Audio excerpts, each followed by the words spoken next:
Lord baby Jesus, please make baseball season start sooner. Text from Diamond to Wrigley. Lumberjacks versus Strokers. I'd never, not once, been to a Major League Baseball game, but for my sister I'd do just about anything, even sit down at some sporting event and pretend to act like I cared. You could at least act like this place isn't infecting you with hepatitis, Diamond hissed under her breath at me. I grimaced. This place was gross. Well, it didn't look gross, but the seat was sticky. At my previous job as a certified occupational therapist who worked with a home health agency, I was no stranger to dirty places and things. But I didn't do sticky very well. There was just something about it that grossed me out. I'm sticking to the chair, I spat, standing up and looking at the seat. The seat was black plastic, so at first I couldn't see what the stickiness was from. But upon closer inspection, I could see that there was some residue dripping down from the platform above the chair behind me. I braced both hands on the metal arms of the chair and bent over the seat, peering behind to see what was dripping, and groaned. I said, looking up at the man that was paying a great amount of attention to his phone. Your drink is spilling, and it's dripping down into my chair. The man looked up, reached forward, and tipped his cup back up.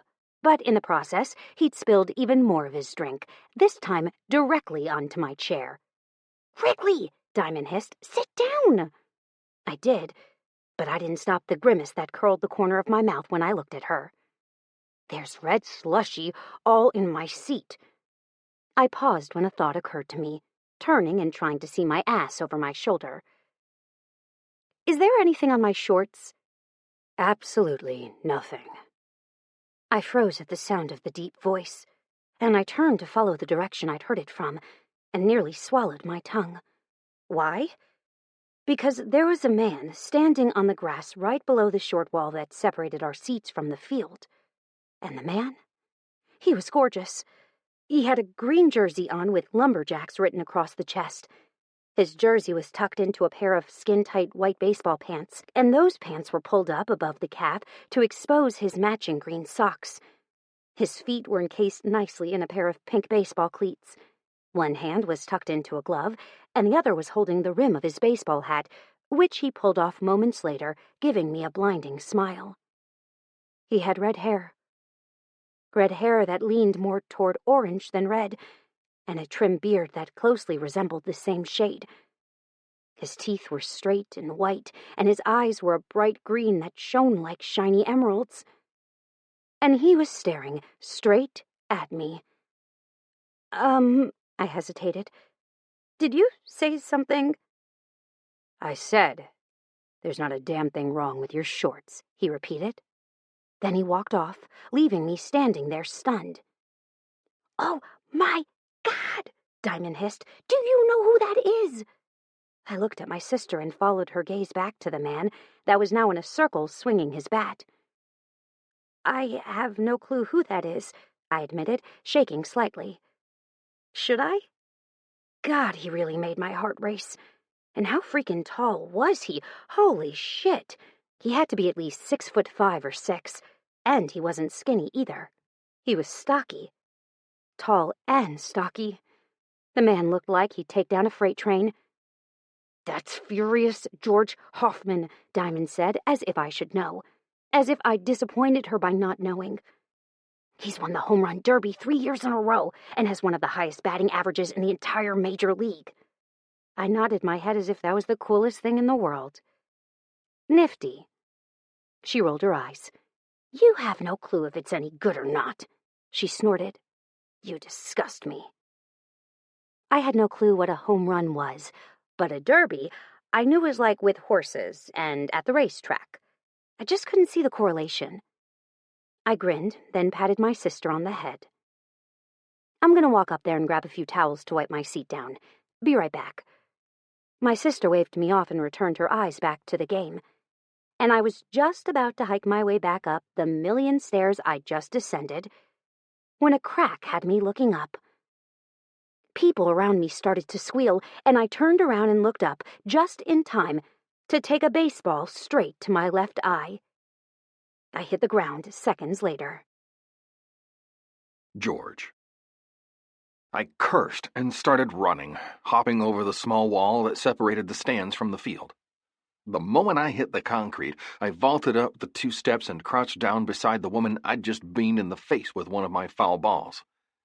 The brown-headed temptress, dressed in her tight white jeans shorts, tiny black tank top, and flip-flops, looked like a broken doll. "Wrigley!" the girl that had been sitting beside the bombshell cried. "Move!" I growled at the people that were crowding around me and said 2 words. "Back off!" They backed off, giving me enough room to shift the woman's hair away from her face and take my first look at her eye. It was already swelling, turning a deep shade of purple. Shit. "George!" I ignored Coach Siggy's voice and felt for a pulse, happy when I'd found one. Unconscious, not dead. Good. "George!" I kept ignoring him and smoothed a hand over the woman's face. "Wake up, beautiful." As if she'd been waiting for my call, her eyelids fluttered open and the intense gray eyes were once again staring back, looking at me. "Hello," I smiled. "I'm sorry." She smiled back. "Sorry for what?" I pressed lightly on her forehead, right above where the swelling was starting, and said, "For hitting you in the face with a ball?" She moaned. "Oh, that's gonna suck the next few weeks." She frowned. "I'd say I'd take your balls to my face anytime you want, but I have a class for battered women tomorrow. This is going to be hard for them to look at." I held my laughter inside. Barely. I also silently agreed with her. My mother wouldn't have taken advice from some woman with a black eye. She'd have just looked at her as another victim. The girl started to sit up just as the medics made their way down the steps to us. "You okay, ma'am?" the first medic asked. "Yes," the woman answered. "Wrigley!" Wrigley looked around my crouched form and saw her sister there, staring at her with worry in her eyes. "I'm okay, Diamond," Wrigley promised. "I told you we shouldn't have come here." Diamond gave a watery laugh. "I also told you to watch for fly balls in this section, which you insisted we sit in because it didn't have netting to obstruct your view. Are you glad we sat here now?" Wrigley stuck her tongue out at her sister, and I found myself thinking about sucking that tongue into my own mouth. "Game's on, Hoffman," Coach Siggy bellowed. "Either get your ass over here and get the game back on, or find your way to the locker room." I'd rather find myself into something else, but alas, I wasn't a total cad. I stood up, but not before pressing a kiss to Wrigley's hand. "Hope you're not too fucked up tomorrow to teach that class." Wrigley's eyes met mine. "Oh, I'm a pro at hiding my bruises." And before I could so much as comment on that, or relay how angry it made me feel to know that she had any experience at all hiding her bruises, she made her way up the stairs with the paramedics, leaving me no reason at all to be standing in the stands. I sighed and went back down to the field, easily vaulting myself over the wall. Then I went back to the box and hit a solid line drive up the middle, yielding me a double. I would be lying if I said I didn't look for her throughout the game. She came back sometime in the 3rd inning. She was gone by the 8th. Chapter 2. Wrigley. Your mom called. You left your game at home. Things Wrigley screams at baseball games. Lumberjacks versus Strokers. "Did I get hit with a freaking anvil or something?" Wrigley asked. "Jesus, this hurts." "No," Diamond laughed. "You got hit with a foul ball." I grimaced and continued to layer my makeup on, not stopping until it was absolutely perfect. "How does it look?" I asked, trying not to wince when I pursed my lips. Today was going to blow. Really, really bad. It hurt to smile, let alone talk, and I had a speech that was going to take me upward of over an hour to give. "Nobody said you had to go today," Diamond pointed out. I gave her a look. "You know I don't have a choice." Diamond shrugged. "You do. You just would rather not admit that there's someone else on your team that can do it." That was true, at least partially. I did have a team that could easily give this speech. However, since the entire speech topic was so near and dear to my heart, I wanted to give it. "Whatever," I muttered. "I'm still going. So it's not like it will save me from having to see someone." Mom made me promise. Mom was high on morphine when she asked you to make that promise. She could have just as easily shared that she wanted you to donate all your net worth, and you'd have done it because it was her dying wish. "I don't have any net worth," I pointed out. "I have like $10 to my name, literally. I think it's more like $9 and change. Dodger forgot to pay his part of the rent again." Diamond rolled her eyes. Dodger needs to find a new place to live then. There's no reason the two of us should have to pick up his slack. You're a glorified bitch boy. I'm a teller at a bank, and he's a fucking badass sports reporter who makes a shitload of money since he's in such high demand right now. There's no reason in the world he shouldn't be paying his way. He only does it because you let him. I sighed. Dodger is our brother. I can't turn it off with him any more than I can with you. Love doesn't work that way. Diamond had nothing to say to that. Anyway, I said, I get paid in 2 days. It'll be okay. Maybe. Hopefully. I did get paid in 2 days, but I also maxed out my credit card to pay for the lumberjack game tickets, a game that I'd literally almost died at while attending. I'd gotten back to Diamond in the 3rd inning and had to leave in the 8th when Dodger had called to say that he was stranded on the side of the road because he'd blown a tire. After arriving to pick him up, I'd called AAA, and then had taken everybody home. Shortly after that, I'd passed out and didn't wake up until about 30 minutes ago. Then I'd gotten in the shower and had quickly gotten dressed before applying makeup. Which led me to now, sitting here trying to explain myself to my 19-year-old sister. Diamond. The front doorbell rang and Diamond sighed. You look fine, as usual. Then she was out of the room and racing toward the door. I, however, hung back and surveyed myself in the mirror a few seconds longer before knowing this was as good as it was going to get. My hair was long and limp, my eyes were dull, and I hated my body 5 days out of 7. My lower lip was big, and my eyes sometimes felt like they were too wide. Then there were my ears. I had Vulcan ears. Well, not true Vulcan ears, maybe more like fairy ears. They were pointy at the top, and I despised them. My ears were the funniest of topics in middle and high school, and everybody who was anybody made fun of me. It had been 10 years since I'd graduated from high school, and still, to this day, I remembered that hell. Then, to add insult to injury, I'd have to come home and deal with bullying all over again, thanks to an abusive father that hated me. Then again, I shouldn't feel special. He hated me, my mother, and Diamond equally. Dodger he could deal with, which I think was the hardest part. Dodger was never quite there enough to stop the inevitable beatings. He'd always conveniently disappear, and I chose to think that was due to the fact that it was a coincidence, not because he saw us getting punished for something stupid by my father and stayed the hell away. Diamond said, interrupting my morbid thoughts. There's someone at the door who wants to talk to you. I frowned and flipped my hair free from my face, coming to a stop just inside the living room. What I saw there stunned me. It wasn't the man holding the massive bouquet of flowers, though. It was the flowers themselves. They were enormous, numerous, and my absolute favorites. They weren't roses, they were wildflowers, tulips and daisies, tiny little pink flowers that I had no clue what they were, and then a small little bear holding a baseball tucked somewhere in between. Ma'am? I looked over to the man that was holding the flowers and smiled. Yes? Are you Wrigley Field? I nodded. Yes, I confirmed. Can I help you? The man's shirt read, Flowers by Powers on the breast pocket, and I couldn't quite figure out why my heart was racing as badly as it was. No. He paused. I'm just here to entrust some tickets to you, this time behind the safety net. My mouth fell open. Really? The man nodded. Well, I hesitated. Thank you. My sister will love it. And that was when I realized that I'd been standing, leaning against my door jamb, daydreaming about the man. I scowled. More baseball tickets? Diamond whispered hopefully. I sighed. There'd be no giving them back now. Yeah, from Furious George.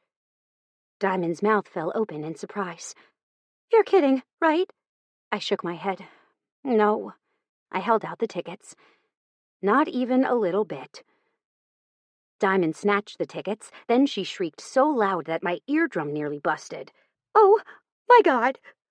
I grinned, then waved her off. I gotta go. I have a speech to give in 28 minutes. Are you okay to get to work? Diamond snorted. I've been doing this, getting myself ready on my own thing for upward of 8 years now, Wrigley. I'm pretty sure I can handle getting to work after you got this wonderful surprise, though. You will be taking me with you, won't you? I gave her a look that clearly said what I thought about her absurdity. You're more than welcome to use both of them. Or, Diamond countered as she grabbed her keys and followed me to the door. We could go together. I'm pretty sure that tall, sexy drink of whiskey won't like seeing only me there. I sighed and locked the door as we exited, then flipped my brother off as we passed. Ever think of calling to tell us you won't be coming home, asshole? Diamond shoulder-checked Dodger. Dodger flipped her off in response. I sighed. Children. He started it, Diamond grumbled. It was his turn to do the dishes and take out the trash. Guess who had to do that while you spent 2 hours in the bathroom covering up those bruises? I stopped next to the car door and threw my arms around her. I love you, little sister. My little sister and best friend sighed. Knock 'em dead. 40 minutes later, I was balls deep in my speech when I looked up and found my eyes zeroed in on a tall, bearded baseball player. I frowned, only stuttering with my speech slightly, and continued. But did my eyes ever leave that man that had somehow ended up at a conference for abuse survivors? Hell no. They stayed exactly where they were and didn't stray off of him until my boss, also my grandmother, cleared her throat delicately. Right. Work the room. Got it, Grands. Are there any questions? I carefully avoided the eyes of the man, which failed miserably in the next moment when the only solitary person holding their hand up in the entire room was the one man I was trying to avoid eye contact with. I sighed. Sir? Yes, he said. Can you tell me where the funds go when we donate? Do you have a specific abuse shelter that is special to your heart? My belly clenched. Yes, sir, I do. I bounced forward 2 slides on the large screen above my head and turned. This is Weaver House. This shelter is near and dear to my heart. Weaver was my mother's maiden name. My mother passed from domestic violence in 2012, and since then, I've made it my priority mission to help every woman I can out of the very situation that claimed my mother's life. During my explanation, my gaze never wavered from the man who was making my heart pound. Any other questions? I looked around the room. No? Negative disagreements filled the room, and I smiled. All right, let's take a 45-minute lunch break. We'll resume the seminar at 1300. Lunch has been provided for you in the room down the hall from this one. Just follow the smell of those Olive Garden breadsticks. I received a few chuckles from the women as they got up and left the room, but my eyes stayed on the man that was now up out of his own seat. Only, he wasn't following his nose like all the other women. He was following his eyes, which were aimed at me. What are you doing here? I questioned, looking down at him from the higher vantage point of the stage. George grinned. There was only one domestic abuse seminar in the entire city. Plus, this cause is near and dear to my heart. I felt like it was a sign from above. Really. You've been around domestic abuse? I asked carefully, moving closer to the stage where he was leaning against the edge. The man laughed. You could say that. I can? He nodded. You're not going to expound on your answer? George winked. No, but if you go to the game, I'll think about it. Then he was gone, walking out of the exhibit hall that we'd rented for the day. And my heart was pounding 1,000,000 miles an hour. 4 hours later, I was at a ball game in the middle of the day. It was 85 degrees out in the middle of September, and I was already dreading the next 8 innings. Swear to Christ, I muttered darkly. What's the appeal here? Seriously, Diamond, enlighten me. Diamond looked over at me, her gaze angry. If you can't keep that complaint trap shut, I'll leave. No, you won't, I countered. You'll stay right here and listen to the complete rant until the game is over. Which was very true. Even if we were at home, she'd still not get up to pee during commercials because she was scared she'd miss something big, which never happened. He's coming. I tugged the shirt away from my chest and looked over to where he'd been last time I'd looked, and leaned over to ask my sister a question. "What's that circle he's heading to?" "That's the on-deck area where players are up to bat next. They'll stand there and warm up their swings." I looked over to where furious George was standing and felt my mouth water. He was wearing white pants again today, only his shirt was a bright white. His cleats had changed, too. His mouth shifted into a smile, and that was when I realized that I was staring at him with my mouth open. I closed it and looked away. "Are my nipples showing?" I whisper-hissed. Diamond glanced over, smirked, and then shook her head. "Not at all." Relieved, I turned my head back to the game. Or more accurately, to the man in the circle thing, and nearly swallowed my tongue when I found him staring at me with a smirk on his face. His eyes dropped down to my shirt, and then his smile grew wide. I looked down and realized that I didn't see my nipples, but it didn't matter. With the sheer white shirt I was wearing, you could see my bra, which was fucking lace. "God damn it, Diamond," I grumbled under my breath. "What the fuck? Why didn't you tell me you could see my bra through this shirt?" Diamond tore her gaze away from the game to glance at my shirt, then said, "Huh." I rolled my eyes. Diamond was exceptionally unobservant. Exceptionally. Which made me goddamn stupid for even asking for her thoughts in the first place. I seriously needed to invest in a vanity mirror that lit me up and showed me all my flaws, because I sure as fuck wasn't going to trust my sister ever again. The man probably thought I was a slut puppy at this point. "You're such a whore," I muttered under my breath. "A freaking filthy whore." "This whore is watching your new man bat. Shut up." I sighed and turned my attention toward the man that was making my heart race every time I looked at him, which happened to be why I was avoiding doing just that. But when he was up to bat, I got to check his ass out when he wasn't paying attention to me. It felt like the other times I gave him my full attention, he always knew. He'd look up and catch my eyes on him 99 times out of 100. The pitcher launched the ball to George and the ump hooted. The crowd booed. "What was that?"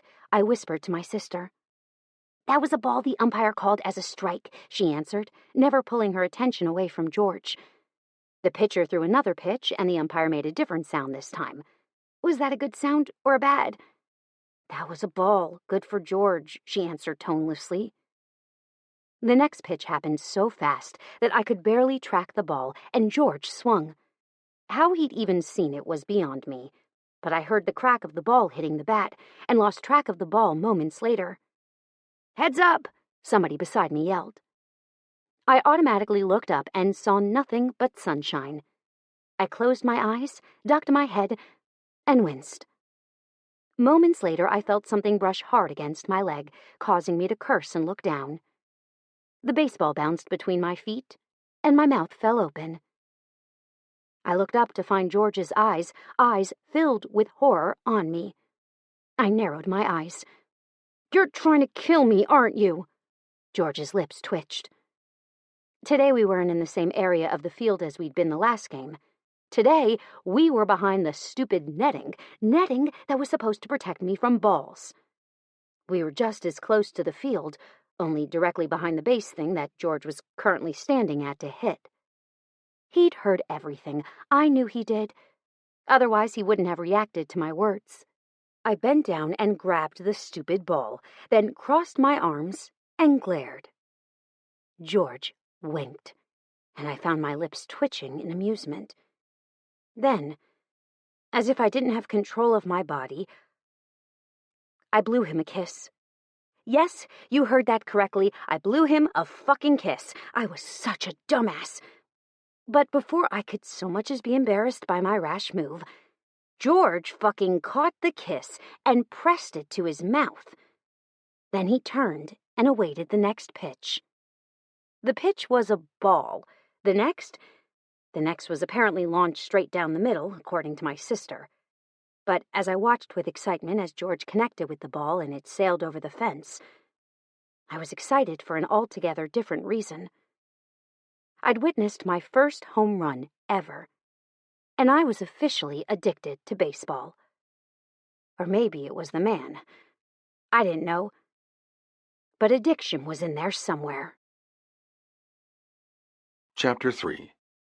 George. That moment when you realize that it's your girl yelling at the ump. Why George smiles all the time. My good luck charm was in her seat. In my seats, actually, but for all intents and purposes, they were now hers. My brother could suck a nut and buy his own goddamn seats. Who wasn't in the seat beside her was her sister, and that made me curious. But since the game had started and phones were banned in the dugout, I couldn't text her to find out why she wasn't in her seat. Though she didn't know who I was. Yet. I had a plan that consisted of quite a few parts. The first part of my plan was to get her to attend a few baseball games. Then, once she came to them, which I knew her sister would force her to do after hearing her love of the game at our first meeting, I'd take the chance and ask her out on a date. From there, I hoped it turned into a whole lot more. But it went from just an innocent invite to a game to taking her home later that night, which I'd never planned on doing. But during the game, she hadn't been herself. She'd been almost scared. By the time the game ended, I'd worked up the nerve to ask her what was wrong, and almost wished I hadn't. "Hey!" I ran up to the sidewall and hung my fingers in the net. "You okay?"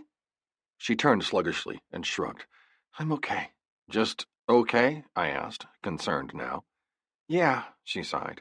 "I've had a bad day." The fans started to disperse around us, but a few lingered, wanting signatures. Signatures that I did not want to give right then. But to get them to leave, I held my hand out for the papers.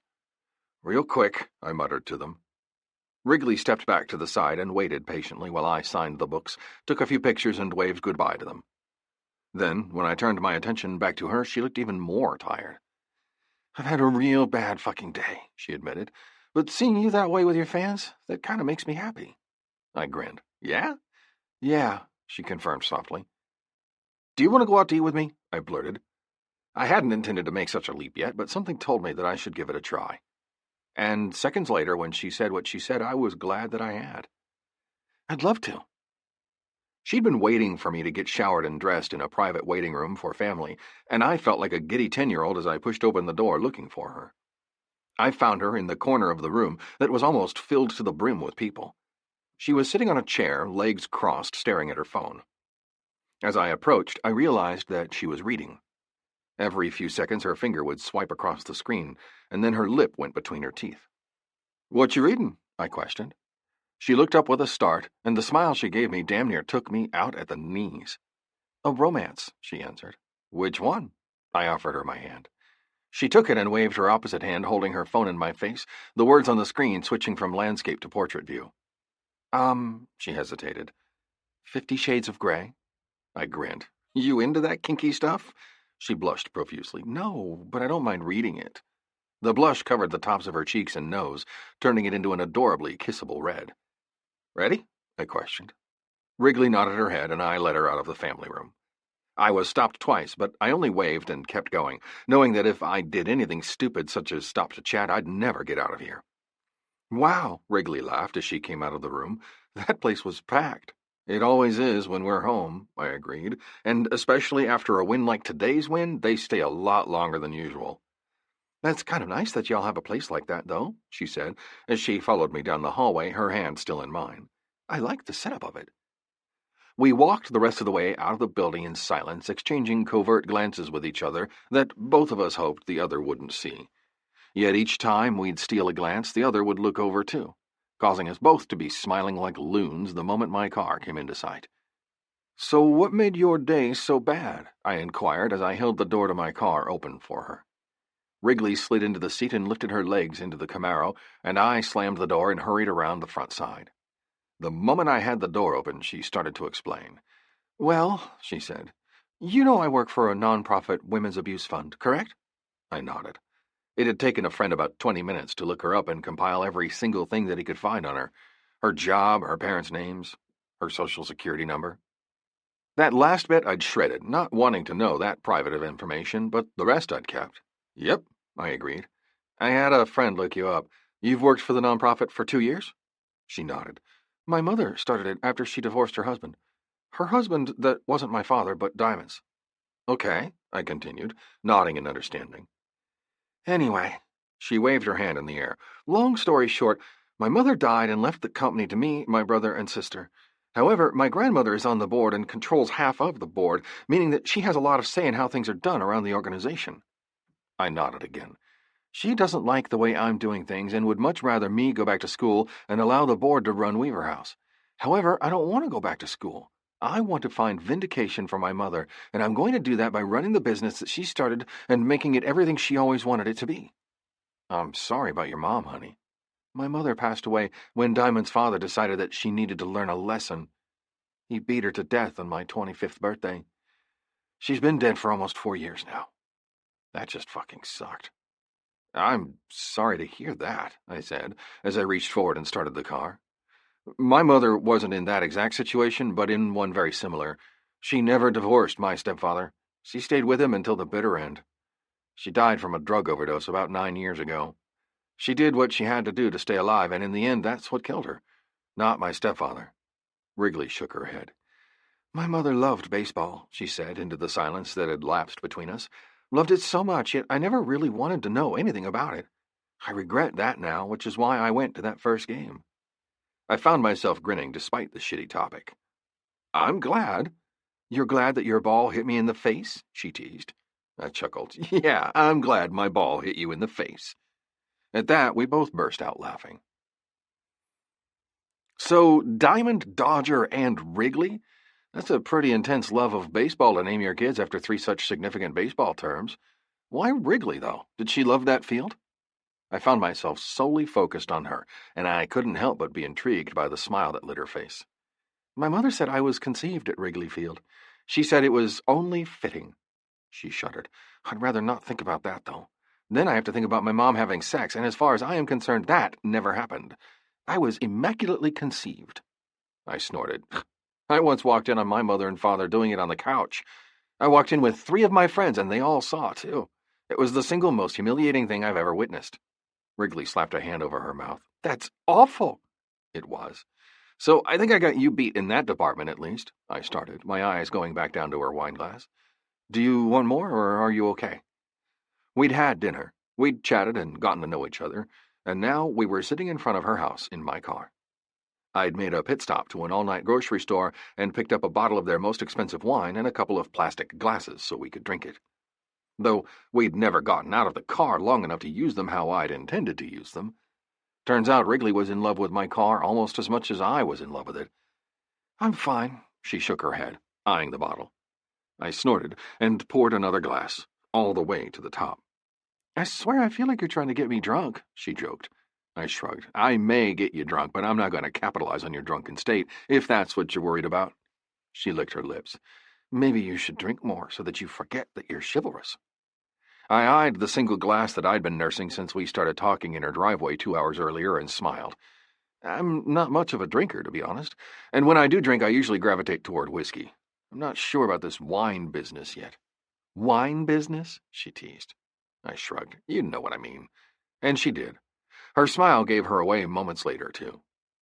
She turned her face away from me and continued to study the car, something she'd been doing for a while. What? I'm just surprised that you have a car like this, she said. I always wanted one almost exactly like this. I used to have this tiny little Hot Wheels car that was almost identical to yours. It was painted a silvery blue with sparkles on it, and it had these fat racing tires. I used to take it everywhere with me. It's just a little surreal to be sitting in a car that is so similar to it. I still have it sitting on the windowsill in my bedroom. I had one too, I admitted, but I gotta say I thought girls weren't supposed to play with boys' toys. She flipped me off and I started to chuckle.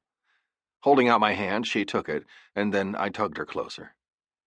I didn't pull her all the way into my lap and kiss the daylights out of her like I wanted to, but I did tug her into the curve of my arm and squeezed her in tight. She felt good up against my body. Right, like she was meant to be there. Did you always want to be a baseball player when you were younger? She whispered quietly, taking a sip of her wine after she spoke. I made a disagreeing sound. No, I wanted to be a basketball player. Baseball was my second sport. The love I had for basketball was unreal. My senior year in high school, I was told that I needed to pick one sport and focus on it because I was equally good at both. When I asked the coach which one he thought I should do, he told me that I needed to make that decision on my own. I went home and asked my mom, and she was the one who helped convince me to play baseball. I made the right choice in the long run, but I still love to play basketball when I have the time.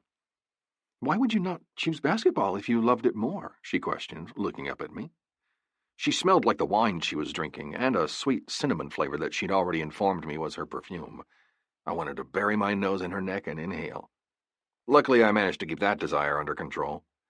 Basketball is my favorite sport, but in all honesty, I had a better probability of making it in baseball. Not to mention, if I fucked up and had to go to school for an actual job, I wouldn't have made it. I'm severely dyslexic. You have to be 19 to get drafted for basketball. Baseball, you only have to be graduated from high school and not attending college.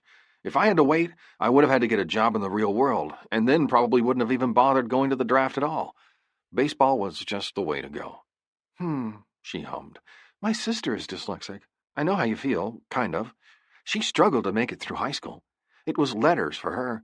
Now she works in a bank and does awesome, but I swear to God, getting her through freaking high school was a lesson in patience. I cheated my way through high school, I admitted. It was fucking horrible. I couldn't do half of the shit I needed to do, and the only way I could keep my grades up to play was to schmooze the teachers and be sneaky. It was a nightmare, and the day I graduated, I'd felt like a 2-ton truck had been lifted off of my chest. My eyes had closed, so the feel of her hand on my thigh caused me to jolt. She brought her cup back to her mouth and took another healthy sip, but didn't remove her hand. George? I lifted my hand and let my fingers trail through her hair. Yeah? Do you know the Muffin Man? I found myself grinning. The Muffin Man?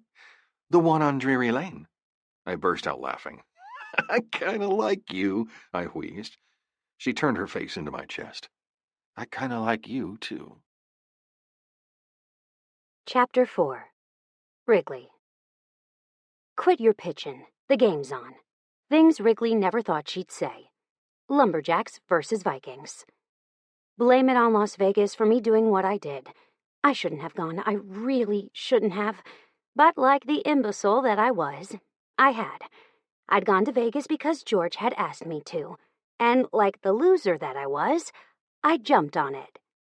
We hadn't spent a whole lot of time together. He was always busy, and so was I. But the time we did spend together was awesome. I was slowly falling in love with the man, and we hadn't even really gone on very many dates. 4. 4 dates that lasted for about 2 hours apiece. However, it wasn't the dates that had caused me to fall for him. It was the hours and hours of time that we spent in his car talking about anything and everything. His job, my sister, his brother, my brother, his dislike for my brother. And yes, George didn't lie to me. He didn't like my brother, and I respected that. I liked that he didn't beat around the bush, and I liked that he didn't try to act like he did when he didn't. Dodger was Dodger. He was either loved or hated. There was no in-between. And apparently my new friend George was on the hater's side.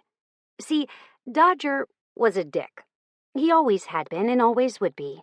Why was Dodger a dick? Because he could be. There was no rhyme or reason to his madness. None. My brother had always been, and always would be, my least favorite person. But he was family, so I couldn't kick him out. Family stuck together no matter what. George Hoffman, number 7. My belly started to flutter when George made his way onto the field, turning and waving at all his adoring fans. And he really did have adoring fans. Everyone thought he was the best thing ever, and it really made me wonder whether I was good enough for him. He was beautiful, kind, thoughtful, and overall a really great guy. Plus, he had a beard. A red, beautiful beard that I practically ached to rub my face against. I was sitting in a seat that was almost identical to my seats that I'd been sitting in at home, and there was an older lady sitting at my side, surreptitiously staring at me each time I looked away. Can I help you? I asked, smiling. You're his girl, aren't you? I blinked. Furious George, she said accusingly, like I was intentionally playing dumb. I blinked. Am I his what? His girl. I shook my head, then licked my lips. No, I don't think I am, but I want to be. The old lady's lips tipped up. I'm his grandmother. My mouth fell open. You're his grandmother, she nodded. My eyes widened, and then I started to hyperventilate. He didn't tell you. I shook my head. That's probably because I didn't tell him I was coming. I have season tickets here because I love Vegas so much. I was actually supposed to be in Michigan today to meet with George's sister who's getting married. I blinked. George's sister is getting married? And George wasn't at the wedding? Then again, his sister had to know that George had a game. It wasn't like that shit wasn't made up at the beginning of the season. Unless she'd scheduled it last year. George and his sister don't get along, the grandmother explained. Deandra purposely scheduled the wedding on a day that George wouldn't be able to come. So I decided that since she didn't want George there, that she couldn't wear my wedding dress. My wedding dress that she wanted to cut to pieces and sew into one of those tiny little mini dress numbers. I told her if she was going to do that, then she might as well just go buy a mini dress number, which pissed her off. And she told me that she didn't want me at her wedding either. So here I am, wedding dress and all. I looked down at the garment bag that was resting on the seat beside her, and my brows rose. You have your wedding dress in there? She nodded. Can I see it? Call me silly, but I loved wedding dresses. Like, I had a serious love affair with Wedding Magazine. I subscribed to the damn thing only because I liked looking at the dresses. The bigger the dress, the better, in my opinion. George's grandmother shrugged, then leaned forward and reached for the garment bag. George told me he had a new friend that was coming to his games. His grandmother chattered. But he didn't tell me you would be coming to the away games, too. I found myself smiling. Actually, we both happened to be coming here the same weekend. Mine was for a conference for my foundation that my mother co-founded with my grandmother. He found out and invited me to the game. It wasn't intentional on either one of our parts, but here I am. I found that the more I watch him play, the more I like the game. That's the baseball butts, honey, she chuckled. Hold this up and I'll show you. I stood up and held onto the hanger while she gently pulled the zipper down, exposing the most exquisite dress that I'd ever seen. It was beautiful. Made of lace upon lace and some of the most beautiful stitching and beadwork I'd ever seen. I wasn't sure why anybody in their right frame of mind would ever want to chop that particular work of art into pieces.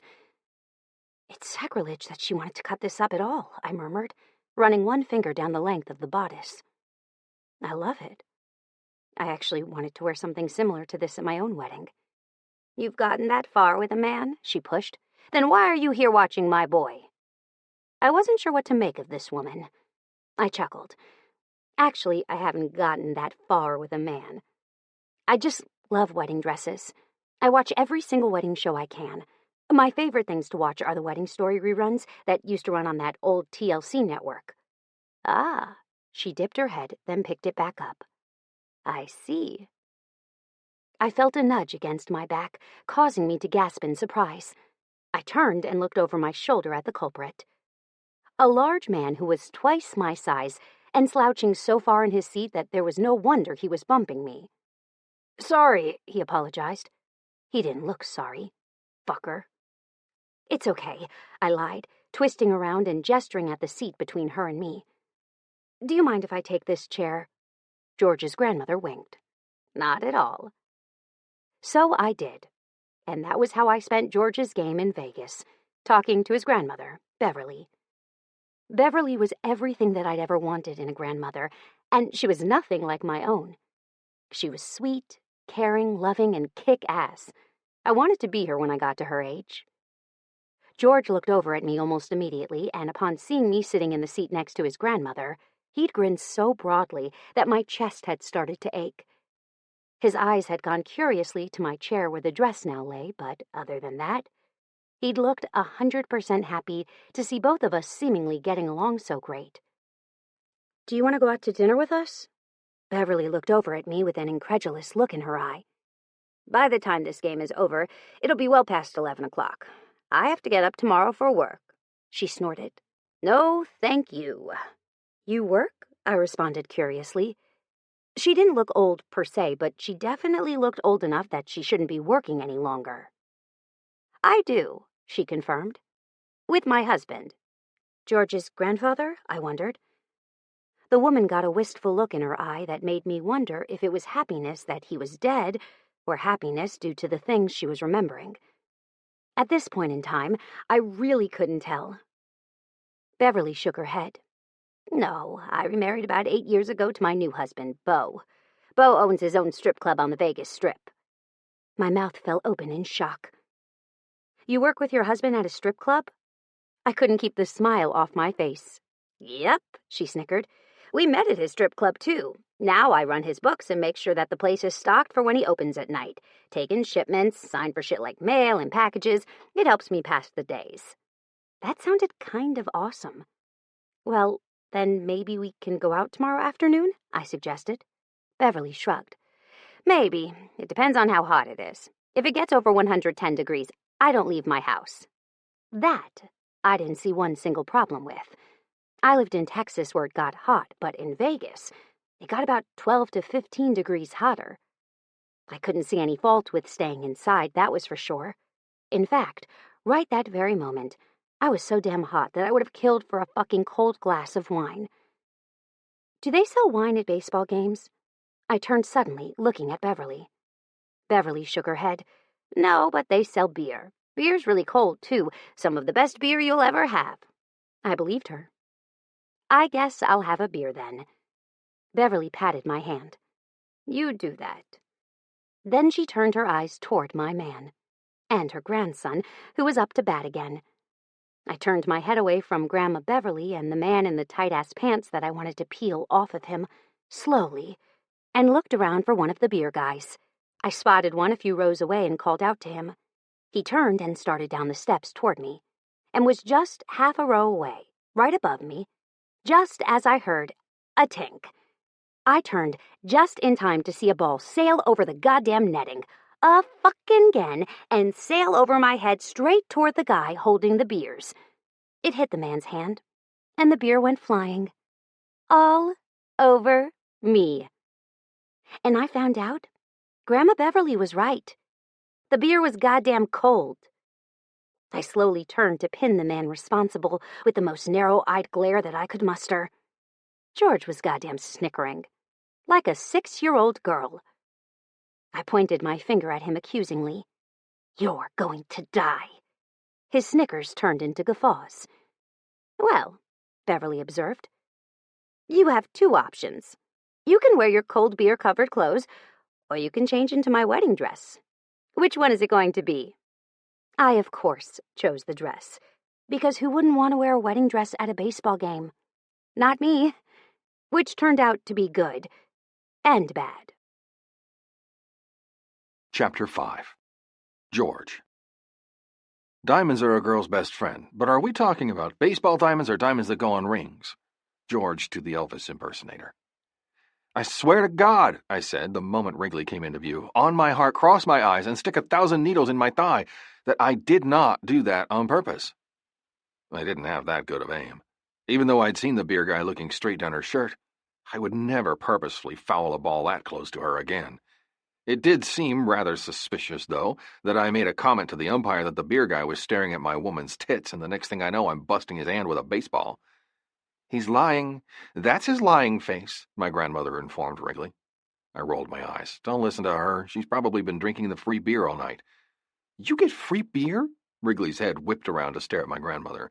Why did I have to pay for mine and you didn't? I crossed my arms over my chest and waited for my grandmother to explain. Because, Grandma replied, I own half the damn baseball team thanks to my deplorable ex. Wrigley's mouth dropped open. You own half the team and you made me pay for my own beers? I knew those were mean thoughts you were having earlier when I asked about him. Now that was interesting. My grandmother never talked about my biological grandfather. I made you pay for your own beers because I don't give anything away for free to anyone. How do you think places like this make their money? I'll tell you how. Not by giving free stuff away when someone can pay for it instead, my grandmother countered. I started to chuckle as the age-old argument came into effect. My sister loved to argue this all the time, too. However, the difference between Wrigley and my sister was glaring. Where my sister would have harped and not quit until my grandmother was well and truly pissed off, Wrigley only laughed. She laughed, and then agreed. I like you a lot, Grandma Beverly, Wrigley semi-slurred. Grandma turned to me with a wink. You'll have to keep this one. Then she turned and walked away, leaving me with Wrigley in a wedding dress, slightly inebriated. Come on, darling, I said. You're about 10 beers ahead of me, and that makes me feel left out. Wrigley took my hand and started to swing it like a 6-year-old. Yay! I snorted. You want to catch a cab or do you want to walk? It's only about 1.5 miles to our hotel. She squinted her eyes and then nodded once. Was that a decision you just made but forgot to voice? I questioned teasingly. She tilted her head slightly. It was. Well, what did you decide? I grinned, loving this playful side of her. It wasn't that Wrigley wasn't playful and fun to be around when she was sober, but she was less in control this way, more open about what she was feeling. I liked it. A lot. So, why are you in that wedding dress? I questioned. I obviously knew why she was in a wedding dress. I'd been the one to nail her with multiple beers after all, but I still wanted her to answer me. She turned her head toward me in an exorcist fashion and bared her teeth. It was either wear this or wear my beer clothes. You should be grateful that your grandmother let me borrow it. Otherwise, you would have had one pissy girl on your hands. I didn't mention the fact that my grandmother could have literally walked up to the counter in the gift shop and gotten her a pair of pants and a new t-shirt. She could have also gotten her one of everything, and it not cost her a dime. Yet I withheld that particular comment. I also withheld the next one that sprung to mind. You look beautiful, and I'd love to see you walking down the aisle toward me in that very dress. Instead, I went with the other thing that was on my mind.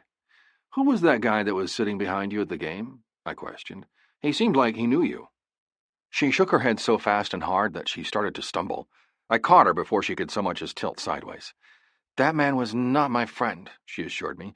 He purposefully rammed his knees into my back just before your first at-bat so I'd move and give him more leg room. She grinned. You're impressed that I called it your first at-bat, aren't you? Your grandmother taught that to me today. I should get an A+ in baseball for dummies. Then he touched my ass when I bent over to try to pick up the ball that nailed the beer guy. I bit my lip to hold my chuckle in. The way her thoughts were so scattered made me feel like I could barely keep up. Damn, the girl was fucking adorable when she was drunk.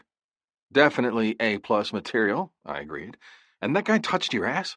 She nodded. I sat next to your grandmother, though. Each time he started to get into my business, she'd threaten him with her cane. I frowned. My grandmother doesn't have a cane. Wrigley's brows rose in surprise. Yes, she does. No, I disagreed. She doesn't. Then what's in that long black stick-like thing that she was carrying around? She questioned.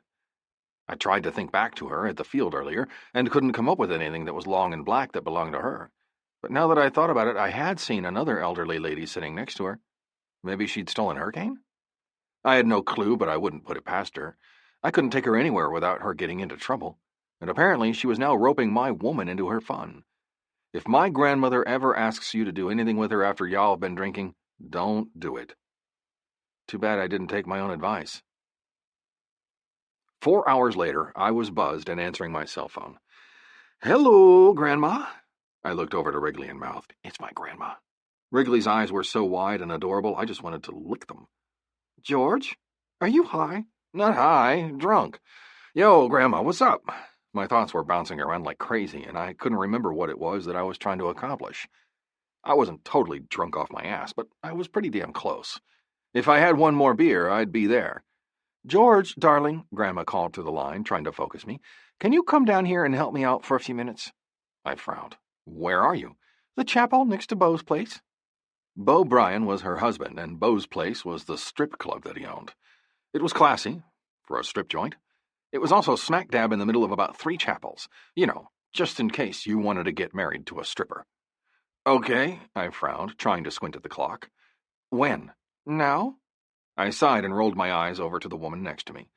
She was still dressed in my grandmother's wedding dress, and her eyes were glued to the beer bottle in front of her. There was a game that the bartender had given her that she was now fixated on.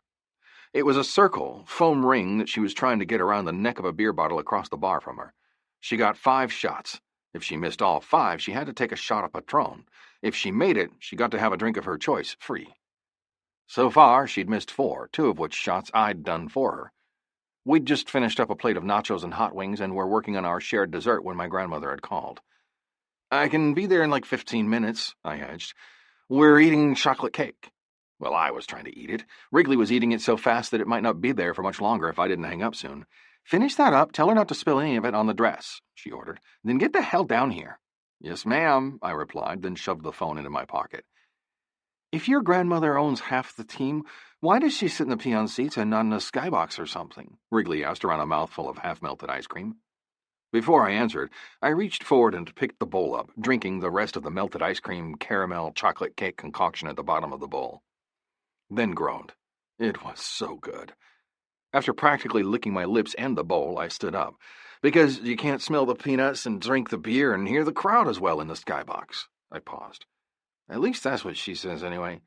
Secretly, I think it's because she doesn't want to be a hoity-toity team owner that doesn't interact with the fans. I leaned over. Grandma wants us to come see her. Let's go. Wrigley tossed the final foam ring, then threw her hands up in the air as she finally made it. Score! My eyes went down to the bodice of the dress as it slipped down even lower on her chest. Her boobs looked marvelous in it. The lace looks like it was goddamn made to sit against her skin. Come on, woman. I held my hand out for her to take. Let's go. Wrigley took it and then threw herself into my arms. Take me to bed or lose me forever. I stared at her intently. Top Gun? Top Gun, she declared.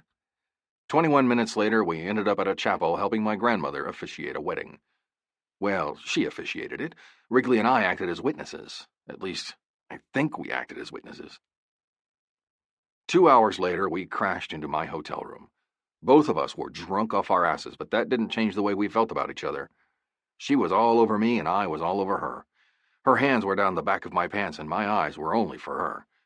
We fumbled and lurched, jumped and shifted, until moments later we were both naked and on my bed. Distantly, I was aware of a crash as our bags hit the floor, followed by us moments later as we rolled off the bed in our exuberance to feel each other up. A little circle dispenser hit my chin, and I picked it up and chucked it across the room, then returned to my surveying of her body, with my mouth and hands. She growled into my mouth when I found a particularly sensitive part of her anatomy with my fingers. George, please, she breathed. Please. She hissed out the S, and I started to move down her body. I came to a stop right above her pubic bone and pressed a single kiss there before continuing my jaunt down her body. George, she breathed. Oh, fuck. Fuck, fuck, fuck. I chuckled darkly against her clit and then leaned forward to suck it between my lips. She was wet, and I could feel it all over my lips and beard. She was squirming, too, making me work to keep it between my lips as I sucked. Then she grabbed hold of my hair, and I started to laugh. Stop laughing at me and suck, she ordered. I circled her entrance with my tongue instead, and then plunged it deep inside. She swore and clamped her legs around my head, but I didn't stop. Not until she was coming. Not until her pussy tightened around my tongue. Her wetness increased as she came, and I realized rather quickly that if I didn't get inside of her soon, I might surely die. I shouldered my way in between her thighs and settled my hips so my cock was at her entrance. My eyes met hers as I slowly started to push inside. When her mouth fell open in a silent moan, I could no longer control myself. I forced the rest of my length inside and nearly came as I did. Holy cow, you're big, she breathed. So big, it's true. I would have laughed if I wasn't trying to calm myself down. Coming was definitely imminent. What's true? I squeezed out through clenched teeth. God, it should be illegal how freaking tight she was. The tall guys have big dicks, she answered. I bent down until I was nose to nose with her. Her eyes widened, and she blinked lazily as she curled both her arms and legs around my frame, bringing herself as close as she could. I don't know about other tall guys, I growled, and hopefully you won't ever be able to compare them either. If I have my way, you'll be mine for the foreseeable future. Her grin was wide when I finished. We'll see, I winked. Then I fucked her, and according to her, she'd never had better. By the time I was coming inside of her long moments later, I made a mental note to inform her that she never would again either. If I kept hammering that point home, maybe she'd eventually believe it. Bringing her hand up to my lips, something shiny caught my eye. Unfortunately, I was too exhausted and drunk to ask questions. And I should have.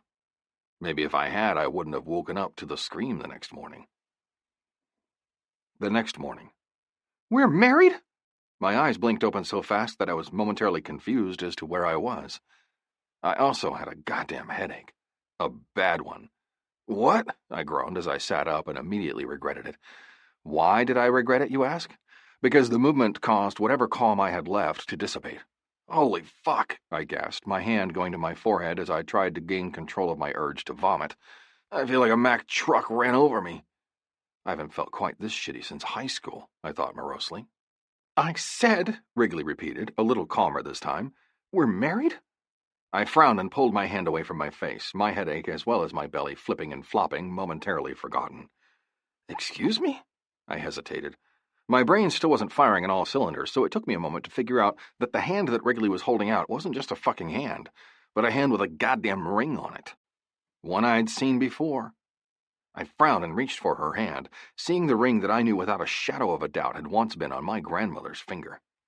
She yanked her hand back before I could so much as touch my fingers to hers, and then started to pace across the room.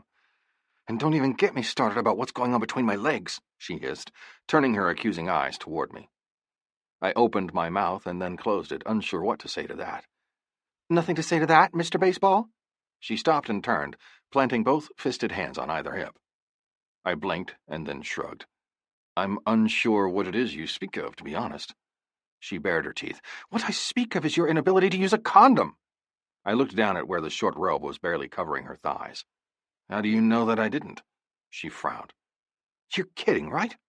I was unsure whether I should play it off like I was, or tell her the truth that I truly had no fucking clue what she was talking about. In the end, I decided to go with honesty. A, because I didn't want her to lose her shit on me when I tried to figure out what was going on, and B, because I truly wanted to know without beating around the bush. She laughed at whatever she read on my face and then stalked over to the bed. Once she was beside it, she lifted one leg, placed it on the edge of the bed to the left of my feet, and threw the robe open. That's how I know. I looked at her pussy, or what was exposed of it, at her pretty little clit that looked like it was just begging for me to touch it. And as suddenly as it appeared in my line of sight, causing me a major erection, I might add, it was gone. Now do you see? She raised her arms in the air. I must have looked as confused as I felt, because she threw her arms up in the air again. Useless. You're pretty to look at, but you don't have a brain in that big old head of yours. Before she could take another step in the opposite direction, I caught her by the wrist, tumbled her into the bed beside me, and rolled as I settled my hips between hers. Then I pressed my body into hers, telling her without words that she couldn't go anywhere. A, I don't know what you're talking about because my brain function is still trying to play catch-up with the night before, I informed her. B, even if I was firing on all cylinders, you can't put your pussy in my line of sight and expect me to have coherent thoughts. She opened her mouth to retort something, but I pressed my hand over her mouth before she could speak. And see, I don't really fucking care right now, I growled.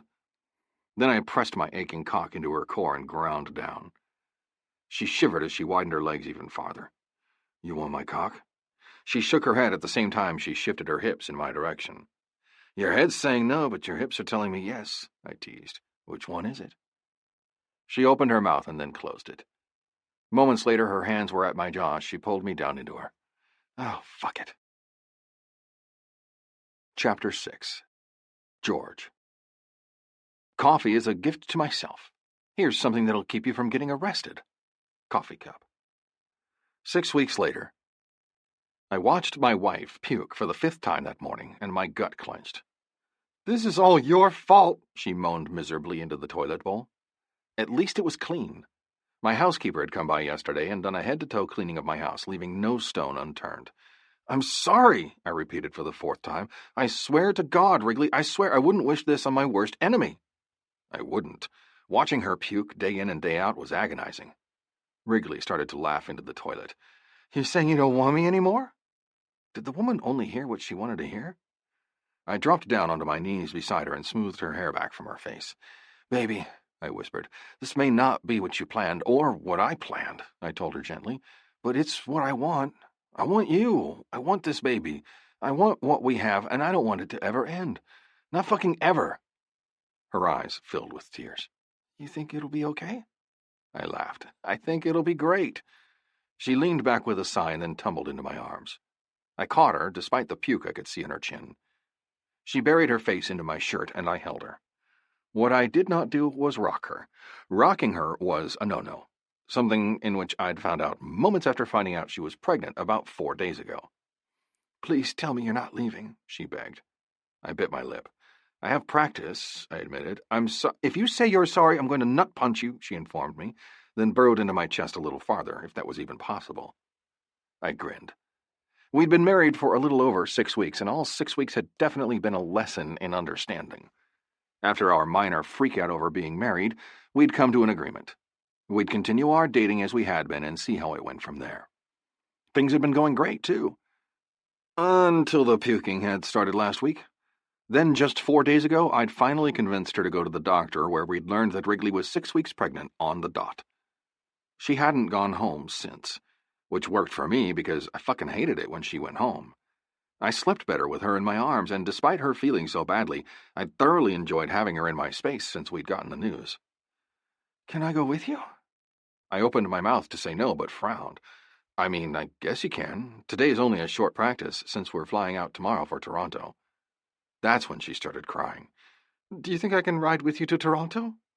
That I doubted, but I would fucking ask. I'd do anything for her. "So is today bring your girlfriend to work day?" Gentry, our starting pitcher, teased. I flipped him off and kept walking, looking back over my shoulder only once to make sure she was okay.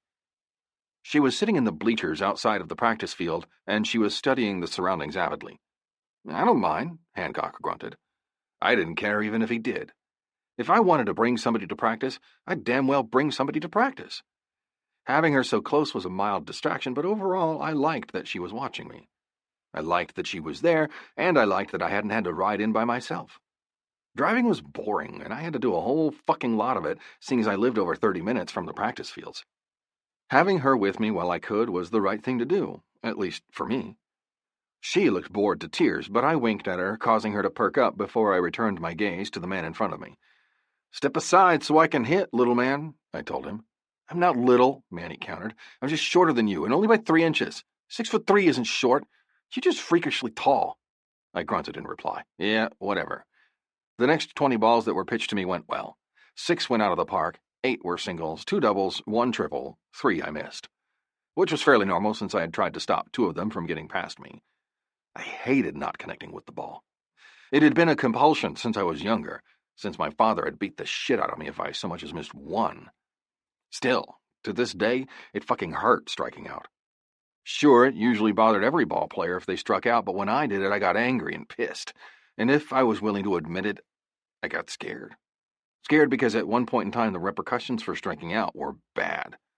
For example, the one time my father had thrown me a terrible pitch at the age of 11, I'd missed it, then had dropped my bat down to the ground to take my base after ball 4. However, my father called it a strike, after which had come my immediate reply of, "No, it wasn't." That was the day I learned never, ever to talk back to my father. That was the day that I had to have my jaw wired shut at the age of 11. That was the day that I never spoke another word to my father willingly. That was the day that I let my mother see the anger in my eyes at her failure to protect me because, after all, she had been there, watching the entire thing through the kitchen window where she was making my father his dinner. Dinner that I'd had to drink through a straw for the entire summer. I'd lost 18% of my body weight and struggled to put it back on for the rest of my childhood. "Yo," Manny called. "You gonna hit again?" I stepped back out of the batter's box and slung the bat over my shoulder. "And if I was?" Manny held up his hands in surrender. "Whoa there, Nellie, I'm not looking for a fight with you, Furious George. I'm just wondering if you were gonna hit again. I don't care if you do or you don't." I grinned at Manny. He was a hoot, and even though just a few inches shorter than me, he was the only one on the team besides Hancock who could nearly look me in the eyes. "Sorry, man," I apologized, sounding as tired as I felt. "Memories." Manny also knew what I meant when I said memories. Manny and I had quite a bit in common, which he would also have in common with Wrigley when I introduced her to the team and stopped hoarding her all to myself. Something I'd rectify today after practice. I caught Wrigley around the waist and pulled her to me from behind, pressing my beard to her neck and rubbing it up and down. She began to laugh as she turned, pressing her mouth against my face. "You want to meet the boys?" She closed her eyes and inhaled, breathing me in, causing my cock to harden. Something she noticed almost immediately as she started to wiggle her ass. "Yo, you ever gonna introduce us?" I looked up to find Gentry and Manny, as well as Hancock a few paces behind them, standing there watching us. I grinned and gestured to Gentry. "Gentry, Hancock, and Manny, this is my wife, Wrigley. Wrigley, from left to right, you have Hancock, the catcher, Manny, the first baseman, and Gentry, the pitcher." Gentry held his hand out for Wrigley. "Nice to meet you, George's wife that we didn't know about." I gave Gentry a glare. Gentry didn't try to act like he was sorry. Wrigley said, "It was in the papers. How did you not know?" Something in Gentry's face changed, but it was there and gone so fast that I wasn't sure anybody else even noticed. That would be why I didn't know. I stay away from the rags. They like to ruin lives. I had to agree, at least from what I'd seen and heard. Little did I know how true that statement would become for me on a personal level. "It's nice to meet you." Wrigley's hand covered her mouth and she started to look around frantically. "Trash, over there." I pointed in the direction of the trash can. Wrigley didn't waste time running to it, dropping her head over the side of the big blue barrel and losing what little I'd seen her eat during practice. "So," Manny said, "you got her pregnant." I grinned. "Yeah, I guess I did." Chapter 7. Wrigley. 9 months of vomiting, nausea, back pain, mood swings, sleepless nights. For you to come out looking exactly like your daddy. Wrigley's secret thoughts. 12 weeks later. "Are you nervous?" I whispered, looking over into George's eyes. George shook his head. "Not really. Anxious, yes. Nervous, no." He was my hero. Seriously, all I did was worry, and all he did was reassure me. We were a match made in heaven. But what if we look at him and he looks like an alien? How do I bond with an alien life form? I whisper-yelled into the quiet cab of my truck. A truck he'd gone to buy about a week after me finding out I was pregnant with his child. Apparently, his muscle car wasn't suitable for a pregnant lady or his child, so that changed. It changed by him buying the biggest, most sturdy truck he could find and applying every single safety feature he could to the vehicle before he brought it home. He even had a baby on board sticker in the back window, despite there not being a baby on board yet. "Our baby isn't an alien," he chuckled. "Our baby is a baby." I'd relayed a dream to him earlier in the day, and he'd been assuring me for the last half an hour that our baby wasn't going to be one of those babies off of the alien show he'd forced me to watch the night before. A show that was about a pregnant woman on a space station. The woman astronaut had slept with the fellow astronaut, who just so happened to be possessed by an alien, creating an alien baby inside of her, hence the dreams. "What I'm not going to do is allow you to watch any more shows that have to do with babies," he replied under his breath. I turned away so he wouldn't see me smile. "I watched the Hallmark Channel yesterday, and there was this baby that was switched at birth with another baby that was born down the hall. The woman's actual baby died due to the woman's neglect, and her baby lived. Then, when the hospital realized another child at that same hospital, born on the same day, had been switched, they reviewed records, and records indicated that another pair of babies had been switched as well. The woman lost her baby and had to return it to the other woman. Only she didn't have a baby to get returned and went to court to fight for her baby's custody. It was horrible." George stared at me for a few long seconds, then shook his head at the same time he pulled into the parking lot where we would be having our gender ultrasound. My sister was meeting us there, and I could see her bouncing on the balls of her feet the moment we pulled into a spot next to her. "Your sister is excited," George snorted. That was more than obvious. I looked at her and grinned. "She is. She's really excited to be an aunt to little Furious George Jr." I'd been calling the baby Junior. Diamond had been calling the baby Furious George Jr. I was fairly positive it was a boy, but secretly, George was hoping for a little girl that could wrap him around her little finger. I started to push open the door, but my sister caught it before me and shrieked, "I'm so excited!" I slid out of the truck and hugged her. "Me too," I agreed. "You ready?" George offered us both an arm, and we walked into the office like that, side by side. "Do you think they'll think we're into polygamy?" Diamond whispered. George dropped her arm, causing her to snort. "I'd really rather not have the paparazzi even getting wind of that," he told her honestly. "They're already all up in our business." They were. Why? That was George's fault. He'd won some big, huge trophy at the home run derby the week before, and now everybody in America couldn't get enough of our life. Why? Because he'd kissed me on national television, and then had kissed my belly. At the time, I'd thought it sweet. Now, not so much. Not because I was embarrassed by George, but because the damn cameras were constantly taking our pictures. For instance, the dude in the pickup that was half hanging out of his truck taking pictures of us with a camera lens the length of my forearm. "Why doesn't he just get out?" I questioned. "It would be a lot easier."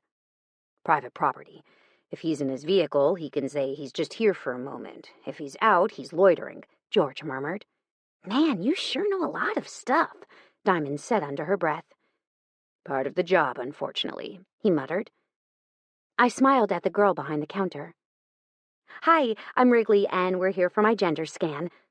The woman smiled, turning her bright eyes toward my husband. Another fan. Fuck. Hi, she chattered nervously. I'm Wendy. Would any of y'all like a drink? George looked at me. I shook my head.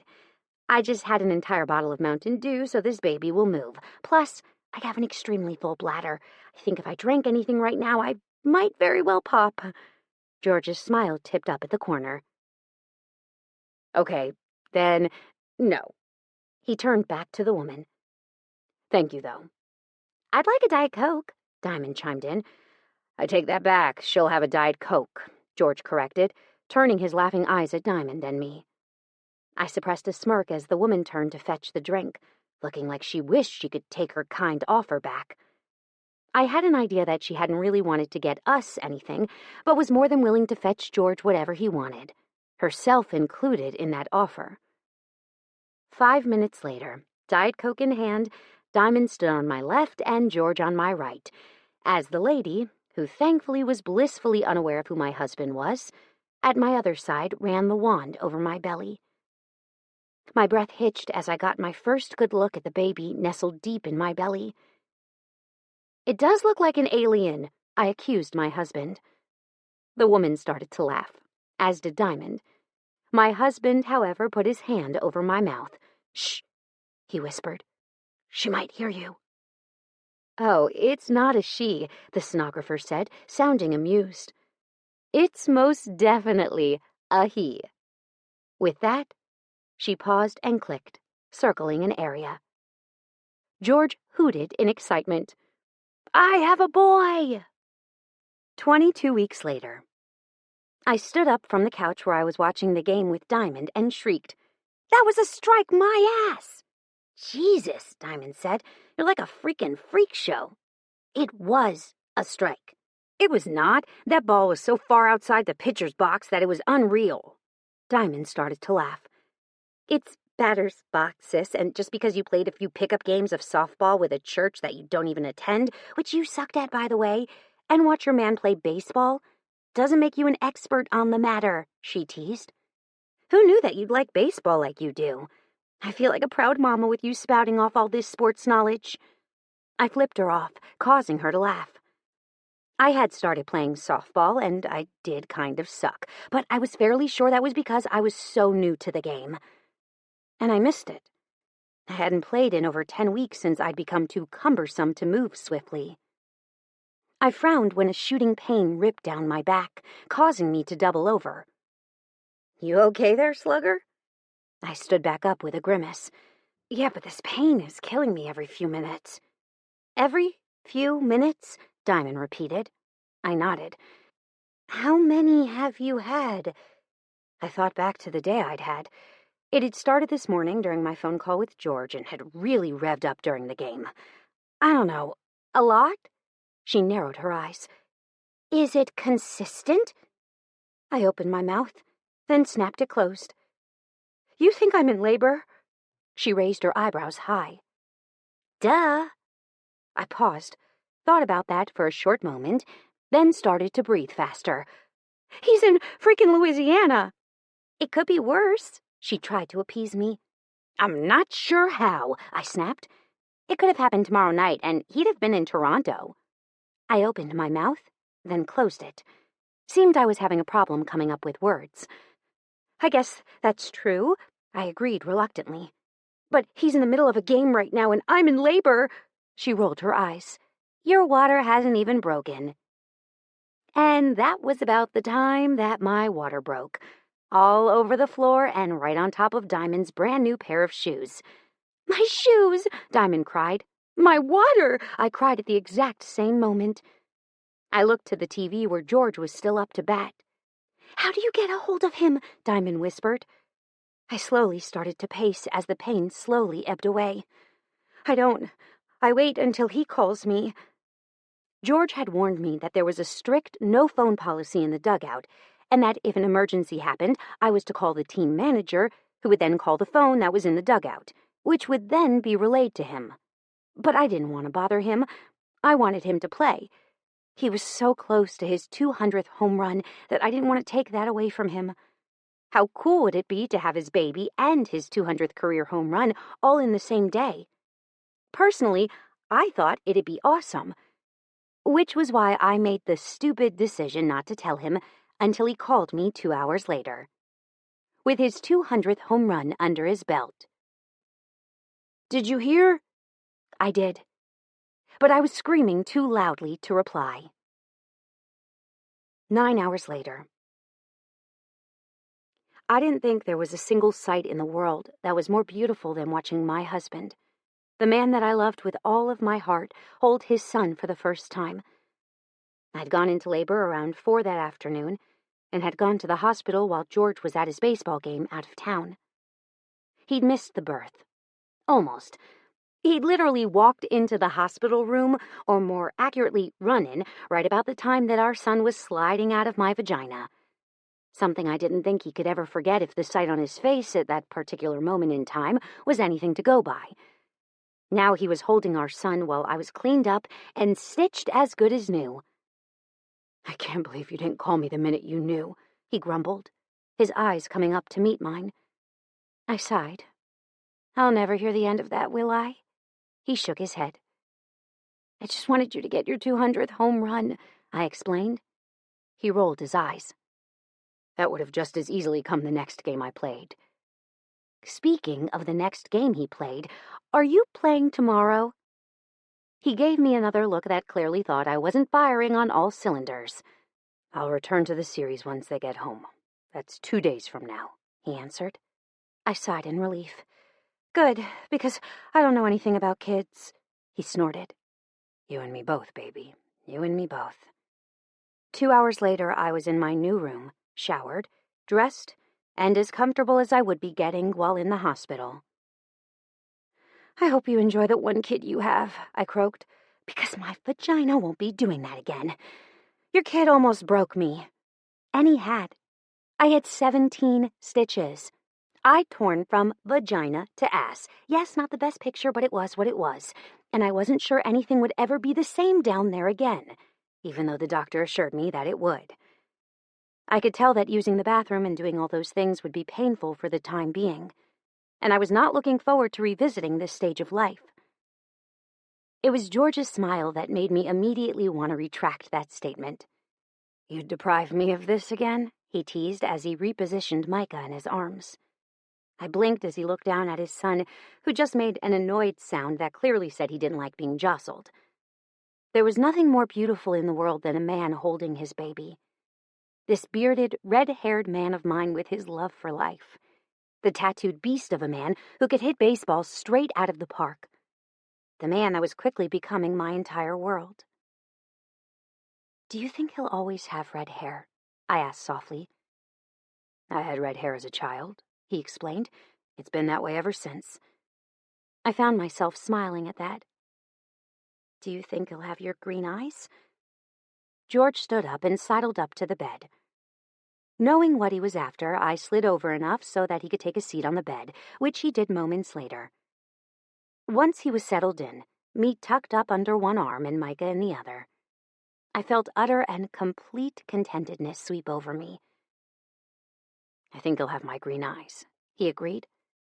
"Since he has my hair and my skin tone, I really do think you will have to have another one. Maybe that one will look like you. At this point, people will question whether he's even yours or not." I pinched his side. "Is that so?" "Yeah," he snickered. "If I hadn't actively seen him coming out of your vagina, I honestly think I might have questioned if he was yours too." I sighed. All that work I did incubating him, throwing up for 9 months, followed by all those mood swings, and he comes out looking exactly like you. Seriously, couldn't he have just given me one thing? I teased. "He has your toes," George offered up. "Nuh-uh. I sure hoped he didn't." Turns out, he did. "Shit," I laughed, wincing when the pain pulled my stitches. "You okay?" He ran his hand up my arm to curl around my head. I nodded against his chest. I'll live. He growled something low in his throat. I don't like you in pain. The past day will forever be burned in my brain. Hearing you scream was one of the worst things I've ever experienced. I don't ever want to feel that helpless again. The warmth in his tone was soothing. I was very tired. If you want more, you better get used to it. Okay, we'll have one, I snorted. We'll have more. I just gotta forget about this one's birth first, I disagreed, running one finger down the length of Micah's cheek. Micah turned and started to root, but I moved my hand back, causing him to settle. I feel like I'm drowning when I think about having to raise him, I whispered. It scares the crap out of me that I'll break him. We'll be bungling through this parenthood thing together, he teased. We'll figure it out. Yeah, I agreed. We will. Turn out those lights, baby. Let's get some sleep while we can. I reached for the lights on the railing of the bed at my side. You gonna put him in his crib? I asked. For tonight, I think I'll just hold him. I turned out the lights, and the room was plunged into darkness, except for the light that was still on in the bathroom. I don't regret doing this so fast, I whispered into the darkness. I felt George's lips on my forehead. The cool tingle of his lips against my overheated skin made me smile. Something this beautiful, this perfect, is not a mistake. Rough, tough, seemingly impossible and beautiful. This is how it was always meant to be. Nothing, not anything, would ever break us. Part 2. Chapter 8. George. Baseball is an acquired taste. Only those with good taste like it. Baseballism. George, what do you want for Christmas? The reporter asked me. My wife back in my arms at night, my son in his bed under the same roof, and for this nightmare to disappear so I could live with my family again. I wanted to answer the question almost about as much as I wanted to take another 98-mile-an-hour fastball to the shoulder. However, our team manager had flat out told me that I had no choice but to be nice or our ratings would suffer. Honestly, I didn't care about ratings. I didn't care about much these days. However, I did care about the team. The team was the only thing in this shitty little world that was keeping me sane right now with all the crap that was swirling around me. And I wouldn't let them down, no matter how much I wanted to yank the reporter's microphone out of my face and shove it down his throat. I hated this reporter. He was a condescending jerk, and I'd like nothing more than to watch him beg as I pounded the shit out of him. Especially since he was the one who'd started this all, the asshole. Well, Christmas is still about 2.5 months away. Honestly, the only thing on my mind at this point is winning this playoff game and hopefully getting into the World Series. That, I think, would be a great early Christmas present. I smiled, baring my teeth a little too long at the reporter for it to be considered a nice smile. Dodger, yes, his actual name was fucking Dodger, winked at me. Fucking winked. And how is your son doing now? I heard last week that he's finally started walking. Dodger smiled, acting for all the world as if he actually gave a fuck.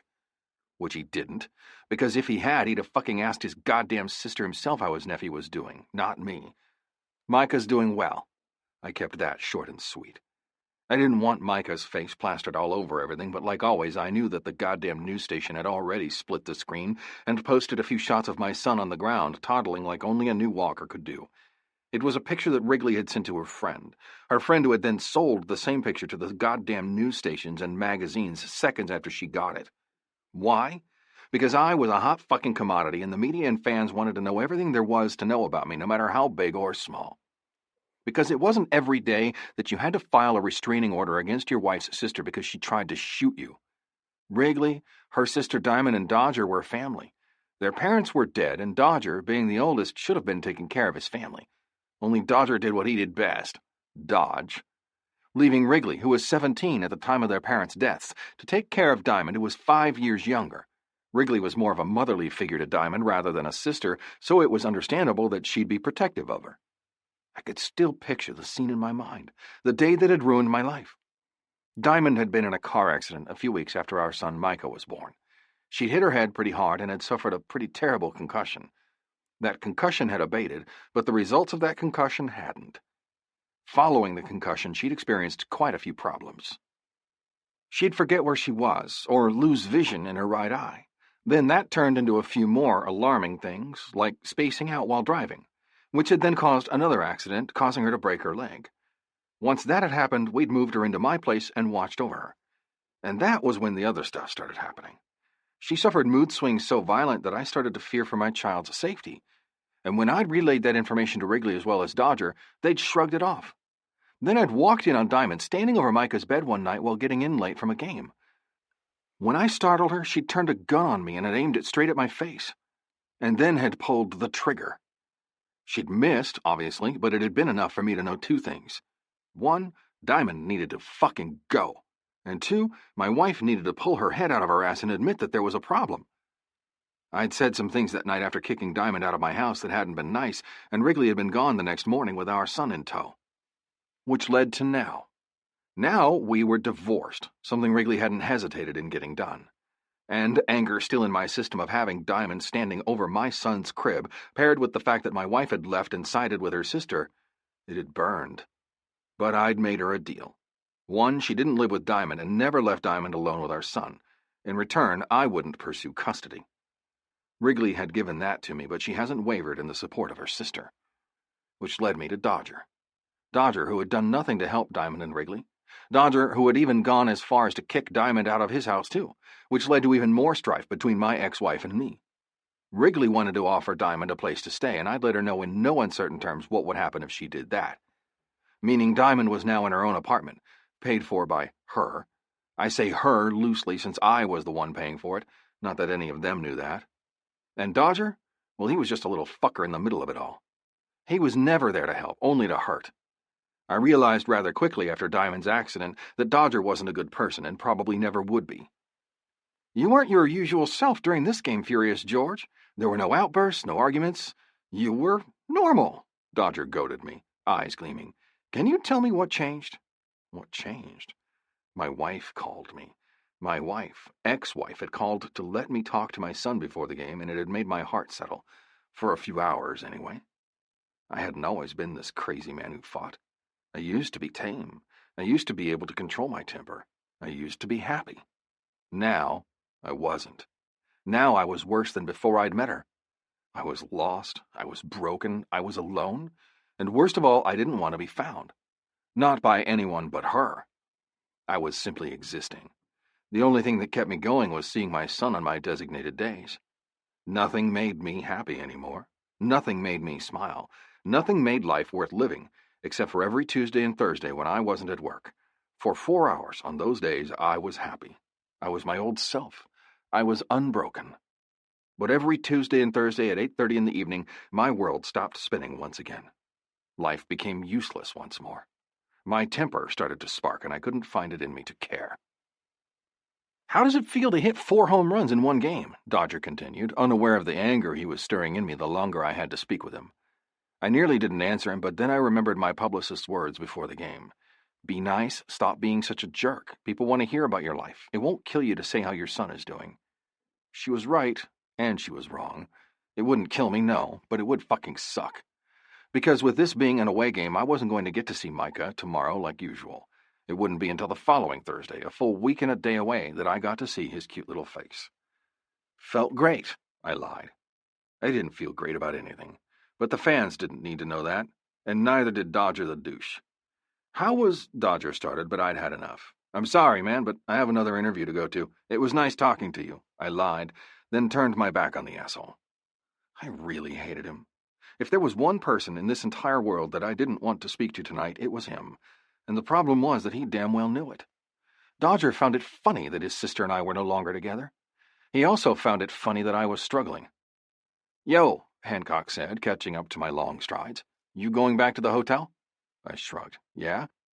You want to come out for... He started, but I interrupted him. No. Hancock sighed. You sure? I nodded once, firmly. Fucking positive. And I was. I'd rather do nothing than be reminded of what I was missing. Watching him with his woman, Sway, who also happened to be the athletic trainer, was fucking exhausting. It sucked having to act like seeing them together and happy wasn't the hardest thing in the goddamn world to do. It was gut-wrenching to see someone have what I'd lost. And I didn't want to see it. Not tonight, anyway. Not with my emotions so raw. Not with this goddamn gaping wound in my chest that used to be filled when my wife was there. Chapter 9. Wrigley. An entire relationship can be made or broken by having baseball in common. Baseballism. I walked into Target, Micah asleep in my arms, and wondered if I'd made the wrong decision. Again. Seeing George on the TV always made me want to cry, but since Micah wanted to see his daddy play, I couldn't deny him. Hence the reason why I always cried my eyes out on game days, which happened to be the reason I was walking into Target at nearly 10 at night. I needed wine, stat, and with Target being the closest thing to the apartment, Target it was. I pulled out a card and came to a conclusion as I laid Micah down, making sure his little jacket was tucked close to him so it shielded his eyes from the harsh store lights. My conclusion? At least this game wasn't a home game. At least he was 700 miles away from me. Because after the look I saw on his face after the game, yeah, I would have totally gone to him. I would have made a stupid mistake. I would have caved. And I couldn't cave. Could I? I came to a sudden, bone-jarring halt next to the last end cap that signaled the beginning of the registers and stared. Christmas trees, I breathed. My living hell was now complete. As I contemplated places to go, I hadn't taken into consideration why I was avoiding Target in the first place. Exhibit A was the Christmas tree Little Debbies that filled the entire shelf from about chest-high all the way down to my feet. God fucking damn it. They were here an entire month earlier than they'd arrived last year. I pushed the little seat thingamajig where you placed your children in and then grabbed 3 boxes. I stared at them, knowing that once I started, it wouldn't be enough. So I got 3 more. Then I realized that now that I knew that they were there, I had to send some home with George the next time he came to get Micah. I grabbed 3 more and then tucked them close to Micah's side. I pursed my lips, thinking that Micah would probably want some too, which also happened to be why once I finally walked away from the end cap, I had not 9, not 12, but 18 boxes. That was only $36, not too bad. I could have done worse. Then again, had Micah not been taking up the entire bottom of the buggy, I would have slid the buggy right up to the end cap and done a dramatic sweep of the contents of the shelf straight into my cart. Angry with myself for getting them, I stomped to the aisle that held what I most desired, wine, then found the perfect bottle, the cheapest. No, I didn't have to worry about money. Not now, and not ever, thanks to George, but I also tried to not live too lavishly. That money wasn't mine. It was George's. And George's money did not buy happiness, at least not for me. I sighed and picked up another bottle, an emergency bottle that I would use if I got too desperate, and turned the cart around. Then I had to stop at the cooking utensils section because a cute little tumbler caught my eye, then an avocado cutter, followed shortly by the Hearth and Home collection by Chip and Joanna Gaines. By the time I was heading back toward the checkout, I had way more than I ever intended in my cart, and no way to carry it home. I would have to steal the cart. There was no other way around it. I'd walked from the apartment since it was such a beautiful night, and in doing so took the only real way I had of carrying stuff away, due to the fact that Micah wouldn't be waking up to walk himself. Not that I would let him. It was dark here, and people drove like crap, something that George had lectured me on multiple times before. The apartment complex I was in wasn't one that had many children. Not many could afford it. Then again, I couldn't. Not really. But with the divorce, George had found an apartment and informed me that he'd paid up for a full 2 years, giving me more than enough time to figure out whether I wanted to move back home or not. Something in which I most certainly did not want to do. Not when my brother was there, still more than capable of ruining my life if he felt so inclined. Something he had done. I quickly shook off those thoughts. No, I couldn't do it. I wouldn't think about how it had all gone bad. I wouldn't. Are you ready, ma'am? I looked up into the eyes of the teen checker that was standing there, looking at me like I was working on her last nerve. Yes, I'm sorry, I apologized, starting to stack the boxes onto the belt. I think there's a limit of 10 on these. I looked at her and frowned. Since when? I questioned. Today, she answered. It was in the store meeting with the managers. I frowned. What's to stop me from buying 10, checking out, then getting another 10? The teen looked dumbfounded at that. Well, I guess nothing, she admitted. Then why would it matter if I bought over 10? I pushed. The teen reached over and flipped on her help light. I'll ask for you, she replied snappishly. I gritted my teeth. I needed them not to argue with me, mostly because if they argued with me and refused to give me all that was in my cart, I might very well lose my shit. I was having a really, really bad day. I most certainly didn't want to end it with this chick telling me I couldn't have 18 boxes of Christmas tree Little Debbies, something in which I think she saw in my eyes as she waited warily for her manager to slowly meander her way to us. Can I help you, Candy? The manager asked, looking tired. You said today they were only allowed 10 of these, and this lady has 18. I gritted my teeth as the teen, Candy, announced it to not just her manager, but the entire goddamn store. Oh, look at this fat ass in checkout 18, she might as well have said. She's probably going to have diabetes when she's done here. Is she using coupons? The manager asked Candy. No, Candy replied. Does that matter? Yes, Candy, the manager replied. She's allowed to get however much she wants as long as she's not using a coupon to get them for free. That was the only reason that we made the rule. I crossed my arms and waited for Candy to let that sink in. And at first, I got a little worried that comprehension wasn't her best skill. But then she nodded. I think I remember that. I mocked inwardly. Stupid heifer. May I see your ID? The manager asked when Candy reached for the bottle of wine. I would have rolled my eyes had I had the energy. Instead of arguing, I reached into my purse, extracted my wallet, and then pulled out my identification. Handing it to her, I waited for whatever she was going to do with it before taking it back. I knew you looked familiar. I yanked the receipt out of the woman's hands and prayed that she wouldn't announce to the world who I was. That was how it had gone bad the last time, thanks to my brother. The moment that George and I had gotten together, Dodger had this bee under his bonnet when it came to us. He wanted exclusive stories and interviews that George never offered to anybody. I hadn't realized just how bad it had gotten until the day of Diamond's accident. George had met me at the hospital as we sat and waited for news on Diamond's condition. Then my brother, showing up not because of Diamond, but because of George being there and unable to leave, had chosen to ask him questions. George had answered them, and me not realizing what had been going on just let the questions go. I hadn't realized until much later that the questions had been super invasive, and things that he didn't even talk about in general, not even with me. It had been reading the article that Dodger had put out that had clued me in, at least later. During Diamond's ordeal and the next 5 months, I hadn't cared much about George. I'd treated him like crap while I tried to get my sister fixed up, which had been the biggest mistake of my life.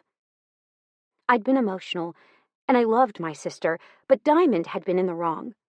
She'd nearly shot my husband, all because she thought he was an intruder. She'd been protecting our son. Why she'd been doing it like that, I didn't know, but now I could see that I'd overreacted, and I didn't know how to fix it. I was literally clueless. I'd thrown a lot of words at George that night.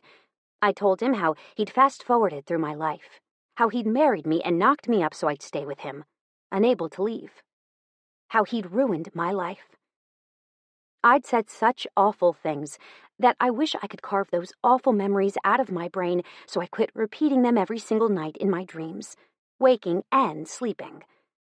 I fucking hated how I handled that. I'd always been hot-headed, always, but George and I had been together for such a short amount of time that he'd never experienced my 0 to 180 mood swings. My sister used to call me, and maybe still did behind my back, Wacko Wrigley. My brother used to say that I was a bitch, which I had to admit that sometimes I was. George had never experienced that, and honestly, at this point, I thought I was doing him a favor by not crawling back, even though I desperately wanted to. George had been perfect. He'd been kind. He'd been understanding and careful with me. Then I'd gone and ruined all of that by a few nasty comments, and I'd left. The next day, when he'd try to come talk to me again, I'd been completely and utterly embarrassed with myself. I'd been awful, stupid, and honestly, a moron. Who left a man like George Hoffman? That's right, this moron, me. Hurrying toward the door, I stopped right beside all the other terribly returned carts and caught my son up in my arms. Once he was placed comfortably, I juggled the bags all into one hand. Today was just bad enough that it'd be my luck that young Candy would likely call the cops on me for taking the freaking cart, and I wouldn't be doing anything else stupid tonight. Moments later, I walked out of the store, my son asleep in my arms, and headed back to my apartment. All the while, I berated myself for being a dumbass. Chapter 10. Wrigley. Say no to drugs has always made me laugh. If you're talking to drugs, it's likely already too late for you. Wrigley's Secret Thoughts. I gritted my teeth as I read the article in the Hotspot magazine, the world's top celebrity gossip column, the column that I found myself staring in over the last 8 months, and the downfall of my marriage to star outfielder Furious George Hoffman, the man that everyone loved. I was the woman who'd left him. I was the woman who'd gotten fat, and George could do a whole lot better then. I was the woman that was a homewrecker, slut, and dried-up old hag, all rolled into one. I was the woman that everyone loved to hate. Thinking my morning couldn't get any worse than reading about my slut self in a magazine everyone devoured, I walked into the living room. Then I saw the destruction. I gasped in despair at the state of Teeny, the elf on the shelf, and panicked. My automatic panic mode enacted, and I called the only man that I wanted to talk to. He answered in 3 rings. "Wrigley, is Micah okay?" George asked worriedly. I realized rather quickly that he was in the middle of practice by the sound of bats cracking against balls. Yet I still didn't control myself. Still didn't stop to think that this could be done at a better time. "The dog ate Teeny." He was quiet for a long moment at the sound of despair in my voice, but eventually he was able to compose himself. "Teeny, the elf," he clarified. I didn't need to guess what he was thinking. Maybe if you hadn't have put him out 2 months early or at all, this wouldn't have happened. But seriously, Micah loved finding the elf. I did it for the last 4 months of the year. So what? "Yes," I hissed. "What do I do? Micah will wake up in less than an hour, and I don't have an elf to replace him with. Half of Teeny's face is eaten off." George started to make a sound in his throat that clearly made him sound like he was choking. On his own goddamn laughter. Shit. This was stupid. I know I shouldn't be freaking out, but I couldn't help it. Teeny's face was missing. How was I going to explain that to my child? "I'll be done at practice in 20 minutes. I'll run by Target and get a new one." 49 minutes later, I could hear my son stirring, and there was still no George. I calculated the length of time, tops, it would take him to get here, and knew that he wasn't going to make it. 20 minutes, plus the 18 it took him to get to Target from the practice field, added in however long it took to get into the store and buy it, if the damn store even had the elf at all, meant that he should have been here by now. And he wasn't. "Mama!" I walked with heavy steps toward the door of my son's room, my feet nearly dragging the entire way when I heard the knock. I stopped what I was doing and practically ran to the door. Throwing it open, I nearly cried in relief. "I only found the girl elf," my savior apologized. "The boy elf wasn't there, or at the other stores I went to seeing, as the Christmas stuff is only barely getting out on shelves. You can explain this, right?" I could. Micah was an impressionable little boy. He wasn't going to question me about a new elf being there, or his gender all of a sudden changing, so I chose to make use of what I had. "Thank God." I snatched the bag. "Go into his room and distract him while I put the elf up." George winked and moved toward the mouth of the hallway. leaving me unable to breathe. He was in baseball pants today, and they were tight. He had on slip-on sandals over his socks, and the tight Under Armour shirt that was clinging to every single muscle on his chest was making me want to hyperventilate. The man could literally pose for Under Armour with the way he filled out his shirts. God! And he had his hat on, too. The full shebang. The man that I fell in love with was in my house, sweaty and looking beautiful. I looked down at myself and winced. I was most assuredly not. Fuck. George. 30 minutes earlier. Who was that put such a huge fucking smile in your face? Hancock asked. I shoved the phone back into my back pocket and resituated my batting gloves. My wife. You mean your ex-wife, correct? Gentry confirmed. Or did you go and get married in Vegas again and we just didn't know?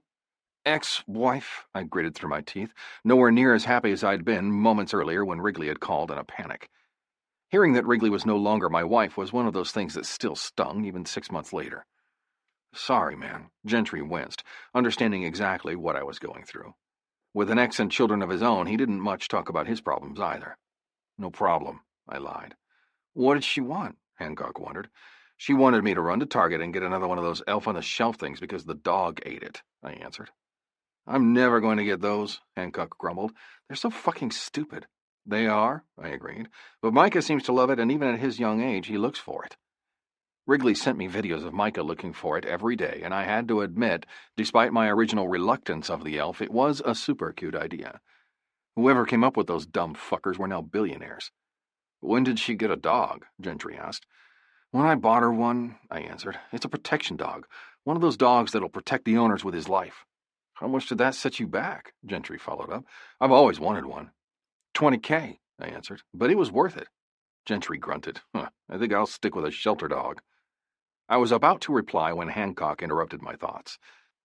Well, why don't you just go and take care of that? The rest of practice is just us hitting, and since you've already hit, there's no reason to be here, Hancock, our team captain, suggested. I gave him a mock salute. Sounds good. Then I was off to Target to find a stupid elf. Only, after a thorough search, I realized that there wasn't an elf. There was an elfette. That was it. Then, for expedience, I called every store in a 10-mile radius and realized rather quickly that they didn't have any either. Apparently, Elf on the Shelf was on sale for Black Friday for a steal at every single retailer in town. I was lucky to find the stupid girl elf. Fuck. And as I walked up the steps to Wrigley's condo, I hoped that it would be okay. My breath left me the moment she opened the door. I only found the girl elf, I told her slowly, taking her in. The boy elf wasn't there, or at the other stores I went to. You can explain this, right? She was wearing leggings. Goddamn leggings that fit her curvy hips like a glove. When Wrigley had Micah, she'd never completely lost the baby weight, so she was still carrying a few extra pounds around her hips and thighs. Her breasts had grown too, and were still just as big now as when she'd been breastfeeding. Let's not forget to mention that she wasn't wearing a bra at that moment in time either. She was wearing one of my old t-shirts, one that had been suspiciously missing when she'd left all my shit on the front porch. I swallowed and tried to breathe, thinking about anything but what she was wearing. My grandmother, her marrying and being sexually active with her husband, who was just as old as her. Yep, that did the trick. Thank God, she snatched the bag. Go into his room and distract him while I put the elf up. I walked through the living room stiffly, carefully keeping my eyes on my destination instead of Wrigley, and made my way to my son's room. My son, who was getting progressively louder the longer his mommy left him in his room. About 3 or 4 months ago, my son had started the particular stage in his short life where he didn't like being in his bed. So, to circumvent him leaving when we weren't aware, because he had done that one night and walked straight out of the condo, we'd started locking his door. It hadn't been the safest thing in the world, but it had kept us from having our hearts ripped out of our chests when we went to check on our son, and he was nowhere to be found. We'd tried the lock on the outside doors first and quickly realized that when he was determined he was going to find a way, and that way was climbing from the bookshelf beside the door to reach the lock at the top of the door itself. That had been the day that the shelf had fallen with him on it, and he'd been saved from being crushed by me walking in the door moments before it fell. From then on, we'd started locking his door. Unlocking it, I pushed it open and grinned when I saw my son standing angrily in the middle of the floor. That glare slid right off his face moments later when he saw me. "Daddy!" he screeched. I bent down and caught him before he could hit my legs and start climbing. "Hey, buddy bear," I grinned, taking him close. Are you being good for your mama? Micah wrapped his tiny little arms around my neck and squeezed. I love you, Daddy. My throat tightened. I love you too, buddy. Stay! I felt tears tickle the back of my throat. I can't, Buddy Bear, but I promise we'll do something fun the next time I have you, I promised. No! He squeezed me and cut off my air supply. For a tiny little toddler, he had a surprising amount of strength in his arms. Buddy, I hesitated. Ready, Wrigley said softly. I turned to find her standing in the doorway watching us. Did you change his diaper yet? She whispered. I shook my head. Haven't gotten that far. She smiled. Do that and come out here. I did that and then went out there. I'd left Micah in the onesie he'd been dressed in from the night before, knowing from experience that Wrigley would just go and change him since she was particular about what he wore. Oh, and the fact that I couldn't match wore the shit. So instead of our son going out with his shirt not matching his pants, I decided to go with expediency instead of changing him when she'd just go fix him up later. Teeny? Is he talking about the dog or the elf? I whispered. Wrigley's lips twitched. The elf, I imagine. He started calling the dog by Oosie now instead of Teeny. Everything was Teeny at one point in time. I was Teeny, Wrigley was Teeny, my grandmother was Teeny, even the dog was Teeny. Now, however, I was semi-glad that Teeny was now the elf and the elf only. It was weird to explain to people why my son called me Teeny instead of Daddy. I put Micah down and let him look for his stupid elf. And since she'd hid it so obviously, Micah found it in a matter of moments. I started to laugh. You have it eating turkey? I asked. That was why the dog ate the other elf's face. The turkey had attracted her to it. She made herself a midnight snack, apparently. Wrigley sighed. I started to chuckle. It's not funny, damn it, she muttered darkly. Micah immediately picked up the elf and started to chew on her hair. Aren't they not supposed to touch the elf or it loses its magic? I questioned, looking at the elf who was now starting to resemble recently getting out of the shower Elfette and not clean and dry Elfette. Wrigley shrugged. I tried to do it the right way last year, you remember? And you know how that turned out. I snorted. I had. Micah had done quite shitty at the leaving the elf alone thing, but she managed to hide the thing in places that Micah couldn't actually reach. Apparently that wasn't a thing any longer. Well, I sighed, I guess I'll go. I didn't want to go. I wanted to stay exactly where I was. Yet I knew that I couldn't stay very long. My heart couldn't take it. I was still just as in love with her now as I was when I met her. It had been a long, hellish 8 months, and I fucking hated what my life had become. Do you want to stay for breakfast? I shouldn't. I knew I shouldn't. Yet I couldn't seem to stop the words from tumbling free of my lips. You know I can't have anything with excessive amounts of sugar or fat, I informed her. She rolled her eyes. I know you, G. I also know that you can't have sweets or bacon. I was present during our marriage. Were you? The words tumbled out before I could stop myself, and I immediately winced. Wrigley turned, and her eyes were guarded. Yes, I was present, she said softly. I'm gonna go, I murmured. Then I turned to leave, because if I didn't, I'd say something I didn't mean. Something similar to what I said to her at the end of our marriage. You're giving up on us. Maybe I never really meant anything to you at all. Chapter 11. Wrigley. I'm too old for Netflix and chill. I'm more of a prime and wine. Wrigley to George. Hey, Grams, I sang into the phone the moment I placed it to my ear. What are you doing today? Grams clucked into the phone. Are you back together yet? I pinched my lips between my upper and lower teeth. No, I drawled. I'm calling about the game. Are you still wanting to go? Yes. She sounded offended that I'd even asked. I told you I would, didn't I? I rolled my eyes. Today being family day at the field, I wanted to make sure before I told George that you were coming. You know how he gets, I said. The first family day I'd gone to had been eye-opening. Everybody had a ton of family there. Most of the players had at least 1 or 2 people out on the field with them while they were singing the national anthem.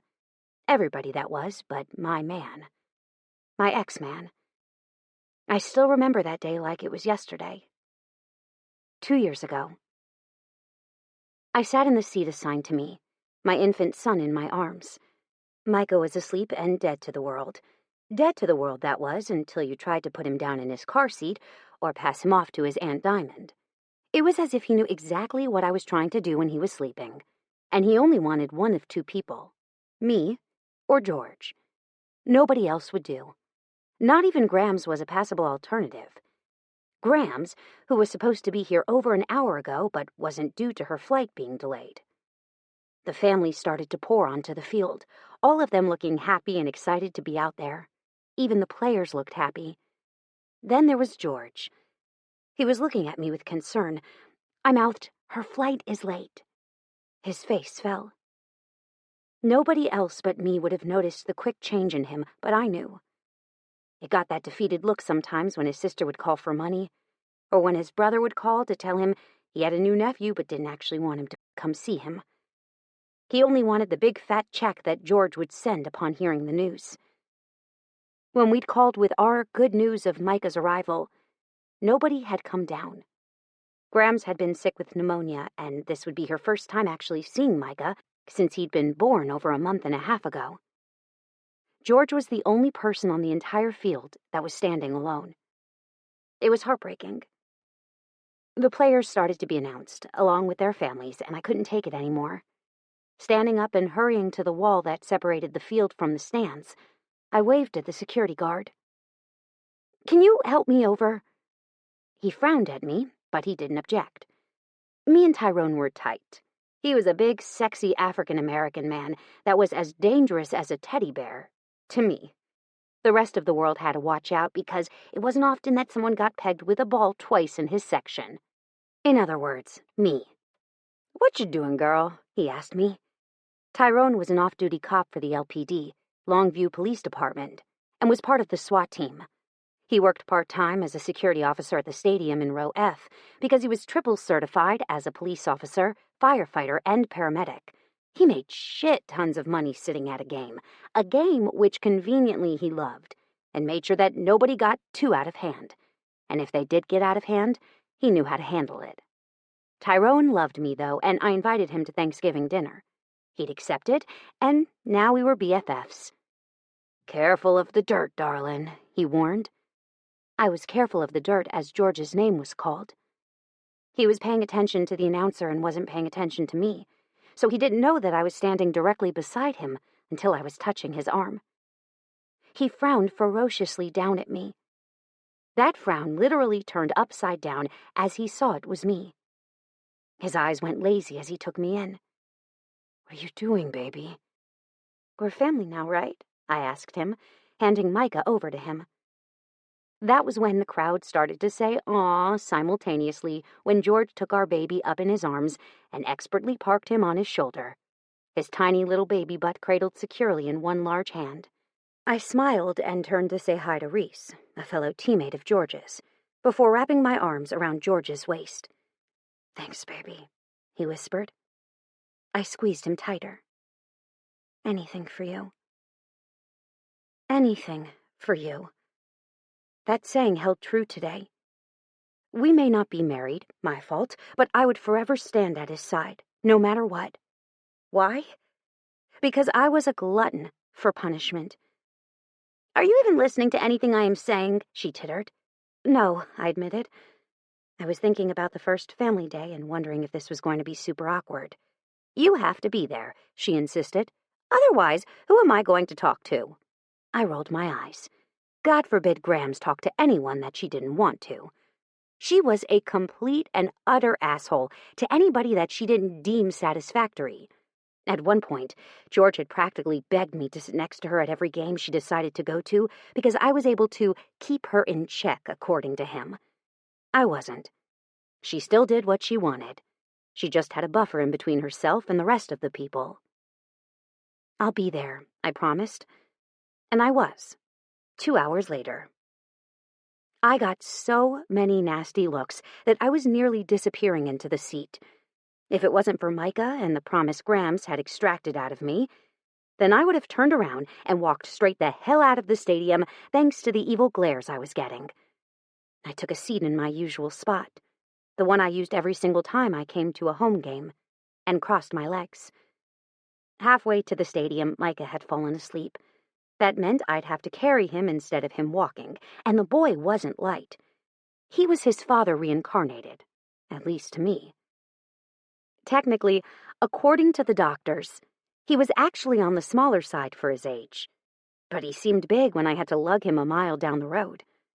He was also drooling down my cleavage. It felt oddly refreshing due to the overheated state of my skin. Embarrassment of what I'd overheard, in other words, leaving George, had made me light up like a raspberry. I was stupid. I'd heard it over and over again over the last 8 months since we'd been divorced. The dumb broad who let baseball's sexiest man go. Wrigley lost out on the love of her life. George moving on, leaving Wrigley in the dust. Furious George angry and alone, Wrigley to blame. I was getting it from newspapers. I was getting it from random people coming up to me at my son's doctor appointments or at his daycare. I was getting it from my fucking grandmother. Seriously, I just couldn't escape it. Which became why I was able to tune everything out. "All right, whore, I'm here," Graham said as she sat down at my side. I blinked, then blinked again. "Did you just seriously call me a whore?" "Sorry, I heard some ladies say that about you as I came down, and I thought it was funny. Did you not like being called a whore?" She batted her eyelashes at me. Fake eyelashes. "Are you wearing fake eyelashes?" I questioned, brows furrowed as I studied her. "Yes. I'm also wearing chicken cutlets in my bra." "Why?" I queried. "Because I'm going to be on national television, and I don't want to be seen with no eyelashes and small breasts," she said slowly, as if she was spelling out the obvious. "Okay," I hesitated. "But Grams, you have big boobs as it is." I looked down at her shirt. "And they're not really chicken cutlets, are they?" She flipped me off, making the woman I could hear 2 rows behind me snicker. I turned and glared at her. "Can I help you?" The woman smirked. "No, not unless you want to give me George's number." I choked on my spit. "I'd rather shit myself." The woman narrowed her eyes. "I wouldn't leave him. He deserves someone that'll stay by his side, through thick and thin. You wouldn't know what to do with a good dick if it slapped you in the face, and my George is a good dick. You're not. Go fuck yourself." I pressed my hand against my forehead. "Grams, this is family day. You can't say stuff like that with all these kids around." "I can do what I want. I'm an old woman. People almost expect it out of me at this point," she countered. I just shook my head, picking my battles. At this time, there wasn't a kid in sight but mine, and he was sound asleep on my chest. And as I looked down at his face, I realized that he was still, indeed, drooling, just like his father. "Aren't you supposed to be with the other families?" I asked. "Sure," she shrugged, "but I went in there and they were all too loud, making my ears ring. I have these hearing aids in and they make me hear stuff that I didn't even hear when I was younger. Like the young girl talking in the corner about her STDs.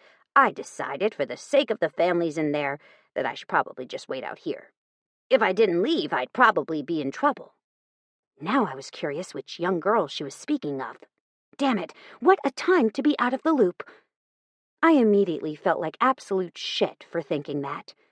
The reason I was out of the loop was solely on my shoulders. I'd done that to myself, not anybody else. I frowned and looked down at my son's crazy mop of curls, just like his daddy's hair when he allowed it to grow out in the off-season. "Attention, ladies and gentlemen, the time is nigh." The announcer hadn't gotten any less annoying since the last time I'd been at a home game.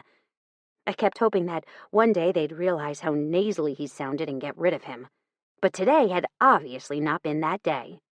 "God, is it just me, or does he sound like he needs to blow his nose?" I grinned but didn't turn toward Grams.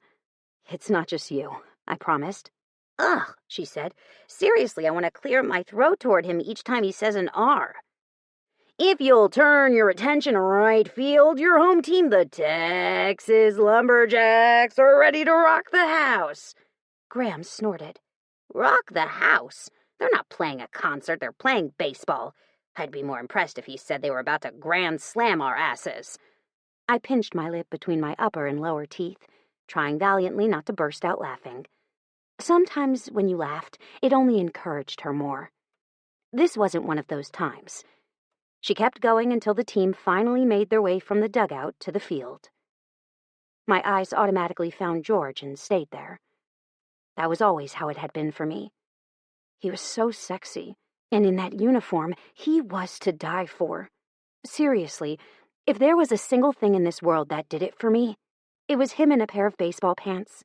Gray or white, either one was perfect. He had a sexy ass, yummy thighs, and a sizable bulge in the front. That wasn't truly obvious until he hiked his pants up to hit. Then I could do nothing but stare. I'd miss many hits that my hubby got just because I couldn't tear my eyes away from his package long enough to watch the ball. "Are you listening to a word I say?" Grams poked me. I blinked, yanked my gaze away from George, and turned back to Grams. "No," I admitted. "You were staring again," she accused. "If you're so enamored with him, tell me, why the hell are you not with him?" I looked away. "Life is complicated, Grams. We're on different paths in life," I lied. "How is your sister?" I frowned. "She's okay. She's back at work at the bank, but she's no longer in a manager position. They demoted her to teller of the drive-thru because she gets less human contact there, meaning she won't blow up at an unsuspecting customer because they forgot to face all their money a certain way." "Did the doctor visit in Dallas go well last month?" I sighed. "Yes and no. They say that everything she's saying aloud or doing is something she would have likely thought before her accident, but never put action to. Now that she had that TBI, traumatic brain injury, they say that her impulse control is nil. She literally can't stop herself from doing the things she does. So if she walked up to a cop, looked at his gun and thought, 'I wonder what he'll do if I take that,' she'll actually do it?" The thought made my heart race. God, I hope not. "I do too. That would be some serious bad mojo with what's going on in the world right now." Grams put voice to my thoughts. "I know that's right," I agreed. "I think it's time for you to go out there." "Each year," the announcer called through the speakers, his voice booming and nasally. God, would he ever blow his nose? "The chosen members of the Lumberjacks say a few words about his family. This year, the team member who was drawn out of a hat is George Hoffman, better known to you fans as Furious George." What the fuck? My thoughts were echoed by Grams. Surely, he explained that he shouldn't be talking about his family, right? Because that was fucking painful for him. Hell, it was painful for me, and I didn't have it near as bad as he did. I would literally hate to talk about my family in front of this crowd. "Grams, go out there," I whisper-yelled. "Do something." Grams got up from her chair, and I gestured at Tyrone. "Ty!" Ty looked over at me, glanced at Grams, then nodded. He reached over and took Grams by her tiny waist, and then placed her on the other side of the wall. Grams started walking just as George was handed a microphone by the team manager. Grams reached his side just as he started talking. "I sure am glad to be here." George's beautiful, melodic, deep voice slid through me. "Everybody ready to win a game tonight?" The fans started to scream and holler. George didn't say anything until the yelling died down. "The team owner asked me to say a few words about my family," he started. "But, save for one lovely lady," he looked down at Grams and winked, "my family isn't really something to write home about." My belly clenched. "Despite my Grams' determination, my family and I are no longer close," he said, "but I wanted to talk to you not about the family you're born into, but the family you make for yourself." I sat up ramrod straight in my seat and jostled Micah as I did, dislodging him from my pillowy breasts and causing him to sit up. "Down," he ordered. I put him down but kept my eyes on my husband. Ex-husband. God damn it. 3 years ago, I met my ex-wife," George started to say. "And let me tell you something. She gave me something that—" I closed my eyes at those words. Ex-wife. Hearing him actually say it was harder than it actually happening. Almost as if it wasn't acknowledged, then maybe it wasn't actually true. Maybe I hadn't acted like a shrew and thrown him out of his own house. Maybe, just maybe, I'd wake up and it'd all be a horrible dream. I opened my eyes once again and realized that George was speaking still. and I'd missed half of what he was saying while I was having an inner pity party. And my life wouldn't be what it is today if I didn't have him. George's eyes went to me, and then to Micah. Micah, who was now running across the field to his father. He dodged Tyrone like a prize sprinter, heading as fast as his tiny little legs could take him, which really wasn't that fast. It was just that he was a slippery little devil. I pressed my hand over my eyes and counted backward from 20. 20, 19, 18, 17. I was down to 6 when the entire stadium said, "Aww." I opened my eyes to see that Micah had finally made it to his father. They were dressed nearly identical. Today, Micah and George were both in their tight white baseball pants. And on another note, do you know how freaking hard it is to find baseball pants for a 2-year-old? I had to have those bastards specially made. Micah was wearing his daddy's jersey, only in a very miniature version. Then there was the baseball cap. Micah's was askew from where he'd been sleeping on me and honestly looked like it had seen better days. But he didn't go anywhere. And I do mean anywhere without it. He even tried to wear it in the bathtub, something he learned better than to do when I wouldn't let him wear it the next day until it was dry. If there was one single person in this entire stadium that was George's biggest fan, it was Micah. He even surpassed his aunt's one-time exuberance. Not that Diamond had much of an interest in baseball or anything lately. I barely even got her to go out of her apartment on the days that George had Micah. This guy right here wouldn't have been possible without his mama, and despite us being divorced, I count her as my family. Family is what you make it. These guys surrounding me are my family. That woman over there, he gestured toward me. Family. This one right here, actual family, but also my best friend. So, in short, it's not always blood that matters. Your friendships have a hell of a lot more impact. My breathing hitched in my throat as George handed the microphone back to the team manager, who started saying something immediately despite the loud round of applause that George was given. George, who earned a bigger applause when he dropped a kiss down onto Micah's forehead. Minutes passed as families made their way off the field, and I watched with both of my hands pressed between my knees as George made his way to me. He and Micah chattered the entire way, making me watch them and wish that I hadn't stolen that away from them, too. Grams was watching me, though, and I frowned at her. She gestured toward George, and then pursed her lips. I rolled my eyes. That woman was crazy. There was just no other word for what she was. Then they were there in front of me, and Tyrone was helping Grams back over the wall. Fans surged forward, but George backed away. I'll sign all you want after the game. Back away, please. George was protective of our son. Had I mentioned that? He never signed autographs when Micah was in the vicinity. Never.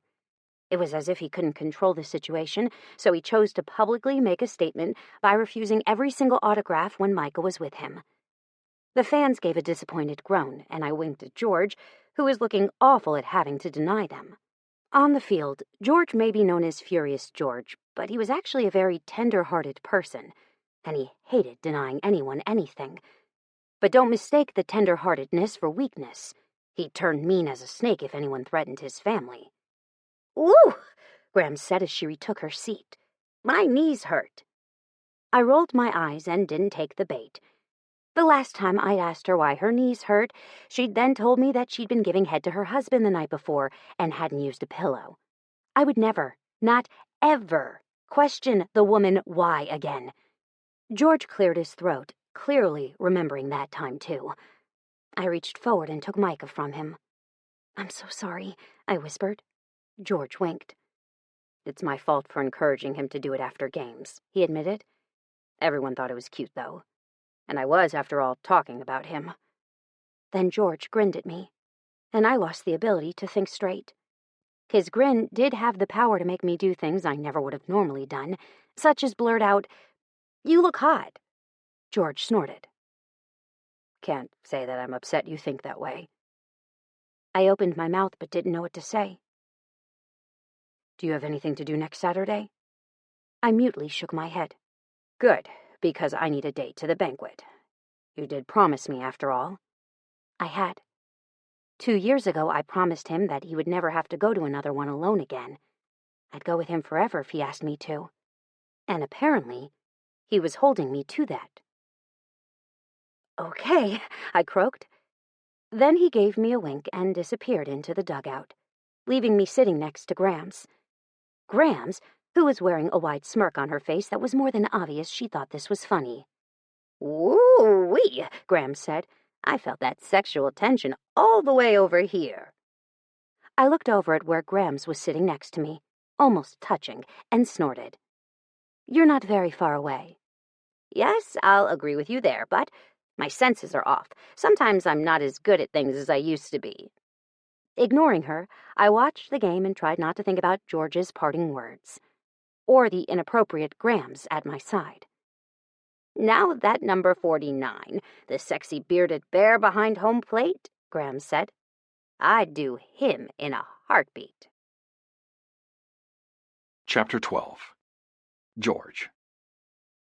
Beware of, well, just beware, George when he introduces his grandmother to people. I nervously knocked on the door and then immediately wiped my sweaty palms on my dress pants. My dress pants that were just a smidge on the too tight side.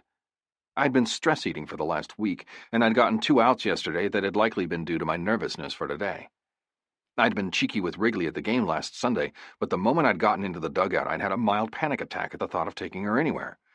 She hadn't said no, which was a good sign. Operation Get Wrigley Back was about to commence. I'd had 8 months of sleepless nights, and ever since that interview with her asshole brother, I'd decided that this wasn't going to work for me anymore. I was going to have her back. In my home, in my bed, in my life, and I was going to get back into her heart. I was going to find a way because I was freaking miserable without her. I wanted her back. I wanted to wake up to her pushing me off my side of the bed. I wanted to wake up to my son screaming his head off because he'd been locked in. I wanted to fucking breathe. And I hadn't done that easily since we'd divorced. The door opened and the chaotic flurry of Wrigley made herself known. I followed her inside her apartment. "What's going on?" "I can't fit into my dress. I tried it on last Sunday after the game to make sure that it fit, and today it won't zip," she cried out in frustration. I took her by the shoulders and stilled her angry movements. "Come here," I said, gesturing for her to turn around. She did, and moments later I stared at the zipper. "It's caught on some of your dress." She breathed out a sigh of relief. "Thank God. I thought that I got fatter in less than a week." I didn't say anything to that. The woman was far from fat. She was curvy and delicious. I wanted to take the dress from her shoulders, press kisses down her spine, and bend her over. I closed my eyes and did up the zipper, then turned around and headed for the couch. "Get your shoes, Riggs," I whispered huskily. When I found my seat, I looked up to see her staring at me with longing in her eyes. Longing that disappeared the moment she realized I was staring at her. The moment Wrigley disappeared into the bedroom, Grams appeared at the door of my son's room. I grinned at her. "You're not going to teach him anything bad, are you?" Grams gave me a droll look. "Nothing worse than what I taught you," she countered. I shuddered. "Grams, you taught me how to put on a condom using an actual dildo. Then, when I was 15, you taught me how to smoke weed." Grams's lips kicked up at the corners just as my son came screaming out of his room. "Daddy!" I bent forward and caught Micah up in my arms, burying my face into his recently washed hair. God, the smell of his shampoo paired with his unique scent made me feel like my chest was going to explode. "You're going to be good for Grams, right?" "No!" I snorted and let my mirth-filled eyes lift up to Grams' amused ones. "You deserve this," I told her. Grams shrugged. "I've raised you, boy. Nobody can be as bad as you were." I rolled my eyes. "I was the best kid out of all of us. You're just lucky that I'm not an asshole now, or you'd not have any great grandbabies to keep you young." My brother and sister both had kids, but none of them allowed Grams the free rein that I did. Grams was Grams. She was brash, took zero bullshit, and honestly didn't give a shit what anyone thought of her, which was what irritated my brother and sister. Grams was very vocal with how poorly my brother and sister treated their children, as if they were commodities to do whatever pleased them. The last time Grams had been there, the kids had been glorified gophers for them all. She'd explained it like this. "All those kids, all 4 of them, all sat with anxiousness because they never knew when they'd be called upon to go do something. Kid 1, go get me a beer. Kid 2, take the trash out and go get me a bottle of wine while you're out there. Kid 3, bring me the remote. Kid 4, I think I dropped my phone on the floor. Can you look to see if it's there?" Seriously, I felt sick leaving those kids there. But I have no claim to them whatsoever, and your siblings treat me like I'm senile. The next time I go over there, I'll be telling them they're written out of my will, and all of my money is going to their kids when they turn 25. She loved that Micah was a wild child, that he got to grow up and just be a kid, something that Wrigley and I had both agreed on. Though he did get disciplined, even corporal punishment if it warranted it, he was genuinely a great kid. He knew right from wrong, he knew what buttons he could push without getting in trouble, and he pushed boundaries. However, when he did it, it wasn't disrespectfully. At least at this age it wasn't. Maybe in a few years, if he said the same thing to me as he just had, I might have had a different reaction. But for now, I just thought it was hilarious. "All right," Wrigley breezed out, Lucy right on her heels. "I'm ready when you are." The view from the front was even better than the view from the back. The dress she was wearing was one that I'd seen before. She'd worn it out one time before Micah was born. We'd gone out to eat at a fancy place in Vegas that sold nothing under $130. The steak I'd ordered had been almost $200. The bottle of wine, a deep red, almost maroon, had matched her dress. She'd called it a red grape color. I hadn't cared what color it was. I'd only devoured her with my eyes. The way it seemed to hug her hips, to the way the neckline plunged down her breasts. Now that fabric seemed to hug her even more snugly around those luscious hips. And don't even get me started on her breasts. I knew she still breastfed Micah before bed. I also knew that she had milk in those luscious breasts. I gave Micah a kiss and stood up, walking him over to my Grams. "All right, kiddo," I said to him, ruffling his hair. "Be good for Grams. I don't want to hear that you were bad for her." "Yes, sir," Micah agreed almost immediately. I grinned and winked. "Love you, baby boy." "Love you too, number 7. I just shook my head instead of replying. That kid of mine was hilarious. When he'd started calling me number 7, I couldn't tell you. But it had been his thing for a while now. "Ready?" I turned to Wrigley. She nodded, then walked to the kitchen table and picked up her purse, a tiny grape red that matched her dress. My eyes trailed down her body, taking in everything. She'd curled her hair and it flowed in soft waves around her shoulders. She'd gotten it colored recently, adding lighter blonde highlights to her hair. Her eyes were shaded in a deep smoky gray, and she had sparkles on her eyelids from her eyeshadow. Her lashes were long and her lips were glossy. She was wearing a necklace that plunged down into her cleavage, one I'd bought her. I felt almost proud that she was wearing it. Then there was the dress itself. It was floor-length, long and flowy, and her fucking feet were encased in those shoes, the ones that drove me absolutely crazy. I closed my eyes and breathed in through my nose, then blew it out of my mouth. "Let's go," I croaked. Wrigley and I left to the sounds of my son's protests. "He really breaks my heart when we leave like that," Wrigley sighed as she closed the door.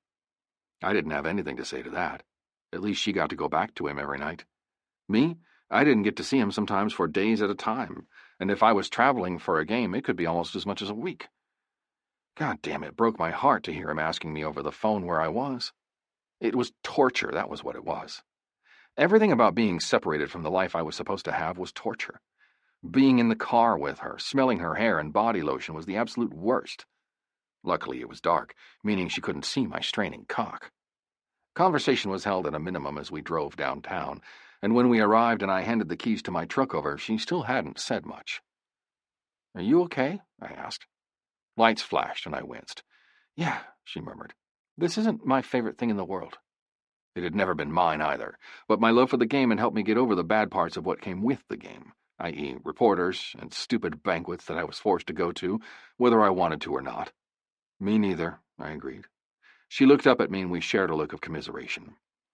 "If you had to choose one thing to give up in this world, what would it be?" "Like, I'm being forced to give it up?" I clarified. "Yes." She nodded as I opened the door for her. "You're being forced to give something up that you love, or you die. Love as in a person, or love as in an inanimate object or food." She sighed in exasperation. "Must you always think things to death?" I shrugged. "Well, if I'm being forced to give something up that's a person, I would say who I was thinking of. If I'm being forced to only give up, say, a food item, I wouldn't choose a person. Do you know what I mean?" She groaned. Yes.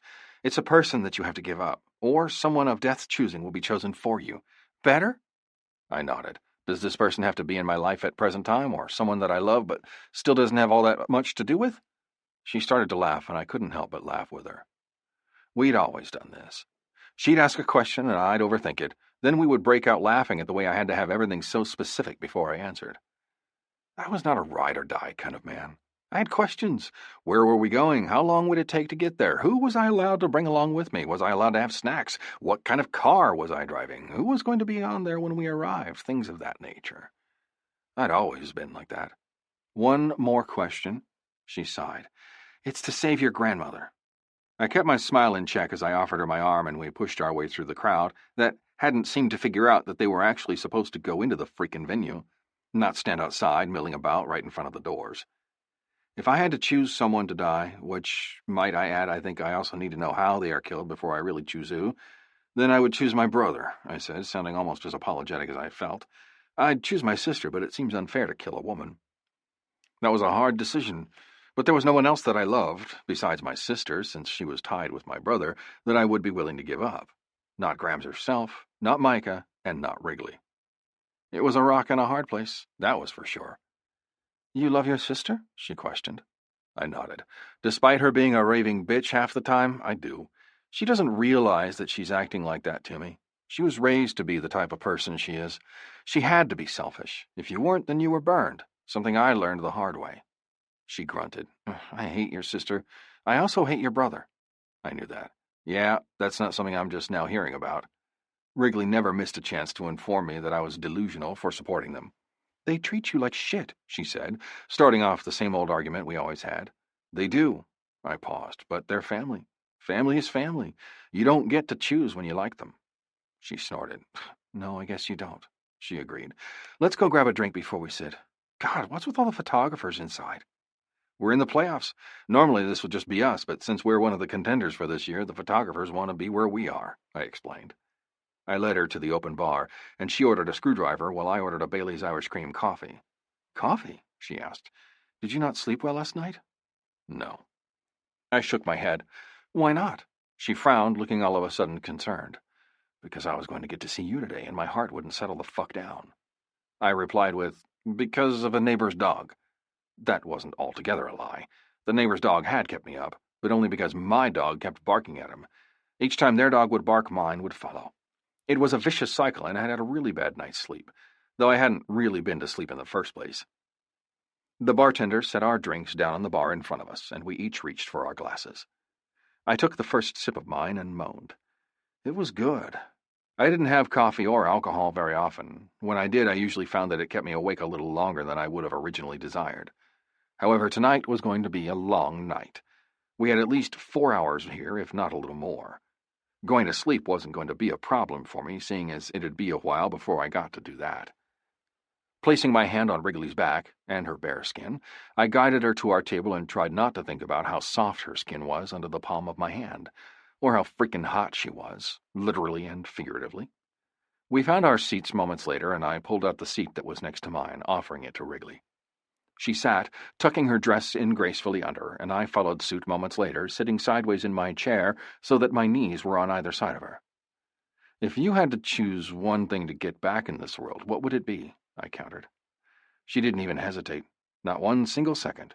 She didn't overthink it. She didn't purse her lips and try to find the best possible answer. She already knew what she would ask for, as did I. She opened her mouth and started to say, but someone interrupted her word by shouting my name. Then I felt a hand slam down on my shoulder, and I looked up to find Reese, the third baseman, glaring at me. How's it going, big guy? He rumbled. I tried not to yell at him for interrupting her answer. I grimaced.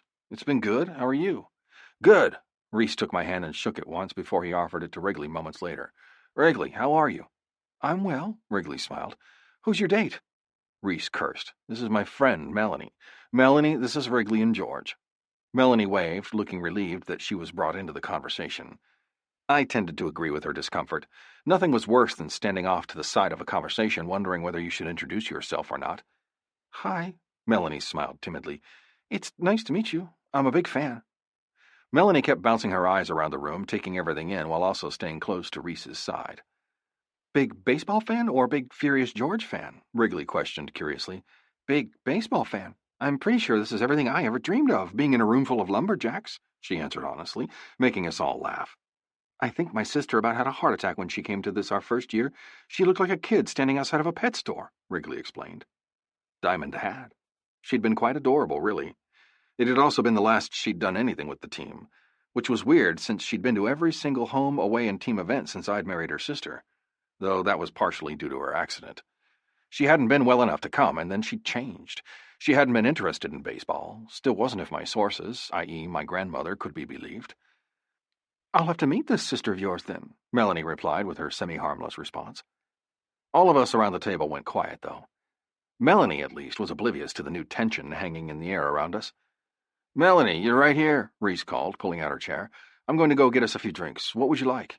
"Club soda would be super," she replied. "I don't think it's a good idea for me to drink alcohol. I might very well embarrass myself." Reese snorted. "I highly doubt it." Then he walked away, leaving us to stare at each other. "How did you meet Reese?" Wrigley tried to engage her in conversation. Melanie twisted her fingers in her lap as she answered. "Reese and I met at the convention his sister hosted for the hearing impaired." "The hearing impaired?" Wrigley asked. "Are you a worker there?" Melanie started to giggle. "No, I'm deaf." "But how are you—" Wrigley sounded about as confused as I was. Melanie didn't look offended, though. She only lifted up her hair and showed us what had to be her hearing aids. "Wow," Wrigley said. "I never would have known." Melanie looked quite pleased with that. "That's honestly my goal. I've spent years trying to be just like anybody else." "You are, girl," Reese spoke to Melanie as he walked up, handing her drink. "And don't ever let anyone tell you different." Reese's eyes met mine, and then Wrigley's. His laid-back, good-old-boy act was gone. In its place was the Hunter I sometimes saw there when he thought no one was looking, the one that literally would slash your throat if he saw you do something to someone he loved. I nodded once.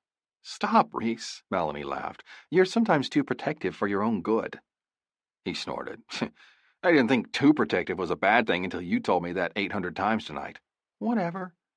Hancock and Sway, Hancock's new wife, walked up moments later. Sway was in a floor-length gown like the rest of the ladies, but her dress was a deep scarlet. Paired with her milky white complexion, it was a startling contrast. A beautiful one, but still startling nonetheless. "Hancock?" I nodded my head. "Sway?" Sway waved, her clutch in her hand nearly blinding me as it caught the lights from above. "Hi, George." Wrigley leaned a little away from me, and I turned to her with a frown. "What?" She shrugged. And since I was so focused on her, I was able to hear the words being said at the table behind us instead of the conversation going on in front of us. "Who's the fat bitch with George Hoffman?" someone whispered behind us. "Is that the fat bitch table or something? How funny that whoever wrote the seating chart put them all there. I wonder if they'll have any food left when they get to us." I went solid and turned to find two women sitting at the table directly behind us, and both of their eyes were on us. I really shouldn't say anything. Shouldn't. Nope, not a good idea. I turned back around to see Wrigley's face flaming. "I need to use the restroom," she replied, then stood up. She was gone moments later, and I couldn't help what happened next. I turned back around and glared at the two ladies, if you could call them that after what they'd said. "She's not fat," I said to them. "She's beautiful and curvy, two things you'll never have because you think men like the way you look. Let me tell you something, ladies. Men don't find bones attractive. They prefer to have something to hold on to when they fuck. Tits, ass, and thighs." Hancock and Reese grunted something behind me, but all of my attention was focused solely on the two ladies. The two ladies that didn't even look like they'd eat the meal if it was served to them anyway. Two mouths dropped open in affront. I turned my back on them and returned my gaze to the table. Sway started to laugh. Hancock's grin was one of agreement. "I'll be back," I muttered, buttoning my suit coat as I prowled out of the banquet hall. The team had rented The Scales, an uptown, stuffy hall that only the richest in Longview used for their important events. Personally, I'd rather have had this at IHOP, but whatever, nobody asked me. My dress shoe-clad feet slapped against the stained concrete floor as I walked toward the bathrooms with determination. But after 10 minutes of waiting outside for her to come out, I realized that maybe she wasn't going to come out. So I decided to go on in. Pushing the door open, I looked around and found her standing at the sinks. She had both hands braced beside the bowl of the sink, and her eyes were on herself. My eyes were on her, too, and I wasn't sure she was seeing what I saw. "The first time I saw you, you were wearing a pair of white jean shorts, a black tank top stretched across your ample breasts, and a pair of flip-flops," I shared. Wrigley's head whipped toward me. "That day I thought you were so beautiful." She grimaced. "I've gained weight," she admitted. I nodded. "You have, yes," I agreed. "But you look no less beautiful now than you did back then. In fact, I would go out on a limb and say that you are even more beautiful." Wrigley laughed harshly. "You can say that all you want, but I don't believe you." I frowned. "You don't think I know what I'm talking about?" I think that you're trying to make me feel better, she admitted. I walked up until my body brushed her side, then gently took her hand and wrapped mine around hers. Then, while watching her face in the mirror, I brought her hand down to rest against my erection. Does that feel like I don't find you beautiful? Her mouth opened and tears filled her eyes. George, don't say that I don't find you attractive. If there is one thing that's not fucked up about us, it's that. You're beautiful, and not a day will go by that I don't find every single inch of you captivating. Chapter 13. George. I don't give a sip. Coffee cup. This isn't a good idea. I shook my head. In fact, this is so far from a good idea, it's going to backfire. And when it does, I hope you all know that I'm going to cry like a little baby in the middle of the goddamn stadium. Everyone is going to blast that on every single article and magazine in the country, and I'm never going to live it down. Come on, Sway grinned. I promise it'll work. I turned my eyes to the woman. How do you know this? I questioned. What makes you so sure? George, Sway paused, stepping forward. Hancock's arm fell from around her shoulders, and he sighed. Darlin', Hancock drawled, swear to God this isn't high school. This is real life, real-world problems. This isn't going to work like you— Shh, she hissed at her husband. If I'm wrong about this, I'll give you that present you've been begging me for. You know. Sway raised her eyebrows suggestively, and I snorted. Hancock's grin grew, and I had a feeling that whatever that present was, it was going to be a good one. Fine, he grunted, holding his hands up in surrender. This is your show. You just tell me where to be. Sway winked at her husband, then turned that grin to me. Here's what makes me so sure, she said, pulling out her phone and scrolling her thumb over the screen. Moments later, she turned it around and showed me what was on the screen, and my heart palpitated. Why, you ask? Because it was a picture of my Wrigley on the screen. I don't know what we were talking about, but Wrigley was standing behind me, and I was having a conversation with Hancock, Gunner, and Reese. It had been at the baseball game last week, the one I'd begged Wrigley to come to with our son so Micah could see his old man win Player of the Year. Wrigley had come, and I'd been so fucking happy, pretending, acting like my life was normal again. My wife and son were where they were supposed to be, at my side. Micah was asleep in my arms, and he was drooling all over the uniform that I had to play in less than 30 minutes from then. I had an arm hooked underneath his butt, holding him steady, while also talking easily with the men around me. Sway had come around and obviously gotten a picture of the three of us, and Wrigley had stayed behind. Her eyes were aimed at me, and her eyes were full of love, longing, and pain. Pain that I felt, too. She loves you, Sway promised. I've looked at this picture quite a few times since the Baseball Hall of Fame banquet, and it's made me realize that she's just as far gone for you as you are for her. Trust me. This right here, this doesn't lie. It didn't lie, no, but it also wasn't reality.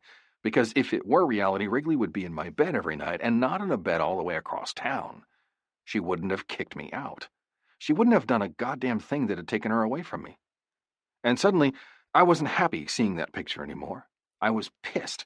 Pissed that she'd felt the same way I had this entire time and hadn't done a damn thing to fix us. What was that look? Sway asked worriedly. That wasn't the look I was hoping for. No, I was sure it wasn't. That was the look of a man that's about to do something either really stupid or something really smart. By the way, this is going to be a fun charity event, Reese observed. Damn straight. Stupid or smart. It would be determined tomorrow. So, Reese, I asked, your friend available? Wrigley. I flipped through the channels, stopping on the local news station, when a familiar man caught my eye. My brother, the douche. He was covering the baseball event that the Lumberjacks were having tonight at their grand reveal of their new stadium. Originally, I'd thought that George would ask me to go, but he hadn't. I'd waited, but not a word had come from him. In fact, he'd been quiet when he dropped Micah off early this afternoon since he had to go to his thing tonight. And did you see who furious George Hoffman brought to this event? Dodger asked, sounding just as creepy as he did in real life.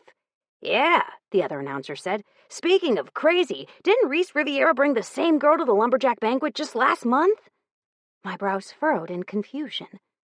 But they didn't stay that way for long. Not when a picture of Reese and his friend Melanie rolled across the screen. The picture was there for a total of 5 seconds when today's footage took over the screen. This footage didn't have Reese and Melanie, it had Melanie and my George. George was holding her close and laughing at something she was saying, and Melanie had sparkles in her eyes while she laughed too. My hand went over my mouth as tears started to fill my eyes. "No," I breathed. I always knew this day would come. Honestly, I did. George was a beautiful man. He was virile, strong, and honestly a great guy. I just didn't think it'd come this soon. I thought I'd have years to prepare for this. I thought I would have it all under control, but I didn't. It had only been 9 months. 9! I pulled out my phone and was dialing before I'd even realized what I was doing. It rang once before I hung up. Then, for good measure, I threw it across the room and broke it. I would not call him tonight. I would not. Lucy jumped up on the couch beside me, sensing my discomfort. Her licks started right about the time that my tears did. And before I knew it, I had latched onto Lucy's neck and let every tear that I could produce roll into her doggy fur. Not once did she tell me to get it together. Thank God. Chapter 14. George. Let's just say that didn't go as planned. George's secret thoughts. I tried one more time to get her on the line before I decided to drive over there. My heart was in my throat as I raced up the stairs to Wrigley's apartment. By the time I was knocking on the door, I was assuming the worst. But she answered the door in a timely manner and looked more than surprised to see me. "George, what are you doing here?" she asked, sounding odd. I swallowed. She looked heartsick, and I knew that she'd seen what I wanted her to see. She wouldn't look me in the eyes, and something was wrong with her. Her light was gone, the one that she left on only for me. And I knew right then and there that her response to seeing that picture had been the wrong one. I'd made the wrong decision. I could see it in the way she held herself and the way that she kept her distance. "George, what are you doing here?" she repeated. "You didn't answer your phone. I called you 5 times, I said. "I was worried." She shrugged. "I broke it last night. I'll have to go get a new one." "I can get you one," I offered. "I'm going to get my own plan," she interrupted. "It's time." I opened my mouth to deny that she needed that, but she interrupted me yet again. "And you can also stop paying for my sister's apartment while we're on the subject. I know that you're doing it, and I think it's time that Dodger and I started taking care of that. Wrigley, Did you want to see Micah?" I blinked, unsure how I was supposed to respond to that. "Sure," I said. "I'd love to see Micah, you know that." "Then you can go pick him up from Mother's Day out. I think I could use a nap." She looked away from my gaze. "Wrigley, I'll talk to you later, George." Without further ado, she shut the door in my face. Then I heard her break down into sobs. I knew then and there that I would do anything to never hear her cry again. Unfortunately, the next few months I'd be hearing a lot of it, and none of it had anything to do with me. Chapter 15. Wrigley. Questions are a good thing. The only time they're not good is when the doctor that is working on your son asks them. Wrigley to George.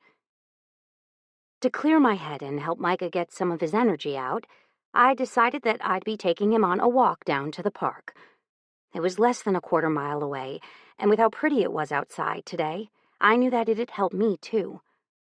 I'd been going over the night before, and this morning for hours. I'd focused on it, fretted about it, and genuinely drove myself crazy. All in all, I was not in a good place. And since I wasn't in a good place, I decided a walk in some fresh air might help me grasp some perspective, because literally I was hanging on by a thread. That thread being my son. "Mommy, bike!" I looked at the little bike that my 2-year-old little boy loved with all his heart. Something, sadly, his father had picked out for him. Did he love the stuffed animals or the monster trucks I'd bought him? No. He'd love the bat, ball, and bike that his father had gotten him. Damn it. "Yeah, baby," I said softly. "We can take your bike." I picked it up and pocketed my keys, then looked at my son. "You ready to go?" "Yes," he agreed readily. "Ready, Freddy." I smiled. That was also something his father said to him. "You ready, Freddy?" To which my son would reply, "Yes, ready, Freddy," in the cutest cherub-sweet voice he could muster. "Let's go," I urged. Lucy, my baby, followed at my heels, but I shook my head. "Not today, baby. I can't hold the bike, you and Micah.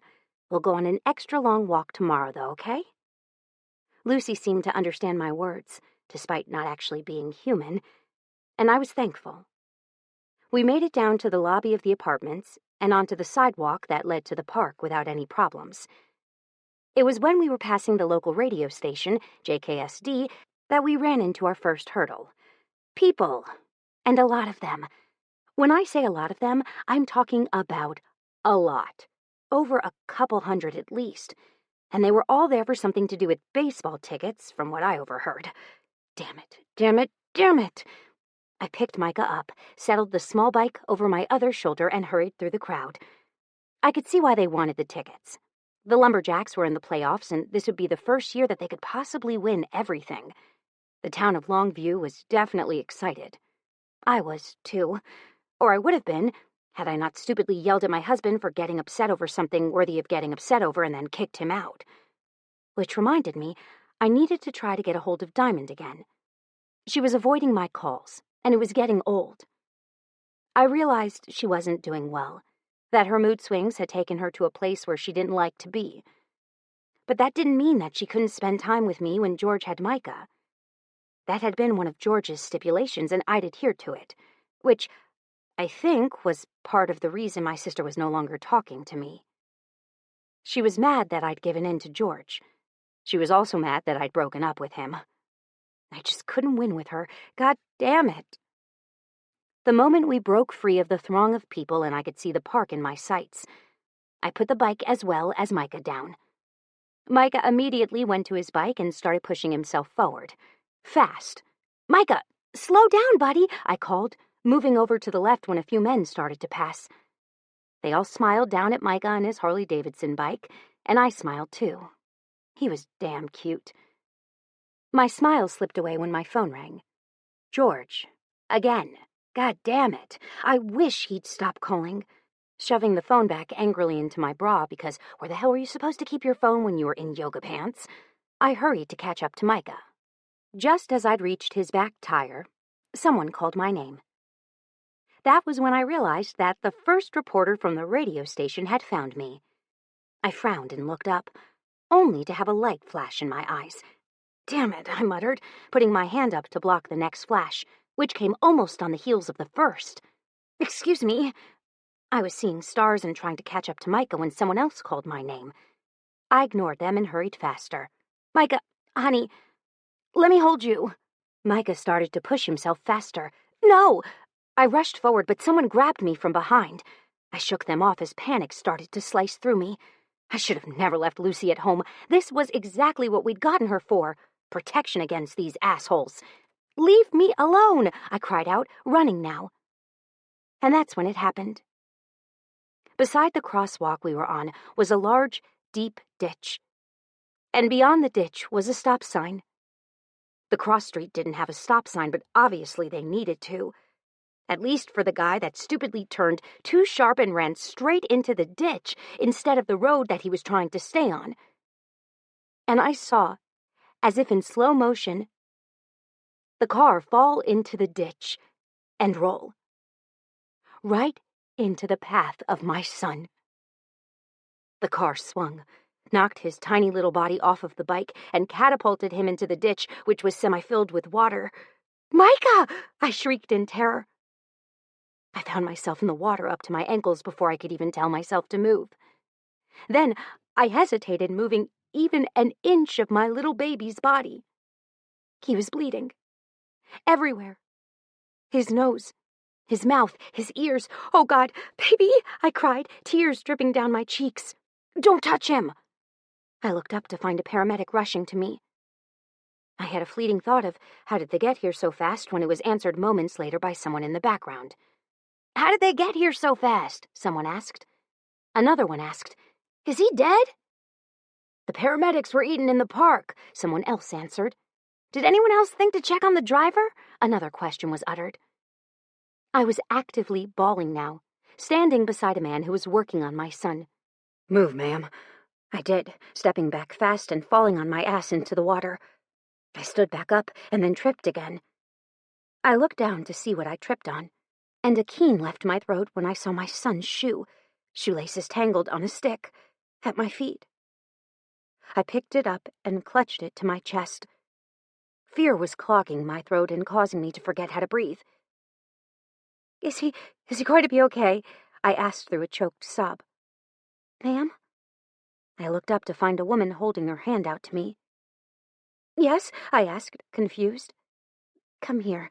Step out of the water. Give them room to work, she whispered. I took a step up the embankment of the ditch and headed her way. I had no idea why I was following her orders, but I was. A little boy that looked a lot like her stood watching the paramedics work around my son, and I moaned. The woman stayed clutching my hand as she pulled me toward where I could now see the ambulance was parked. I couldn't breathe, could barely think. My feet were frozen to the ground, and the only thing holding me steady at this point was the woman's arm that was practically holding me up. What's your name? I licked my lips. Greta, the woman whispered. And your son's? My voice broke on the word son. That's not my son, she murmured. That's my best friend Tommy's son.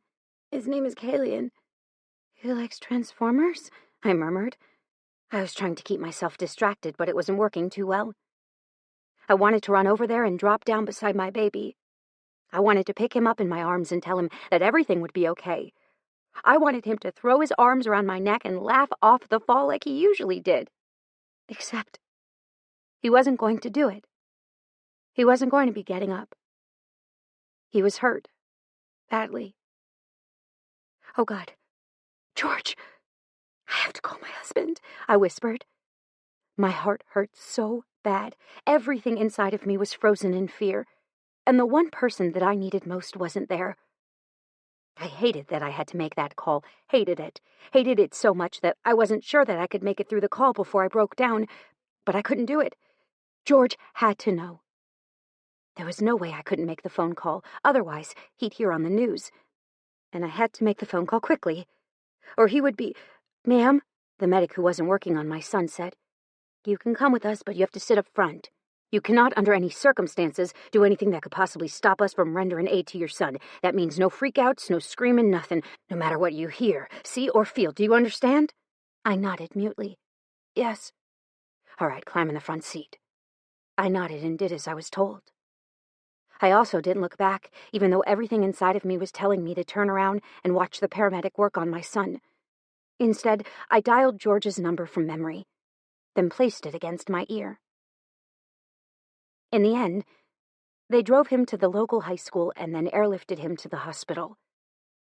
I was able to ride with him, even though it went against company policy to do so, according to the nurse that was arguing with the pilot. The pilot, Cleo, had looked at me, seen my terrified, pleading eyes, and had allowed me to come. I'd sat in a sliver of space normally reserved for a bag and hadn't said a word as they'd worked to stabilize my baby. The flight lasted 31 minutes. We landed on the roof of Dallas Children's Hospital, and they took my son away. They hadn't waited, and I didn't want them to. I stared at the door of the hospital, wondering what the hell to do next. I'll take her, Cleo, the pilot, said to the flight nurse. I looked up then and saw the two men standing side by side. They looked eerily similar, and if this situation had been different, I would have asked if they were brothers. I just couldn't find it in me to care, though. I didn't want to know if they were brothers. I didn't want to know because there was only one single thing on this planet that I cared about at that moment in time. My son. Cleo put his hand on my shoulder and guided me to the gray metal door. They're going to take him down to the ER first. That's on level G. He told me like I was a child.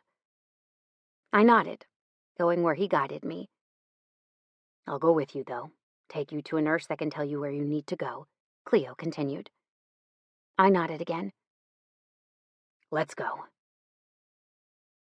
4 hours later, I stared blankly at the wall, bile still filling my throat.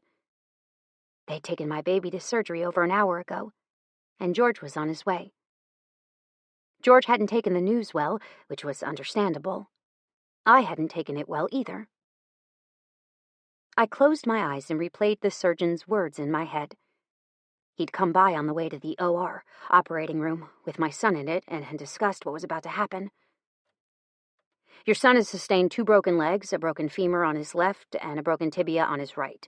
He has a cracked pelvis as well as 2 broken ulnar bones in each of his arms. He sustained a concussion, but at this time does not show any signs of swelling. The purpose of the surgery is to set both bones in his arms and his broken femur. I'll have more information for you once I've gotten a chance to repair the damage to him. Another tear hit my leg. And another. And another. With my legs crossed the way they were, the tears had just started to roll down the length of my pants to pool in my crotch. It made me look like I'd wet myself, but I didn't care. A door slammed somewhere down the hallway, and I looked up. George was barreling down the hallway toward me, determination in his every step, and a stark sadness in his eyes. "Georgie!" I cried, standing up so fast that my head spun. Then, moments later, I threw myself into his arms and buried my face into his neck. He did the same thing to me. And suddenly, we were on our knees, holding each other while the other cried. Chapter 16. George. If it's the thought that counts, I should be in jail. George to Wrigley. Your son is in surgery. I replayed those words over and over as I looked at my hands. When surgery was over, they'd scheduled him to be taken to an adult room since both his mother and I would be staying with him, and we would. There'd be no leaving for either one of us. They'd chosen to give him a bigger bed so we could sleep with him in it. In other news, professional baseball player center fielder for the Longview Lumberjacks had a tragedy strike against his family tonight. Around 4 p.m., the center fielder's son was hit in a city park by a drunk driver who lost control of his vehicle. He was airlifted to Dallas Children's Hospital, and at this time no further news has been released on how he is doing. When the Lumberjack team manager was contacted, they declined to comment. Our thoughts and prayers are with the Hoffman family tonight as they await news on their son. I tuned out the reporter and closed my eyes, reliving those moments when Wrigley had called me to tell me the news. Then, to make matters worse, I'd looked up to see the entire thing play out on the TV in front of me. The team manager had requested that we stay and attend the local radio station's Live with the Lumberjacks that they were hosting. Though I and a handful of the other players had actually done what we'd been asked to do, and I had been one of them. I'd been there to witness the entire thing from start to finish of 3 reporters harassing my wife on the way to the park and distracting her. Then I'd watched as my son had raced ahead on his bike and the car had lost control. The next 30 seconds would live forever in my brain. The car flipped into the ditch, rolled, and then swung around to hit my son. My son, his tiny little body, had gone flying. I could actually hear the crunch of bones as they snapped in his tiny little form. It was the single worst sound that I would ever hear in my life. The second worst was hearing Wrigley's phone call confirming what I'd just seen, followed shortly by her sobs. My phone rang, and I saw it was the call I'd been waiting for. "I'll be right back," I said to Wrigley. She looked up, her eyes dead, and nodded. I made my way out to the hallway, placed the phone to my ear, and said 2 words. "Find him?" "Yes," I heard replied from the other end. "I want him gone. I want harassment charges filed on him, and I also want anything else you can pin on him. He never finds another goddamn job in this part of Texas. Hell, any of Texas. Do you understand me?" I said carefully. "Yes, sir," my lawyer replied. "I'll get it taken care of." I hung up and resisted the urge to smash my phone into pieces. I couldn't do that, though. Grams was on her way here, and I wanted to be able to talk to her if she needed me, meaning I couldn't smash my phone like I so desperately wanted to do. I walked stiffly back to my seat and practically fell into it. "George?" I looked down and over at Wrigley. "Yeah," I croaked. "Was that about the reporter?" I nodded. She blew out a shaky breath. "Please don't hate me." I moved before I was even conscious of doing so. "I could never hate you," I promised fiercely. A tear slipped down her face. "It was my fault. I should have had Lucy." "If you'd have had Lucy, there's a good chance that she would have been right there with Micah. Trust me, baby. This is not your fault. None of this is your fault." She looked down at her hands, which were clutching onto my shirt so tightly that her knuckles were white. "I'm so scared." I pulled her in tight to my body and squeezed her hard enough to cause a squeak to pop out of her. "I'm scared, too." She blew out a breath against my neck. Then she melted into me. We both waited. So long. It was hours later when the doctor finally came out and we both rushed to our feet. Somewhere in the interim, the waiting room around us had filled. My teammates, the coaches. Hell, even Diamond was there. She was sitting farther away from everyone else and trying not to look or make eye contact with anybody, but she was there. And I was glad. She'd been avoiding life for way too long. I just hoped that she was here to stay longer than us to only get a glance. My intention when I'd asked Wrigley not to have her sister live with us anymore hadn't been to alienate her or kick her from the family. It had been due to the fact that I wanted her to get help, but also to keep Wrigley, Micah, and myself safe. She wasn't well, and she needed help, and the only way for her to realize that was to have her find her own way. But after leaving our place, she hadn't found help. She'd been holed up inside her place, refusing to come out. She was at work long enough to get a decent paycheck, and then she was back at home, refusing to let anyone in. "Mr. and Mrs. Hoffman?" I helped Wrigley stand, even though by the time I'd given her my arm, she'd vaulted off the seat. She clutched my hand tightly, though, her eyes zeroed in on the exhausted-looking doctor. "Your son is doing well." There was a cohesive whoosh of air that was expelled the moment those words were uttered. Every single man and woman in the room breathed a collective sigh of relief. "Thank God," I whispered. "His prognosis was what we expected. All of the broken bones I mentioned to you earlier have been repaired. He's doing well and in recovery right now. In about half an hour, they'll move him to a room on the 4th floor. At both of our nods, he continued. "When they have him situated, they'll let you know. We ask that you don't see him in recovery until we're able to remove his breathing tube," the doctor murmured. "Do you have any questions? Will he be able to walk normally?" I questioned. "Yes, I don't see why that wouldn't happen. Him being young means he's resilient. I would be surprised more if he had a problem recovering," the doctor replied with a small smile. The moment he left, my teammates made their way to me. "Glad he's okay, man," Reese said, throwing his arm around my shoulder and pressing a kiss to my head. I snorted and pushed him away. "I'm not your child, Riso." Reese winked. "If you need anything, don't hesitate to call." And so it went. As each man said goodbye, more and more strength returned to me. Then there was only one, Diamond, who hadn't gotten up or said a single word while my teammates took their leave. Wrigley looked like she hadn't noticed, but I sure had. "You okay, Diamond?" I saw her swallow quickly, and then she nodded. "Something snapped in me today," she said softly. That caught Wrigley's attention. The moment she heard Diamond's words, she whipped her head around and stared at her sister. "Dodger called, and he said that Micah had been hurt. I rushed around finding my stuff and headed for the door, and while I did, I asked him if he was coming." She swallowed. "He said no." "No, Riggs." Wrigley's lip trembled. "I hate him. He's the worst brother ever," she replied. "I don't know why he is the way he is, and I'm sorry for my part that I played in your and George's divorce. I'm sorry that you all fought over me." Wrigley opened her mouth to say something, but Diamond shook her head. "No. If there was one thing I realized today, it's that life changes in a split second. It's time for both of us to learn that." Wrigley stood when Diamond did. "Diamond, wait." Diamond shook her head. "It's time for me to do something, Riggs. I love you, and I don't want to watch you throw your life away. Not like I did." Then she was gone, leaving me speechless in her wake. I couldn't have said it better myself. But with all that had happened today with Micah, I wouldn't be bringing up anything just yet. Maybe in a few weeks, once all of this was behind us, I would. But until then, I'd be her rock. I'd support her, and I'd thank God every single freaking day that he'd protected my son when I couldn't. Micah's eyes blinked open. 1 second he was asleep, and the next he had such a wide smile on his face that it hurt my heart to see. "Hey, buddy," I said, leaning over. I told myself I wasn't going to cry. Not again. Not in front of him. But I was a weak bastard. The moment I saw those eyes so much like my own, I couldn't help it. The tears just leaked out. It took an act of God to make me cry, and seeing my baby's eyes open and alert was enough to make that happen. I hadn't cried when my mother died. I hadn't cried when my father died in prison. I hadn't cried when Wrigley had left me, even though there were times when I wanted to, but seeing my son's smile? Yeah, I was a goner. "Daddy hurt?" came Micah's beautiful voice. My poor little man tried to reach up to put his hand on my cheek, but along with the wires and tubes, his little arms wouldn't be moving very effectively for a while thanks to the casts he was in. I smiled sadly. "No, baby, I'm not hurt. Just happy. Do you hurt?" He shook his head. "No." I nodded, bringing my hand up to cup his head.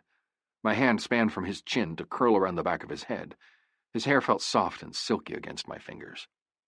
It was also one of the only things on his entire body that wasn't bandaged or bruised. Thank God. Everything else was going to be okay. He'd be in a cast of some sort for the next 3 months, but his beautiful head would not be among the things he had to heal. You want something to drink, Micah? Chocolate milk. I looked over at Wrigley, who was silently crying her eyes out, and raised my brow. She shrugged. I don't know if he's allowed to have it. Micah, having heard his mother, turned his head and shouted, Mama, Daddy! Then he pointed at me. I grinned. Micah always announced when I was near, and secretly I loved it. I was sure that Wrigley didn't care that I was near. At least that had been what I thought. As of lately, I wasn't so sure. Especially after today. If two people had needed each other more than we did that day, I'd be surprised. Wrigley hadn't let go of my hand since I'd arrived.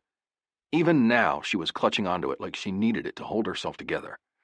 I'll go ask, Wrigley murmured, standing. She went to let go of my hand, and I winked at her. She took a deep breath and then nodded once in thanks. Then she turned and walked out of the room. The moment she was out of sight, I turned back to Micah to find him staring at me.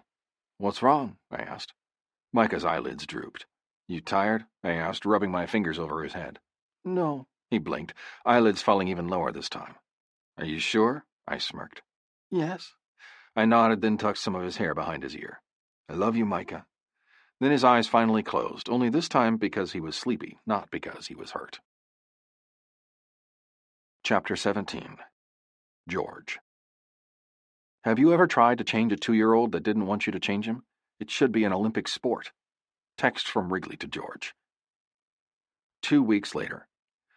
I guess I'm just glad he's still in diapers, Wrigley murmured as I carried Micah into his bedroom. I'm not sure how the heck I would have been able to do this otherwise. I agreed with a nod. My belly hurt, and I didn't want to leave. But since Micah had been released from the hospital today, I wouldn't be able to stay with him in Wrigley like I had been for the last 2 weeks. I'd missed the last 3 playoff games and would be returning to the game tomorrow night for the 4th game of this particular series. The Lumberjacks were losing 3-1, and they were hoping with my return that we'd pick it back up. We wouldn't, but that wasn't their fault. It was mine. I was fucking scared to leave them. I didn't want to go. And in fact, I honestly was thinking about spending the night in my truck in the parking garage rather than driving home. What if they needed me? What if I was 20 minutes across town and she called and I needed to get here and couldn't? Those thoughts went round and round in my head until I was nearly dizzy with the urge to stay. I just couldn't think of a way to ask her without feeling like I was trying to force myself into her home. Lucy nudged her nose between the bars of the crib and stayed like that until I petted her head. You're a good girl, I said to her. Then I sighed and stood up, making my way to the front room where I could hear Wrigley moving around. I'm gonna go, I said to her as I rounded the corner. Wrigley stopped in her pacing, her face betraying nothing. Okay, she said softly. I'll see you tomorrow before we walk to the game? We'd discussed on the way home whether or not we should bring Micah to the game or not. Over and over, we went through all possible scenarios, and we decided that we should allow him to see the game. The owner of the Lumberjacks had agreed to allow Wrigley and Micah the use of his box for the game, and I'd felt a lot better about them being there after that. Then there was the second hurdle of how to get him there. With the cast that he had on, he wasn't able to sit up in a seat. He had to lay down flat, which also meant that he wasn't allowed to sit in his car seat, or any car seat. I'd hired out an ambulance to bring him home from Dallas, but that ride wouldn't be available to take him around town. But since the apartment was about a 10-minute walk from the field, I'd said yes under one condition, that she allows me to walk with them. So before tomorrow's game, Wrigley would be walking with me and Micah to the field, an entire 3 hours before the game started. And hopefully, with my presence, nothing else crazy would be happening. Her immediate acquiescence had left me reeling, but since I was no longer her husband, I didn't have the privilege of knowing her inner thoughts. Also meaning that I wouldn't be having my questions ever answered. Yeah, I rasped. I'll see you tomorrow around 11, okay? She nodded, her hair falling slightly into her face with the movement. Yeah, that sounds really, great, she smiled stiffly. That's when I realized it was really time to go. I'd stayed around her for too long, apparently. All right, have a good night, I said as I hurried to the door. The moment I was out in the hall with the door closed behind me, I stopped and braced my hands on the opposite wall from Wrigley's door, and then let my head fall. Motherfucker. I couldn't breathe. I didn't want to leave. But I did. I didn't want to be somewhere I wasn't wanted, and it was more than apparent that she didn't want me there. So I was going to have to suck it up and get moving before I couldn't. I'd wind up sleeping right here on the fucking floor if I wasn't careful. And then my phone rang. My sister. Fuck. I turned around and leaned my back against the wall, closing my eyes as I placed the phone up to my ear. "Hello? Georgie?" my sister said. "How's Micah?" I rolled my eyes. My sister hadn't called in 2 weeks since my son had been hurt, and she was calling now? "He's okay," I said honestly. "He's been better, actually." "Oh," she hesitated. "Well, I was calling because of the Christmas gifts you sent." I looked up at the ceiling. "Yeah?" "You forgot to send the gift receipts, so I don't know where you got them from. And since Roden and I already purchased this particular gift for our son, we want to return yours," she explained quickly. I felt my belly tighten. "Listen," I scrubbed my hand down my face. "If you want to return one of them, return the one you got, then get him something else. I bought these throughout the year, and I have no idea where the gift receipts are." She did this every fucking year. Last year I'd sent them to her, too. But then my Grams had informed me that they were just returning the gifts to have the money. They weren't even letting my nieces and nephews have the money from the return. They were keeping it for themselves, and they sure as fuck hadn't gotten them the same gift, which pissed me off. I would not be sending them the receipts this year. They could kiss my ass. "I'm sorry, but what?" my sister asked, seemingly like she was unsure of what she'd heard me say. "I said," I pronounced purposefully, "that I'm not sending you the gift receipts." She hissed in a breath. "That's what I thought you said. Listen, I can't return my gifts. I tore the tags off of them." "I'm sorry. I guess he'll just have 2 then," I countered. "Was that all you needed? You could have just texted me and received the same reply about 10 times faster." Fucking leeches. "Well, I'm sorry if I took too much of your time. I won't call again," she countered. Yeah, fucking right. She'd call again when she needed an extra $100 to pay her light bill, or the next time her car went into the shop and she was expected to pay anything out of pocket. "Have a good night," I lied. I wished she had an awful night. Maybe have a place on her foot that kept itching, keeping her up for long hours so she could think about what a prick she was. The only thing that could make that call worse was... The phone in my hand started to ring again, and I answered it and placed it back up to my ear. "Yeah," I asked without merriment. "Hey, how's the boy?" my brother asked. "He's been better," I said, curious to what he was about to ask for. "That's great news," he said, not listening to a thing I said. Who said it was great news that a kid had been better? Certainly not me. "What's up?" I murmured. "I got the kids' things today.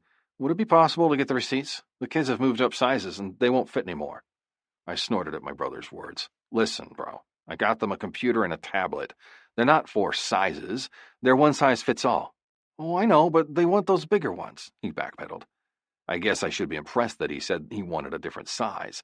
At least he came up with a semi-plausible lie. You know, if I hadn't done the shopping for them myself and asked the kids what they wanted for Christmas. What? Did they think I was stupid? When I called and talked to the kids last month, they told me exactly what they wanted from me. I got them both what they wanted, an iPad Pro and a new Dell laptop. I paused.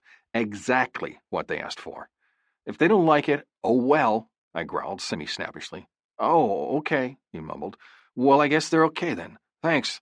Have a good night. Oh, and you played well in the last 2 games. I rolled my eyes to the ceiling. "You too." There was no point in correcting him on the fact that I hadn't played in the last 2 games to play well.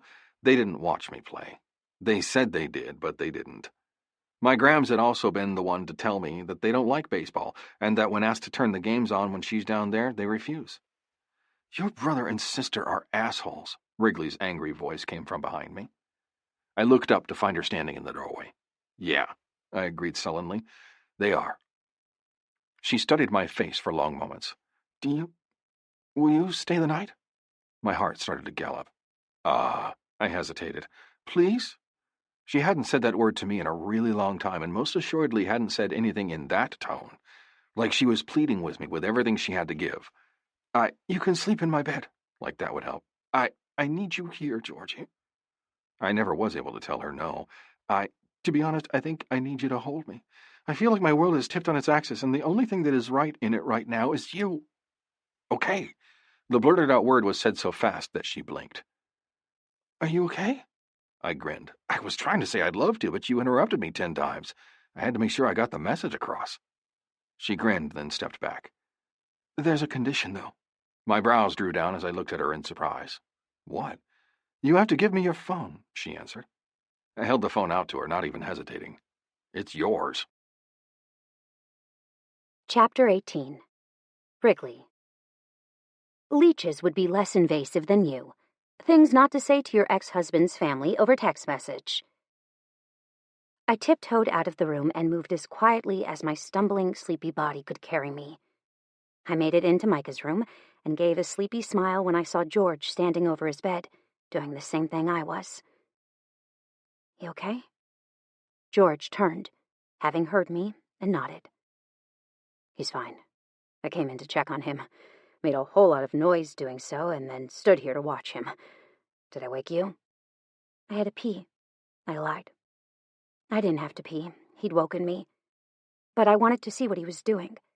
So I'd gotten up and followed behind him when he took too long to come back. The last 2 weeks he'd been at my side, and I'd gotten used to him being there. I'd forgotten in all our time apart just how much I liked him plastered against me. Just the thought of him leaving earlier had sent me into a panic, and then before I could work up the courage to ask him to stay, he'd hightailed it out of my apartment like he had better places to go. Then I'd gone to the door and opened it while he'd placed his head against the wall in the hallway, and I realized that he hadn't wanted to leave any more than I wanted him to go. And then his sister and brother had called, and I'd gotten angry. My ultimatum of having his phone for him to come inside hadn't been a paltry request. I'd literally taken his phone and turned it onto silent once he'd come through the door. Over the course of the night, he'd gotten 3 more phone calls from his sister and 1 from his brother. And all of them resulted in pissed-off voicemails when he hadn't answered. God, I hated his family. They were assholes to the 4th degree. I wanted to punch them all in the face each time they said something mean to George, even though, in all honesty, he'd never tell them they were hurting his feelings. He'd rather play off that he was upset rather than actually letting them know that they'd gotten to him. And I understood that, mostly. I just hated that they continued to treat him the way they did. They knew that Micah had been hurt. They were fucking lucky they got anything at all, in my opinion. And let's not forget that Christmas was still over a month and a half away. There was no way in hell that they'd purchased any gifts for them yet.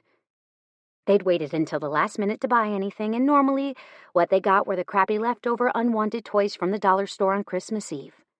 I knew because the year that everything in my life was perfect, we'd taken one god-awful weekend to go up there and spend the weekend with them, so Grams didn't have to split her time between all of us.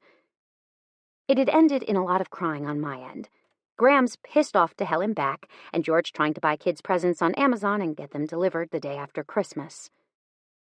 Needless to say, the next year we didn't go back, and then we'd gotten divorced.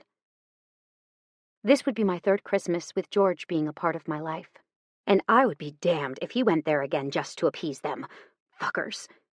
So yeah, I shoved his phone into a drawer so he wouldn't get any of the calls, then deleted the texts and calls every couple of hours so he wouldn't know that they called. Then I texted Grams and let her know that we were home and what the other 2 asshole grandchildren of hers did. She'd then informed me that she was coming to our house on Christmas, and to make sure we got over whatever we'd started to fight over by then, because she didn't want to have 2 Christmases. I saw it happen on the news. I blinked and looked up to find George standing closer to the bed, his hand running over Micah's hair. You did? I croaked. God, if there was one thing I never wanted George to know, it was the particulars to that accident. I hadn't wanted him to know or see what exactly had happened. I didn't want him to know that Micah's poor little body had taken such a beating. I didn't want him to have those visuals forever in his mind. But in doing so, I'd kept all of it bundled up inside, and it was hard to function when all I kept seeing was my little boy's body flying through the air. Yeah, George said. The radio station had a television crew there recording the footage for the 5 o'clock news. Apparently, it was a big deal since we'd never been to the playoffs before. They wanted to document the excitement of the town, meaning I saw the entire thing happen in real time. I looked down at my hands, which I was tangling together in the dark. I'm sorry, George, I whispered. If there was one thing in this world I would keep from you, it's that. Then I felt George's muscular arms wrapping around my shoulders. I don't want you to protect me from that, he murmured. I was letting you know because I wanted you to know that I understood. and if you ever wanted to talk about it, I'd be there to listen. I pressed my forehead deeper into the indentation of his pectorals and shook my head. That day was truly the worst day of my life. Mine, too, he agreed. I think I might have scared the guys. Reese, the unshakable badass, looked at me like I had a screw loose. You do have a screw loose, I teased. He squeezed me tighter. Only when it comes to my family. To you and Micah. That I agreed with wholeheartedly. I breathed him in, basking in his scent, and remembering how much I'd missed it over the last 9 months. I'd hugged him more in the week since Micah had been hurt than I had in the last year, and I realized just how much I'd been missing that, too. Let's go to bed, he whispered. I felt the reverberation in his chest along my head and hands, and suddenly, I felt like crying. Okay, I whispered gruffly. He let me go and guided me back into the bedroom, and we both went to our respective sides of the bed. We were less than a foot apart, but goddamn, it might as well have been a freaking mile. I wanted to curl into him. I wanted to touch him. I wanted him. I breathed through the tears until suddenly I just couldn't do it anymore. I had to be in his arms. He had to hold me, or I might very well die. I crawled to him, and he didn't even hesitate. He opened his arms and curled around me like he used to do and said, "Thank God." I didn't read into those words. Tomorrow, I might think twice about what he said, but for right now, I wanted this. I wanted to feel normal. I wanted what we used to have just for one more night. Tomorrow, I'd go back to how it used to be. I'd apologize for acting the way I'd acted, and I'd be freaking miserable. Right now, I had the chance, and I needed to take it. I gathered my courage and said the words that I should have said 9 months ago. I was wrong. He paused. Wrong about what? Wrong to yell at you, wrong to tell you that you had no right to do what you did, wrong all the way around. I took a deep breath and then told him the one thing that I should have said all those months ago that would have made all this disappear. I never stopped loving you. I love you so much that sometimes it hurts to be me, to know what I gave up. His arms tightened around me.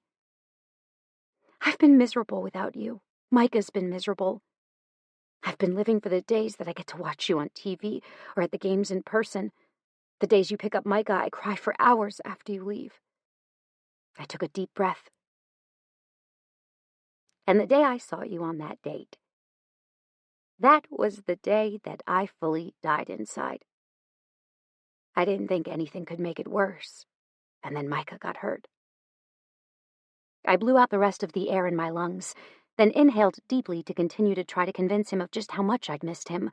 But before I could start in on a new explanation or expound on the old one, he was kneeling over the top of me. Then, there wasn't any more talking. There were only his hands on my body, his lips on my lips, his cock digging into my pussy. Then the sheet was yanked out from between us. My underwear were ripped from my body and down my legs, and his hips were settling in between my splayed thighs. Before I could so much as gasp in a breath at the suddenness of his moves, his cock was at my entrance, and everything was once again right with my world. At least, I thought all was right with my world. Then he started to press farther inside, and the rightness in my world turned into completeness. Him, here, inside of me. It was everything I'd dreamed about since the day that I'd said those ugly words, since the day I'd ruined us. And I started to cry. I couldn't help it. But he didn't stop. He didn't slow his thrust. He didn't do anything but pull his cock out of me, then push it back inside. All of his thrusts were so fucking slow that I wanted to scream at him to take me faster. Really, I might have, had I not been worried about waking Micah up. Micah, who'd had trouble going to bed because of his casts. So no, I would do nothing to ruin this moment for us. Instead, I ran my hands over his body. refamiliarized myself with everything that was George Hoffman. I smoothed my hands up his neck, feeling the thickness there, then moved on to cup his bearded chin. Moments later, I pulled him down so that his mouth was once again covering mine and cried out when he shifted his hips. "George!" I gasped into his mouth. "Yes, please." He didn't exactly give me what I'd wanted, but he did give me what I needed, and what I needed was his cock filling me and him not slowing or changing anything that he was doing. Why? Because I was milliseconds away from coming. And then his hand, that had been fisted in the bed at my side, came up and grasped my ass cheek, hard. "Fuck! Hurry!" he ordered. "I've had nothing but my hand for almost 9 months now, and I can't be expected to hold out for much longer." I agreed. But I was coming at that point and could no longer voice my agreement. My eyes rolled back into my head as the most powerful orgasm I'd ever experienced washed over me, pulling me deep under the wave and drowning me. Light burst behind my eyelids, and my legs locked around his still thrusting hips. Oh, and breathing? Yeah, that didn't happen for at least a full minute as I tried and failed to get my lungs to inhale precious oxygen. "Fuck!" George grunted the moment he felt my pussy start to pulse around his cock. Then I felt the hot splash of his release hit the deepest part of me, and my best orgasm ever rolled right into my second best orgasm ever. This moment would forever go down in the hall of best orgasms ever. I'd remember it for the rest of my life. I'd replay it in my dreams. Tomorrow, I'd wake up and not feel like the same woman, because I wasn't. I was now enlightened to what I was missing, again, and I didn't think I could ever settle for anything less, ever again. I clung to George tightly. I didn't care that he was sweating on me. I didn't care that his beard was rubbing a raw spot on my chest. I also didn't care that tomorrow we'd wake up and still be divorced. We'd fix it. I hoped. Chapter 19. George. I had no idea what I was missing until I was introduced to coffee with a side of orgasms. George's secret thoughts. Contentment was not something I thought I would ever feel again after Micah's accident, but I was wrong. Contentment made my body feel like it was almost weightless. If there was one thing that I did not want to do, it was to get out of my currently nice warm bed and get my pregame meal, shower, and warm-up over with. I also didn't want to leave this apartment, but I knew that wouldn't go over well with my coaches or my fellow teammates. Sighing, I rolled over and slid out of the bed all in one easy motion. The moment I was away from Wrigley's heat, I turned to cover her up, but hesitated when I found her in the new position. Her leg was cocked up and to the side, resting half on a pillow, half off. I could see the cleft of her pussy and everything in between. Her entrance, her clit, my release still leaking out of her even 3 hours later. My cock stiffened, and I would have crawled right back into that bed and had my way with her again, but Lucy whined. I grimaced and reached for my clothes, shrugging my jeans on without underwear. The moment they were all the way buttoned, I sat down and reached for my shoes, slipping them on without socks. Moments later, I was reaching for my shirt and tugging it on as I made my way out of the bedroom. Lucy followed close at my heels, dogging my every step as I walked to the apartment door and unlocked it. Then cursed when I nearly forgot to shut the alarm off, a new addition that came during the first week Micah was in the hospital. Cursing again when I heard the loud woman say, "System disarmed." I walked out the door and down the hallway. Moments later, we arrived at the back entrance of the apartment building, and I pushed it open. The moment she had free rein, she dashed for the small stretch of grass and relieved herself. I looked up, only to narrow my eyes when I found paparazzi standing there, lenses pointed in my direction. I gritted my teeth and looked back down at Lucy, who was now smelling a corner of the grass. Once she was done with her business, I walked to the doggy bags and picked up her shit, throwing it away in the receptacle and turning and gesturing to the back door. The moment we were back inside, I growled underneath my breath. I hated fucking paparazzi. Seriously, if there was one thing in this world that I could get rid of without getting in trouble, it'd be those rats. I was heading back down the hall when Wrigley's apartment door opened. The moment she saw me, she slumped. "I thought you were gone," she breathed. And suddenly my bad mood was gone. There was no more anger at having my photo taken while picking up dog shit. There was no more animosity toward the stupid asshole that was leaning against my truck, just waiting for me to come outside. No, not when I could read every single fear that had ever crossed over Wrigley's face. "No," I told her softly, cupping my hand around her cheek. "Not gone, just letting her out." "Good," she breathed, then took a step back to let me inside. I came but didn't let her go far once I got the door closed. The moment it clicked shut, I pressed my mouth to hers. She gasped into my mouth and would have begged for more, but we both heard, "Daddy!" at the same time. I grinned against her lips and then pulled back. "I can't say I'll ever get tired of hearing that," I told her, pinching her ass as I let her go. She giggled. "The first time he said no after he woke up, I felt like I was going to choke on my own phlegm when I started to cry. Seriously, I used to hate when he said no. Then I reevaluated everything." "Mama!" "Better go, Mama," I ordered, smacking her ass. "I have to pee. Then I have to drive over to my place and get my gear. I'll be back and we can head to the fields." Then she was in my arms again, for about 4 seconds until the screaming of "Hungry!" started. She laughed as she walked away, and I felt my broken heart's pieces start to shift back into place. "You got 'em set up in the box?" Gentry asked. I nodded and slipped my socks up over my calves. "Yep. They doing okay?" he pushed. I gestured to my phone, which sat open next to my thigh. Gentry bent over and picked it up, bringing it up to his face. The moment he saw the picture, he started to laugh. "That's hilarious," he said. "I bet he thinks he's in seventh heaven." "No doubt," I agreed, "and he has all the fruit, drinks, and attention he may ever need or want." That was due partially to the fact that he was surrounded by my grandmother's new husband's grandchildren, all girls, who were ages 14 to 23. There were 8 of them. All of them also thought that Micah was the shit. They were calling him Baby George, according to Wrigley, and they thought he was the cutest thing ever. "I wonder what I have to do to get that kind of special treatment," Gentry joked. "Get hit by a car," came Reese's reply. I looked at him with very little humor in my face. Reese winced. "I'm sorry, that was extremely insensitive." It was, but my mouth still kicked up at the edges.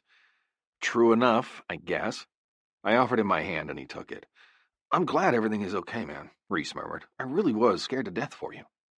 I gave him a back slap and then walked to the training room to get my wrist wrapped. All the while I realized that the last time I'd been in this place, my whole life had changed. But my son was all right. My wife was back at my side, and nothing else could change that. The media, however, didn't see things how we saw it. They only saw the story. 4 hours later. At first, I honestly just thought that we'd lucked out. The game was a success. We'd won, but tomorrow we'd be traveling to fucking Kentucky. Kentucky meant that neither Wrigley nor Micah could go, which would then cause me to be away from both of them for the first time since Micah's accident. And I was not looking forward to that. Hence the sour mood I was in as I held Micah in my arms and walked with Wrigley back to the apartment. We'd made it to the last block that would lead us to the building when they spotted us. We'd slipped out the back doors today on the way to the game, and they'd completely missed not only our arrival but our departure. This time, we hadn't been so lucky. "Fuck," I snarled. "God damn it." It was as if they'd heard me, too. The moment that the last syllable left my mouth, the entire crowd of cameras turned in our direction. "Get behind me," I ordered. Wrigley did, and I handed her Micah, who was blissfully asleep, and deposited myself in front of them. My temper was legendary. I'd more than earned the name Furious George over the last 9 months, and I was about to show them exactly why I'd earned it. "Go inside," I ordered as we approached the side door of the apartment. Wrigley hitched Micah up into her arms and started inside. The paparazzi tried to crowd her to take photos, but I lost it. I pulled the closest one to touching her back by his jacket and realized too late that it was her freaking brother of all people. He hit the ground with a solid thud, and I went for the next one. Over and over I pulled and yanked until Wrigley made it inside. Then I started to really get upset. This was all their fucking fault. They not only ruined our marriage, because I knew deep down it had been the media attention that had shined the spotlight on Diamond's deteriorating condition that had made her accuse me of things that she never would have done had I not been in the position I was. Then there were the months and months of them following me around, asking how I was doing when they knew damn well that I was falling apart. Yeah, I just wasn't in a good place. Not at all. Which was how, when the cops showed up, I ended up in the back of the cop car next to Dodger. What the fuck, man? Dodger asked, a rag pressed to his nose to contain the blood that was still running out of it. What did I ever do to you? Why are you at our apartment? I asked. Our apartment? He sneered. Last I heard, this was Wrigley's apartment. And since when do I need permission to check on my nephew? My brother and sister are assholes, and even they called to make sure that he was okay. Where the hell have you been? I countered. Dodger had never been a part of Micah's life, or our life as a married couple. He was there when I was a better story after our divorce, but that wasn't because he was checking on me. He just wanted the story. A story in which I had never wanted to give him. Who wanted to relive their worst moments in life? I knew for sure that I didn't. I've been busy, Dodger hedged, and this is all your fault anyway. I frowned and turned slightly in my seat to look at him. All my fault? I asked incredulously. What the fuck are you talking about? Dodger bared his teeth. Ever since my boss found out that my sister was married to you, I've been forced to do these fucking pieces on you and only you because you're so goddamn popular. Why the hell does it matter? Why are you so fucking special lately? I wish I had the answer to that myself. I got nothing, man, I admitted. I'm sorry that I hit you in the nose. That was a lie. I wasn't sorry for a goddamn thing. Not even hitting his sorry ass. Whatever, he muttered. My lips twitched. The door to the cruiser I was currently sitting in opened, and the cop gestured for me to get out. Sorry about that, Mr. Hoffman, the officer apologized. We reviewed the security tapes like you suggested and saw everything. You're free to go. I got out, offered the cop my hand, and said thank you before heading into the building. I didn't stop until I was at the apartment door. Knocking once, since I still didn't have a key, I waited for Wrigley to open the door. Something in which she didn't hesitate in doing. She looked worried, but the moment that she saw it was me, she threw herself into my arms. God, George, she whispered, I was so scared. I wrapped my arms around her and shuffled us so that we were inside and then shut the door and locked it. The moment my hand was back around her shoulders, she started to cry. Don't cry, honey, I murmured roughly. It's okay. That could have been so bad, she moaned. You could have gotten hurt. Micah could have gotten hurt again. I wholeheartedly agreed. That's why I want you to move back into our home. That's also why I'm considering getting a security detail for you. Her eyes widened. You think we need one? I nodded against her face. I think so too. The fact that she agreed told me exactly how bad it had gotten. I turned my face in and pressed my lips to her throat, feeling the strong and steady pulse against my tongue. She shivered and pivoted her body until she was touching me from breast to knees. I could feel the pebble of her nipples and the increase of her heart rate against my tongue. Is it too early to tell you that I want to get married again? I asked, hoping and praying that I wasn't rushing this. She pulled away and pinned me with an even stare. I've regretted my decisions for a really long time now. It would make me the happiest woman alive if you allowed me the chance to rectify my poor choices. My lip twitched in amusement. Vegas? She nodded. Vegas. Lucy barked. Apparently, she agreed too. Then we didn't say much more. After checking to make sure that Micah was still asleep, we became reacquainted with each other's bodies. Hers more than mine. I was still exactly the same. Her, on the other hand... When did this happen? I asked, pressing my lips to a particularly sensitive spot just underneath her breast. I have no idea, she admitted, but I'm glad that you found it. I chuckled and circled my tongue up to round the peak of her nipple, then pulled back far enough that I could blow on the path I'd just taken with my tongue. She shivered and her nipple pebbled even harder. I grinned and switched to the other breast, doing the exact same thing. God, she breathed, arching upward. You're not even doing anything down there, and I can feel it. I bit down gently and she wiggled. Please, hurry, she ordered. I sat up on my knees and pulled her panties off her hips, tossing them in the direction of the door. My pants soon followed hers, followed shortly by my shirt. And suddenly I was blissfully naked, with my cock resting once again at her entrance. Put it inside me, she pleaded. I did. My cock slid home, and the groan that left me felt like it was ripped straight the hell out of my chest. A gasp tore free of Wrigley's lips, and suddenly nothing felt wrong anymore. Everything in the entire world just felt right. I pumped inside of her, faster and harder than the time before, until both of us were on the cusp of falling over the edge. And the first one to come, me, it was always me, took her along for the ride. She clamped down on my cock, massaging the head and shaft and pulling every single last drop of cum from my shaft. We were left panting and trying to control our breathing when she had to open her mouth and tease me. You know, she tickled my side, for a man in as good a shape as you are, you really should be controlling your breathing better. I snorted and lifted her up as I slid out of her, my eyes automatically going to her pussy where my release dripped down onto her inner thighs.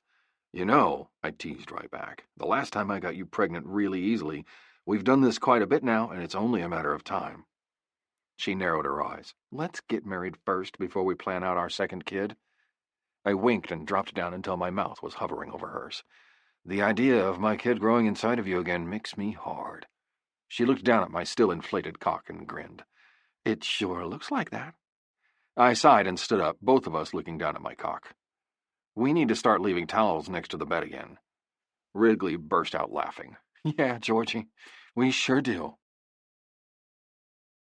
Chapter 20. George. Home is where the lube is. George's secret thoughts. I didn't want to leave. I felt it in my heart that leaving wasn't going to be good.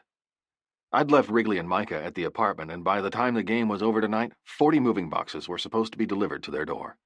And even though Wrigley shut the door on me with a smile on her face, I had a sense of foreboding the entire time I had been away from them. The entire drive to the complex had my gut tightening further and further. Something bad was about to happen.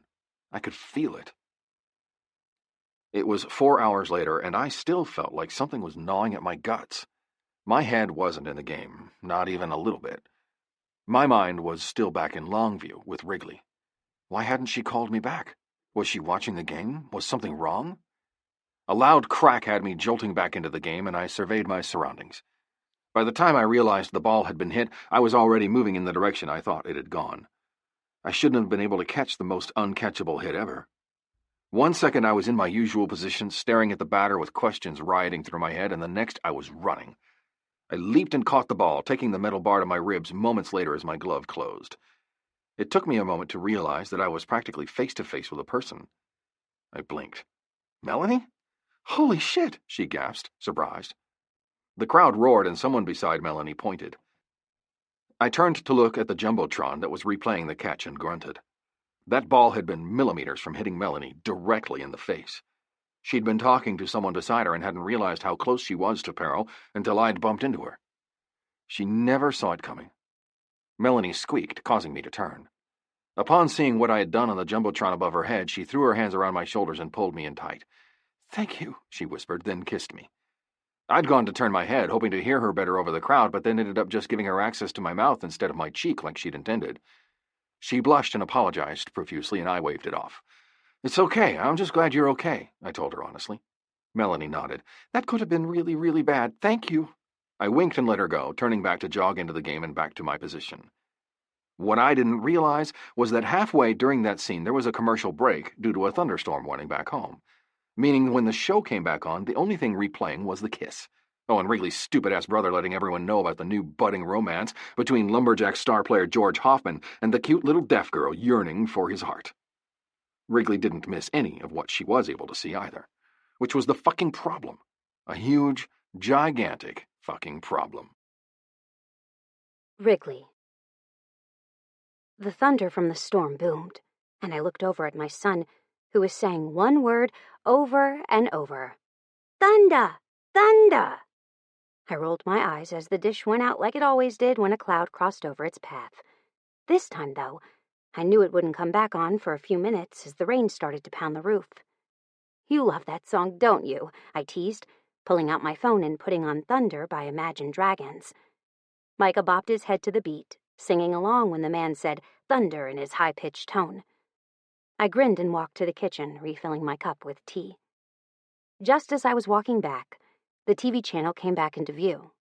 The weatherman was on the screen pointing out the storm system that was currently pounding East Texas. I waited patiently until they cued back into the game, and then felt vomit surge up my throat as I watched my husband kiss another woman, as people all around him celebrated the win of the game. Melanie. The same woman that had caused me to get pissed just before Micah's accident. Daddy! Micah cried as George pulled away from the woman. He was so excited to see his daddy that he didn't pay attention to his mommy's heart breaking into a million tiny pieces. All the fuck over again. A lovebird celebratory kiss off in left field where Furious George number 7 made the game-winning catch that tied the series up 3-3. Do y'all see that catch by George? Dodger, my asshole brother, who sounded happier than a pig in slop, crowed. And that kiss! Could this be a new love interest for poor Furious George?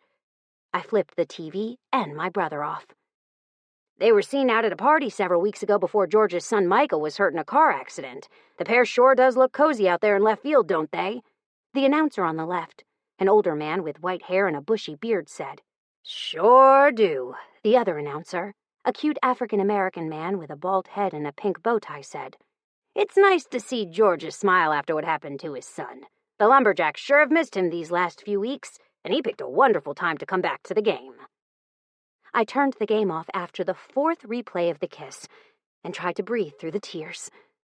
I didn't jump to conclusions just yet, though. Nope. I waited until the game was over, seeing the message from SportsCenter alert on my app that they'd tied the series 3-3, and then gave it an hour. I then gave it another 30 minutes before I calmly picked up my phone and called him. He answered on the 4th ring, and he was laughing and carrying on. Hey, Riggs, he answered gleefully. Did you see the game? I looked over at our son and blew out a breath as I tried to get my worry under control. Yeah, I croaked, then cleared my throat. I did. You did awesome. Thanks, George replied. How's Micah? I looked over at where Micah was lounging in the recliner. Lucy snuggled up next to him, helping keep the back part of it reclined enough so that he wasn't sliding out of the chair. He's good, I said. He fell asleep during the 5th inning. The lie tasted bitter on my tongue. But I couldn't very well tell him that I turned the damn game off when they kept replaying his fucking kiss all goddamn night. Hell, I'd even gotten a goddamn Google update on it. Fuck. I really needed to take those Google alerts off my phone when it came to George. That's too bad, he sighed. Are you... Hey, Georgie! I tensed at the cheery female voice. Hi, Mel, he said. I'm on the phone. Could you give me a minute? Yeah, I'll just wait for you over here, she said. I was fuming inside. Sorry about that, he said. Mel? I practically snarled. Yeah, Melanie, the girl that you met at the banquet? I knew who fucking Melanie was. Yeah, I said. The one that you kissed on national television tonight? I said through a lump in my throat. The one you took out on a date? He hesitated. I didn't know that was captured. Oh yeah, it sure was. And then Dodger let everyone in the United fucking States know that y'all were the newest sports world it couple, I continued, fuming all over again. If he could see my eyes right now, he'd know how freaking pissed off I was. Riggs. It didn't mean anything. I saved her from taking a ball to the face. He sounded worried now. I promise. It was never like that. The only reason I went out with her, as I did, was to make you jealous. I just wanted you back, and I tried everything. I was desperate. I know now that I shouldn't have done that, but Melanie means nothing to me. We don't even see each other, and today was just a fluke. I ground my teeth, but my anger cooled minutely. I'm sorry. It was just hard to see over and over again, I admitted. I looked at the clock on the wall. I have to go to bed. I have a board meeting tomorrow, and then I have a conference to attend that's about an hour and a half away. You'll be here for that, right? He grunted in agreement. I'll be there. Minutes later, we hung up the phone. But despite his assurances that there was nothing going on with this Melanie girl, I couldn't help but think I was missing something. That there was this shoe ready to drop, and I was about to get clobbered in the interim. Chapter 21. Wrigley. Is it possible to kill someone by just looking at them? Because if it was possible, you'd be dead right now. Wrigley to George. I woke up that morning still not feeling well. My heart was heavy, and I felt like some large cloud was hanging directly over my head. But with things to do today, I didn't dawdle. I was rushing around, trying to slip into my coat, when I felt hands on my belly, slipping under my shirt. I giggled and pulled away, laughing at George. I'm so late, it's not even funny, I told him, rushing into the bathroom. He followed me as I bent over the sink and started to brush my teeth. Watching me, he checked out my ass and my skirt and waited.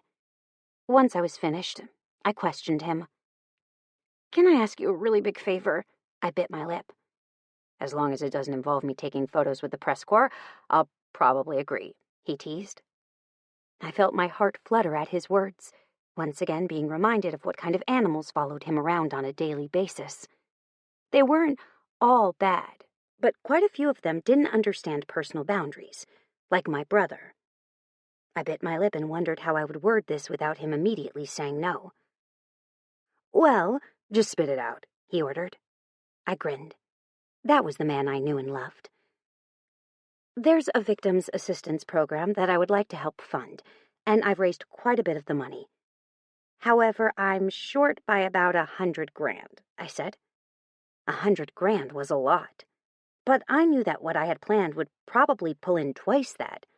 Twice that meant that I could help hundreds of women find better lives, find lives that meant something to them, and would help them get back the confidence they needed to move on and put their best foot forward. And to do that, I needed George to bite the bullet and do something he didn't like doing. A charity pickup baseball game. "And you want us to play a game," he guessed, knowing me better than I sometimes knew myself. I bit my lip and nodded. "When?" He crossed his arms over his chest. Oh, God.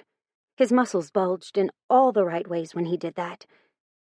"After the playoffs, I wouldn't want to risk any of y'all getting hurt before any big games, so probably in a month or so," I offered. He grunted. "I'd do anything for you, Riggs. Just name the time and place and I'll find the guys." I threw myself into his arms. "You won't regret this," I told him as I pulled away. He sighed. "I already do." I laughed and swiped up my keys, which were in the bathroom of all places, and headed for the door. "Call me if you need anything." That, however, was one of the only things that went right for me as I went through my day. I made it through the board meeting with my grandmother, I made it through my conference, and I even made it half the drive home. But I had to pee. I needed a cup of coffee, and honestly, I just wanted a goddamn Snickers, which was why I stopped for one, and then happened to catch the TV playing in the corner of the diner that I stopped at for the coffee. And then saw the replay of the kiss last night, making me grimace. It wouldn't be soon enough for that picture and film to stop rolling across the screen.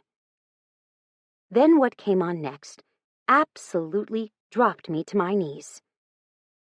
The baseball world's new it couple, George Hoffman and his absolutely adorable new girlfriend, Melanie Nickel, have become an overnight sensation. Why, you ask, is that? Because last night Melanie was seen kissing George Hoffman at Game 6 of the semifinals when he saved her from being hit in the face by a fly ball. Melanie is the daughter of Gary Nickel. "Gary Nickel," I murmured. "Why is that so familiar?"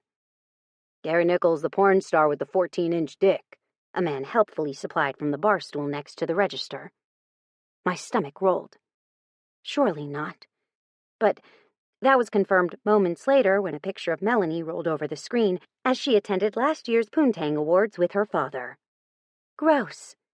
She didn't look happy to be there at all, and honestly, who would be? That was her father, not her boyfriend. I wouldn't be caught dead there. But that was none of my business. What was my business was when fucking George rolled across the screen with Micah in his arms. Micah had sweatpants stretched out over his casts and a loose sweatshirt that looked like one of the ones I'd bought for him next year. The same exact outfit that I'd set out for George to dress him in this morning. And beside Micah and George was Melanie, who was walking Lucy. George had his hand on her back and he was laughing about something with her. She was looking at him like he hung the moon and the stars, which pissed me the hell off because an hour ago, George, I thought, hung my moon and stars. Oh, hell fucking no. I dropped $5 on the counter and left without my coffee, fuming now. I didn't call him, though. I needed to have this out face to face. I would have an explanation. I would figure out what was going on, and I wouldn't freak out. At least that was what I kept telling myself the rest of the drive home. I hadn't expected her to actually be in my apartment, though. Kissing my husband. I opened the door and froze, staring at what used to be my world, breaking into a million tiny pieces. George looked over at me just as Melanie pulled back from her tippy toes and smiled at me. "Get out." Melanie's brows lowered. "Riggs, both of you. Riggs, I swear to God," I said, "if you don't get out of my house, I will fucking lose it. Just get out." Melanie reached for her purse and started toward the door, and I stepped aside even though I wanted to throw my shoulder into her and knock her into the doorframe. She passed me, and I turned to find George still standing exactly where he had been. "Wrigley, I need you to leave. Riggs, I need you to leave, and I need you to do it now," I repeated. He tried again, and again, and again, and soon I just couldn't stand it anymore. I needed him gone, and I needed him gone, now. I'd seen all that I needed to see. There was only so much you could take, so much you could understand when your ex-husband, lover, soon-to-be fiancé, whatever the fuck we were, was caught kissing another woman. 2 fucking times. I wasn't stupid. I wouldn't do it anymore. I wasn't dumb. I could read the writing on the wall. And I was fucking done. George frowned at me, stared at me so hard that I wanted to squirm. Would have squirmed, in fact, had he not picked up his jacket and walked out the door moments later. He didn't stop to say a word, just walked past me and left with a quiet snick of the door closing behind him. That was when I dropped to my knees. I cried. I cried for what felt like hours, but was only likely around 30 minutes. Then Micah woke up from his nap, and I was forced to pull my shit together. I received 72 phone calls from George, 22 text messages, and 18 voicemails. Instead of answering them and letting him know that he'd broken my heart for the second time, I turned the phone off and ignored everything but my son. Chapter 22. George. I plotted your death in my sleep. Unsent text message from Wrigley to George. Pissed off and hurt that she would do this to me again without asking for clarification, I did the only thing I did well. Lash out. Oh, and I invited my new friend to come while I did it, even though she and I meant nothing to each other. I even seated her in my ex-wife's seats, the one that she used to sit in that I owned the season tickets for. The move was calculated on my end and desperate on Melanie's. She could care less about me and everything about Gunnar, my teammate, though Riggs wouldn't know that because she wouldn't fucking listen. Gunnar was younger than me, but his eyes didn't look young. They looked old as fuck and haunted. I knew the look well, and had for a very long time. But for the time being, this served both of our purposes. I pissed off Wrigley, who really had fucked me up, and she grabbed the attention of the Gunnar. Win-win for both of us. Right? Wrong. I should have known that Wrigley wouldn't stand for it. I knew eventually she'd get over it and allow me in, but for the time being it sucked that she didn't trust me. It sucked even more when she'd answered the door and acted like our 2 weeks and 3 days of bliss hadn't happened either. And honestly, I was downright fucking tired of it. She needed to trust me, and she didn't. Our marriage wouldn't work if at every single turn she trusted a goddamn tabloid or her asshole of a brother over me. "Yo, Furious," Reese called, sounding alarmed.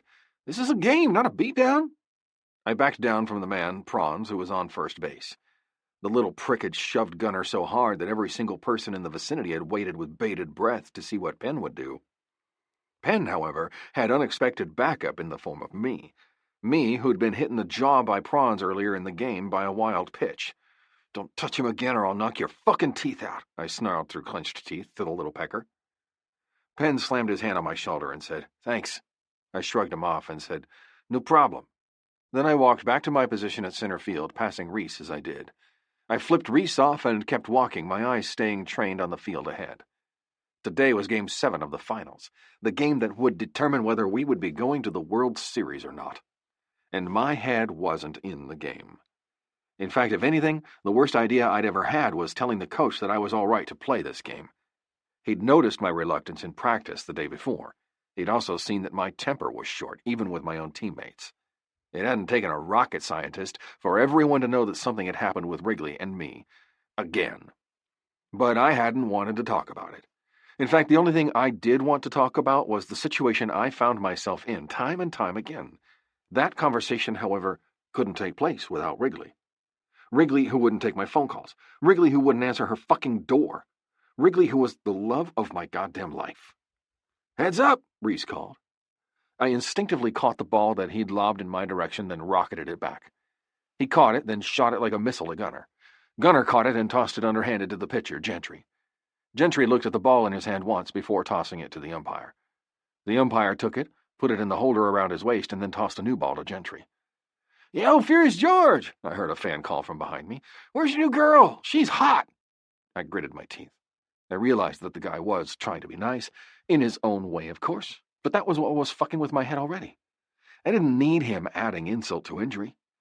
But I somehow managed to ignore it.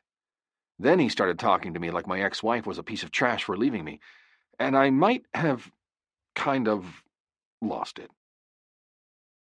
Wrigley. "Turn on the game," Diamond ordered. I sighed and did what she said. I turned on the game. Only to find George beating the shit out of some guy. Minutes later, the fight was broken up and George, as well as the other guy, were ejected. An hour after that, the Lumberjacks suffered a loss by one single run. Worst game ever. Chapter 23. Wrigley. Apparently, you're not allowed to serve out ass-whoopings during professional baseball games. Who knew? Wrigley's secret thoughts. If there was one thing in this world I didn't want to do, it was go to a charity baseball game with my famous ex-husband. However, since I'd organized it, and the women that I helped needed the money, I felt it was my responsibility to be there. George was one of the last to show up, which was good for me. I'd arrived at the Lumberjacks field at 10, and by 12, every single seat in the arena was filled. Despite the Lumberjacks' horrific loss a week during their last game, the town of Longview still loved their team. Which was good for me, because these tickets weren't cheap. And with as many of them that were sold just so they could watch one more baseball game this year, it was a major plus for me. What wasn't a plus was seeing my ex-husband arrive with Melanie. I gritted my teeth and tried not to pay attention, and honestly, I probably would have accomplished not actually talking to him had George not protested the fun aspect of today's game. "I'm not doing it." George shook his head. That was when I knew that I was going to have to convince him. I gritted my teeth, then did what I had to do. "Come on," I teased, my heart pounding like it did all those years ago when we'd first met. "It's for charity." My husband usually wouldn't do it, at least until I asked him to do it, that was. Then he'd do it. He'd always been that way. He'd always done just about anything in the world for me, which made me feel even more upset. I'd broken us, and then he'd broken us once I thought we were fixed. But today wasn't about us. Today was about the women that I advocated for, and I wouldn't make this about me. But I knew what worked on George, and I would use it. I fluttered my eyelashes at him. "Please." George blinked, then blinked again. He was so confused by my change in attitude that it was adorable. "What do I get if I do?" he challenged me. "Anything you want," I offered, then immediately regretted it. I'd do just about anything, but the one thing I knew he wanted. Me back. Fool me once, shame on you. Fool me twice, shame on me. "Anything?" he clarified. "Yeah, right." I'd promised him anything, though, to get what I wanted. I was such a bitch. "Anything that doesn't require a judge," I amended. George's eyes narrowed. Then he nodded once. George sighed. "What is it I have to do again?" George's sweet, husky, deep voice that always sounded so yummy and delicious sounded from behind me. Then I explained to him what he would have to do. Then I made the other team, the team that had won the Division I college baseball championship, go first. They were all college-aged and cocky to boot. "Just watch," I said to George. He flagged down a beer vendor, caught a drink from him, then got settled in to watch. I rolled my eyes. There was no rule about drinking for the players today, so I guess him drinking a beer was all right, wasn't it? He leaned his hips up against the dugout wall and grunted when he saw what he would have to do. A young college baseball player, one that was going to be in the draft next year, walked up and picked up the bat. He cockily bent over and started to spin with his forehead touching the bat. Once he'd reached 15 revolutions, he wobbly stood straight, weaved his way to the plate, and promptly struck out 3 times, his bat swinging at least a foot from the ball. Over and over again, the men and volunteers participated, and each one failed spectacularly like the first, though some at least made contact, while others fell over completely when they swung. Then came Furious George's turn, and he didn't disappoint. "Yeah, woo!" the fans screamed. "Furious George, will you marry me?" I gritted my teeth and kept my eyes on George, but noted that the voice had come not from the fans, but from the crowd of charity attendees. It better not be Melanie, that's all I had to say. George started to hold his beer out to me, but stopped when my eyebrows went up. Then, while keeping his eyes on me, he chugged his beer and made the entire freaking stadium start to laugh. Once he'd finished it, he handed me the empty solo cup, and I took it, narrowing my eyes as I did. "Hold that for me, Riggs." Unaware of the excitement at hearing those words, George bent over the bat, and I felt my heart constrict in my chest when I saw his ass in my favorite pair of jeans that he owned. I'd bought them for him for Christmas last year, and he'd never worn another pair since, mostly because he knew how much I liked them. It wasn't often that he got to wear jeans and a t-shirt, but I noticed more and more how much he'd worn them when I was around. I narrowed my eyes. Did he know what they did to me? He had to. I told him how good he looked in them, little shit. The man was devious, that was for sure. "Remember, 15 times around." George grunted and started to spin. Unlike those before him, he moved fast, but he also moved with coordination. By the time his 15th time around happened, he stood up, walked carefully up to the tee that was holding the ball, and took a swing. The ball went into the lights, and I started to laugh. "Holy shit! Crap!" the announcer sounded. "Furious George for a home run!" "Show off," Hancock muttered as George started to make his way around the bases. "Come on," I teased. "You can do it. You were the one to tell me how easy this would be on a tee." Hancock narrowed his eyes. "I used to like you, you know. Now I'm not so sure." I giggled and was just about to turn to survey George making his way home, when I felt myself being picked up. Seems George ran really fast. I gasped and wiggled, turning my head to see George's face. "What are you doing?" I gasped. "We had a bet." My mouth fell open. "A bet?" I squeaked. "You're not supposed to collect until we're done." "Fuck that," George grunted. "Now."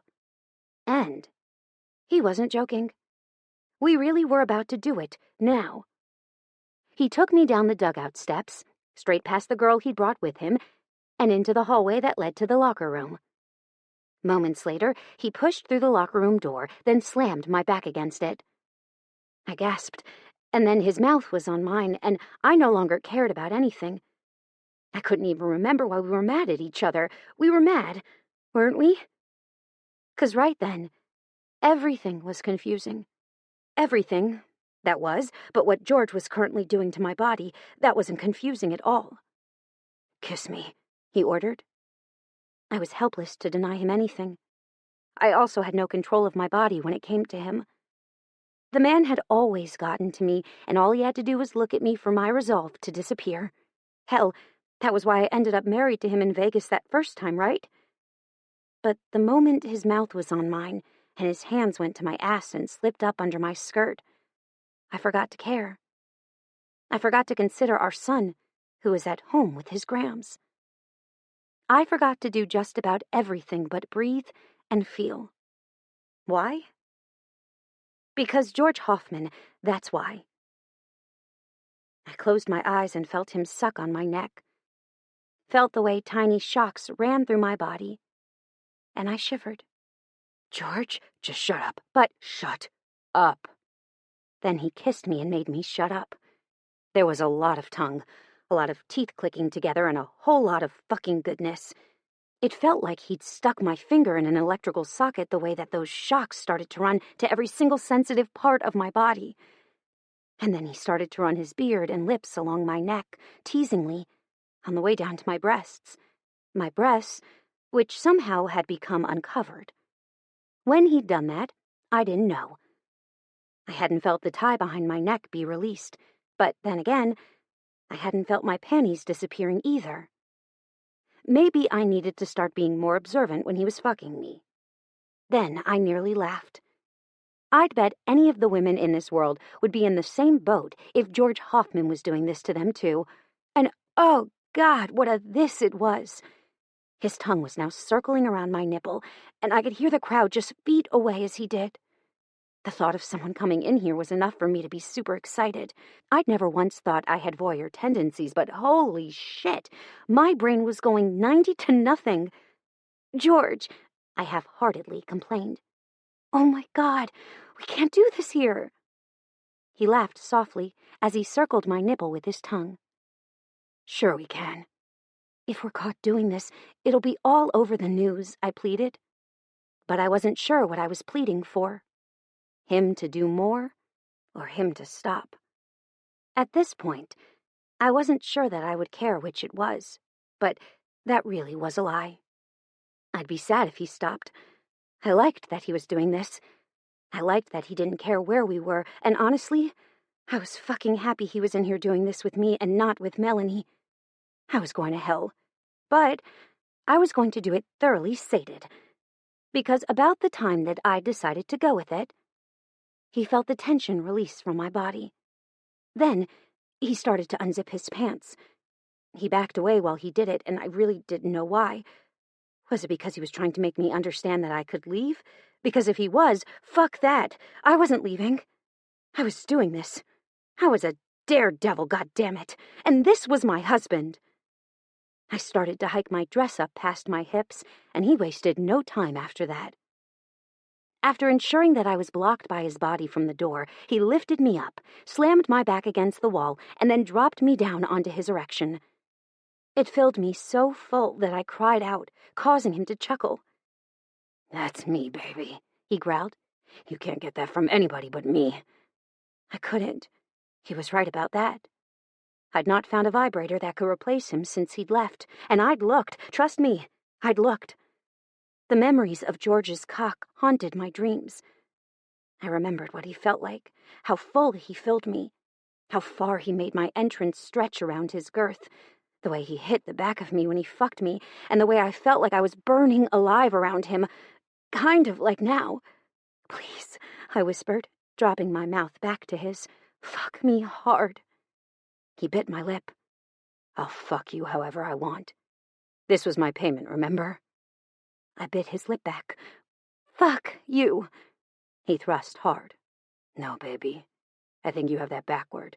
I'm the one fucking you. And then he proved that by fucking me so hard that my back started to scrape against the wall. It didn't really feel all that rough until you had someone as big as George pressing you into it and fucking you so hard that your back rubbed up and down the semi-smooth surface. I wrapped my hands around him tighter to try to alleviate the pain in my back, and he noticed, slowing. You okay? He asked as he slowly fucked his cock in and out of me. The wall hurts my back, I whispered. He grunted something and moved so that I was against something else. This time it felt like a metal pole.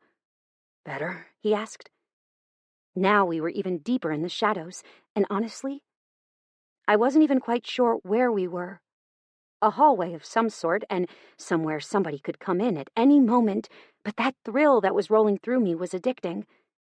I was overly excited now, and so wet that I felt like I was leaking around his cock. Yeah, I breathed. Lots. He moved his cock back inside of me again, this time pushing in so deep that I moaned low in my throat. Always loved that you were able to take all of me, he said. So fucking tight that sometimes I feel like I'll be speaking soprano for a goddamn week. I breathed out a laugh against his beard and relished the way the coarse hair felt against my lips. I love the way you fill me, too, I admitted. There's never a single minuscule inch of space left. And when you're done, I feel you for hours, sometimes even days. He latched onto my hips and roughly fucked up into me, causing me to gasp. At least this way I know you'll not be able to ignore me, he growled. Then he went back to fucking me. Our skins slapped together lewdly in the quiet, dark hallway. The only thing that I could hear was the dull clapping and yelling of the crowd, paired with the heavy breathing we were doing and the sound of our flesh smacking together. I was so focused on us, on the way that he was making me feel, that I nearly missed the back and forth of voices until they were almost upon us. Did you say something? Someone asked. No, the other man returned. Did you see what we were supposed to do after this? I think the game was it, man one said. But George's wife would have to answer that. I think once the game is over, she'll let us know. I would. Maybe. If I was alive by then. Because I was seriously about to die right then and there. Especially with the way George was slowly fucking himself into me, confident that the deepness of the shadows, partially covered by the wall around the corner, hid us from view. Which must have been what was setting me off, because the next thing I knew, I was seconds away from coming. But I tried extremely hard to hold it off. I couldn't come right then, because if I did, there would be no way in hell I'd be able to keep quiet. No, sir, not with how big it felt. I sucked in a breath and bit down lightly on George's neck to try to keep the cry from pouring out of my throat. There was no way in hell that George didn't know what was about to happen either. I knew that he felt the way I was convulsively clenching around him. Then there was the way I latched onto his bicep with one hand, and his trapezius muscle with the other, and dug my fingernails in deep. My battle was lost on his final thrust. When he started to spurt his release inside of me, I could no longer hold it in. I died, right then and there, with men walking down the hall away from us. I squeaked, biting down a little harder, and clenched down so hard on him that he cursed. What? Man 1 asked. Nothing, man, Man 2 said. You need to get your hearing checked or something. As they moved farther and farther down the hall, the more my heart rate calmed, until all of a sudden, I was aware of just how fucking stupid George Hoffman made me. I looked at him in the darkness, reading the same anger and reluctance on his face that I had on mine. Moments later, I let my feet fall to the ground, and immediately, George withdrew. I felt his heated release fall from my body and drip down my leg, and had never felt so barren and cold. George bent over and captured my panties, handing them to me. I finished tying my halter top behind my neck before taking them. Instead of putting them on, I lifted my dress back up my thighs from where it had fallen and wiped what I could of his release from me. I still felt wet and sticky, but at least it wasn't going to roll down my leg anymore. He waited until I was fully clothed, and then pushed out the door I never remembered entering.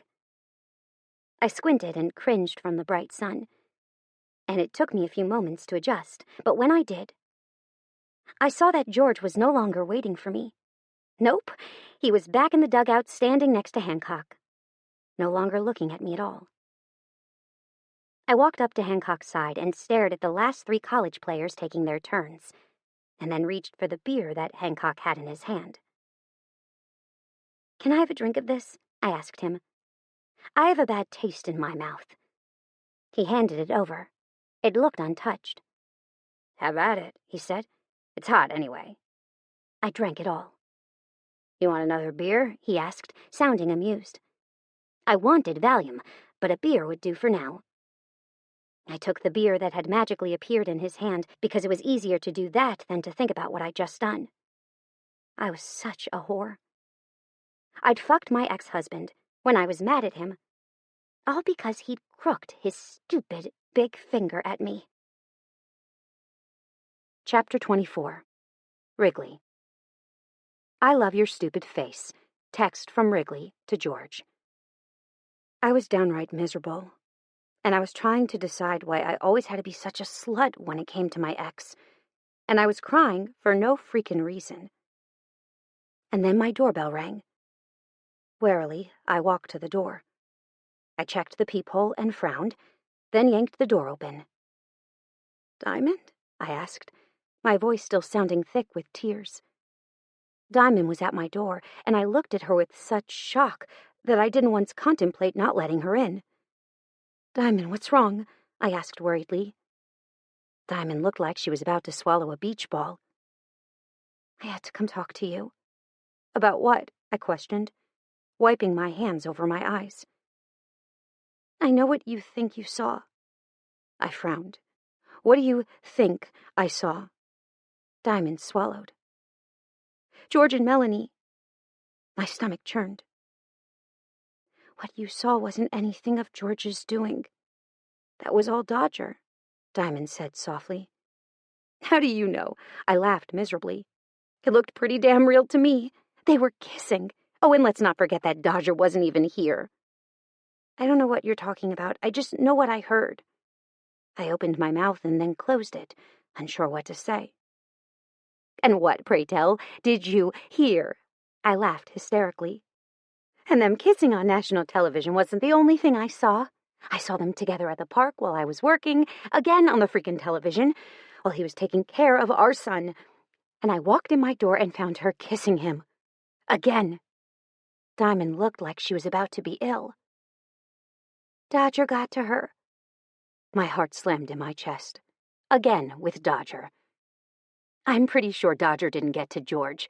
He wasn't fighting the kiss, and he was willingly smiling down at her at the park. Oh, and he brought her to the fucking game today and sat her in my seats. Diamond winced. "I went to her house today, and Dodger was there talking to our grandmother," Diamond said. My brows went up. "You willingly went to our grandmother's house?" Diamond shrugged. "There was something that I wanted." She waved her hand in the air.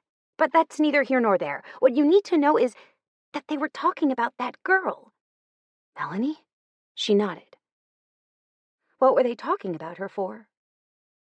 "Dodger thought it'd be a grand idea to play up the interaction between Melanie and me because of who she is and who I am." I whipped my head around and found George standing in my open doorway. "And your grandmother is doing it because her father is a Mr. Moneybags. She only sees dollar signs and has no care in the world that she's hurting you in the process." That was always the way with her, honestly. That didn't surprise me. What did surprise me was that George was standing in my doorway. "What are you doing here?" I stiffened.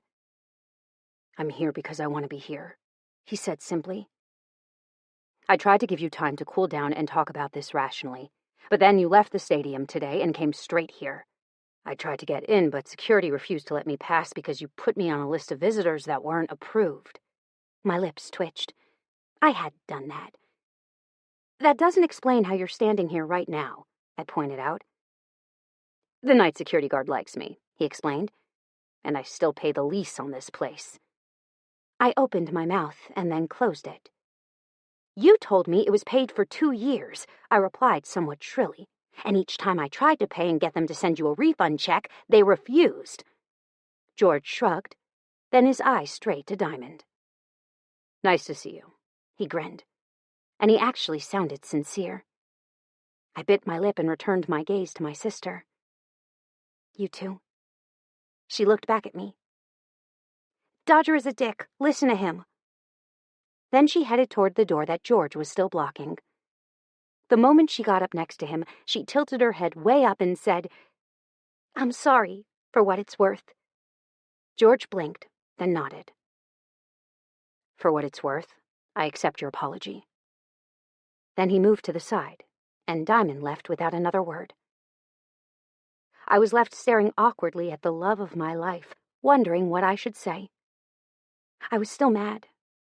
I didn't care about my brother or my grandmother. What I cared about was the fact that George kept kissing her. "Go ahead and try to convince me then." I laughed under my breath, then walked up to the kitchen and reached for a wine glass. Moments later, I had it filled to the brim and was taking a sip. Her kissing me at the final game was purely by accident. I caught the ball in front of her face. She was going to kiss me on the cheek, and I turned because she was talking and I couldn't hear her. That was it. I didn't mean to do that, he explained to my back. I tensed. And the park? What happened there? 1 time I could buy, 2 times I couldn't. She was coming over to talk to us. How did she know where I lived? I questioned. And why was she coming over? Reese, he answered. And she was coming over here to tell me and you about what your brother, her father, and your grandmother were doing. And that was what? That they were working together to get a news story, he answered quickly. Your brother wanted a photo for his magazine. Your grandmother and Melanie's father were working together on the porn industry's domestic abuse problem with their female lead porn stars and directors. I finally understood, remembering the memo that had crossed my desk a few weeks ago. Her dad is wanting to shine light on the problem because his new girlfriend is being targeted by her ex-porn star boyfriend, and grandmother is just a money-hungry whore who will do anything to get it checked. Shit! My grandmother had gotten a new sponsor, and that sponsor was an older male porn star that was trying to bring attention to the injustices in the porn industry. We were set to have a conference later this month that was centering on how to find help and what to do when you felt that something or someone was forcing you to do something you didn't want to do. I had wondered why this had all started so fast. Normally, we all agreed on which organizations we chose to help, and a porn industry really wouldn't have been my cup of tea if I'd been given an option. He nodded. And my brother's just a douche, I finally decided. He nodded. Jesus, I muttered. Yeah. Why was she kissing you in my apartment? I took a hefty sip of my wine. I was now down to a half a glass. That was her saying goodbye, he said. We'd waited for you for over an hour and a half, and she had an appointment to be at. My brows rose. And you think it's okay to spend an hour and a half with a woman in my apartment, then kiss her? I took another swallow and swirled what was left of my drink in the glass. I'd need more. There wasn't enough there to even take a sip. I poured more into my glass, then set the bottle down a little too hard on the counter. I took one more hefty swallow, then had the cup taken out of my hand. I didn't want to kiss her. I didn't even want her near me, but she was very influential in getting her father to donate money to your charity, so I didn't want to be a fucking dick to her and tell her to stop touching me when there was $500,000 set to go to your charity thanks to her. I pursed my lips. It was never my intention to make you hurt, he said. I'm sorry. I turned to him. I'm so tired of the freaking media knowing shit about you faster than I do, he grunted. That is never under my control. My feelings for you aren't under my control either. My brows rose. It's not easy loving you, he informed me. I bared my teeth at him. I never told you you had to love me. He moved then, pressing me up against the counter. Just shut up. My mouth opened to contradict him, but he slammed his mouth onto mine, making me burn for him all over again. And stop crying, he ordered against my lips. It fucking hurts to see your eyes red and know that the reason they are is that you were crying over me. I looked away. And stop turning away from me, he pushed, turning my chin back toward him. I didn't look away this time. I'm a jealous hag, George. Well, I'm a goddamn moron who only ever sees you. I looked down at my hands. I say things and act irrationally. I'm never going to change. I retaliate by doing stupid shit and say things I don't mean to. He paused. I think we're two peas in a fucked up pod. I laughed, then dropped my forehead to rest on his chest. I don't know what to do. I do, he countered. I looked up. You do? He winked. I do. George. I scooted closer, ensuring Wrigley and I were as close as we possibly could be with the dress that she had on. It was the same one she'd worn to our first wedding, my grandmother's dress. It fit a little tighter, and she had way more cleavage this time than she did the last time, at least from what I could tell from our wedding photos, but she was even more beautiful than she was back then. Why? Because she showed signs of bringing my son into the world, the best possible gift anybody could ever give another human being. And do you, George Hoffman, take this little lady Wrigley Hoffman to be your lawfully wedded woman? The Elvis impersonator asked with a grin. I looked down at my soon-to-be wife. I do. Epilogue. George. I've got a great idea. Let's take a group nap. George, after watching his newly cast-free child for 4 hours. You ready to meet your buddy that gave you a ride on his helicopter? I asked my son. Micah nodded his head solemnly. Yes, Daddy. It had been 6 months since his accident, and all 6 months were a struggle. In the accident, Micah had broken both legs, both arms, and fractured his pelvis. He'd spent 6 entire weeks in a cast from almost head to foot. But it could have been worse. He could have been gone altogether. Wrigley walked at my side, her hands holding down her dress as the helicopter blades slowed. Her hand was wrapped tightly around her lower half, making her 4-month pregnant belly distinct in the long dress that flowed to her feet. Her hair was a wild mess around her face, and she was laughing as she tried to hold everything in place all at once. Finally, the blades stopped spinning, and the pilot and flight nurse got out, both of them making their way to us. I put Micah down on the ground, and he started to run to them. My boy wasn't shy, that was for sure. Cleo, the pilot, dropped down on his knee and offered his hand. My son ignored his hand and threw himself in his arms. I want to be an opter pilot like you. I grinned and reached for my wife, bringing her into the curve of my arm. She turned her face up to me and allowed me to see the happiness there. I think that you got a wild one on your hands, she teased. I agreed. I think we do too. Later that night, with Micah in his bed in his room and Wrigley on the couch with her feet up, I hastily flipped through the recipe book. I don't see a recipe for Grammy's snowballs, I told her. I see the sugar cookies, I see the peanut butter Hershey Kiss ones, and I see one with pecans. I think that might be the one, she called. Does it have powdered sugar in the recipe? I scanned the hastily scribbled recipe. Yes, that one is it. I continued to look at the recipe. It calls for pecans, which we don't have, and I'm fairly sure we don't have enough flour for... George? I looked over at her. Yeah? Your little girl is demanding Grammy's snowballs. Either you find a way to make them, or I might very well die, she declared. I rolled my eyes, then headed for the door. I'll be back. 30 minutes later, I had the ingredients needed and was heading back to my truck when I saw Dodger standing there with a camera on the sidewalk. Dodger, for the love of God, I said as I pulled my keys out of my pocket, go the fuck away. Wrigley's brother hadn't gotten any better since we'd gotten married again over 8 months ago. In fact, he credited himself for our reconciliation. No, I had no clue how he thought that, but whatever. As long as Wrigley didn't buy the bullshit he shoveled, I'd be okay. Even though I think there will never be a time that she trusts the tabloids or her brother ever again. I can't, George, Dodger said as he snapped another picture. The fans love you, and my boss likes good ratings. Since he knows you won't run away from me, he's always sticking me on these stupid assignments. And no, I still have no fucking clue why he's so obsessed with you. I'd much rather follow Sway Peters around than you and my sister.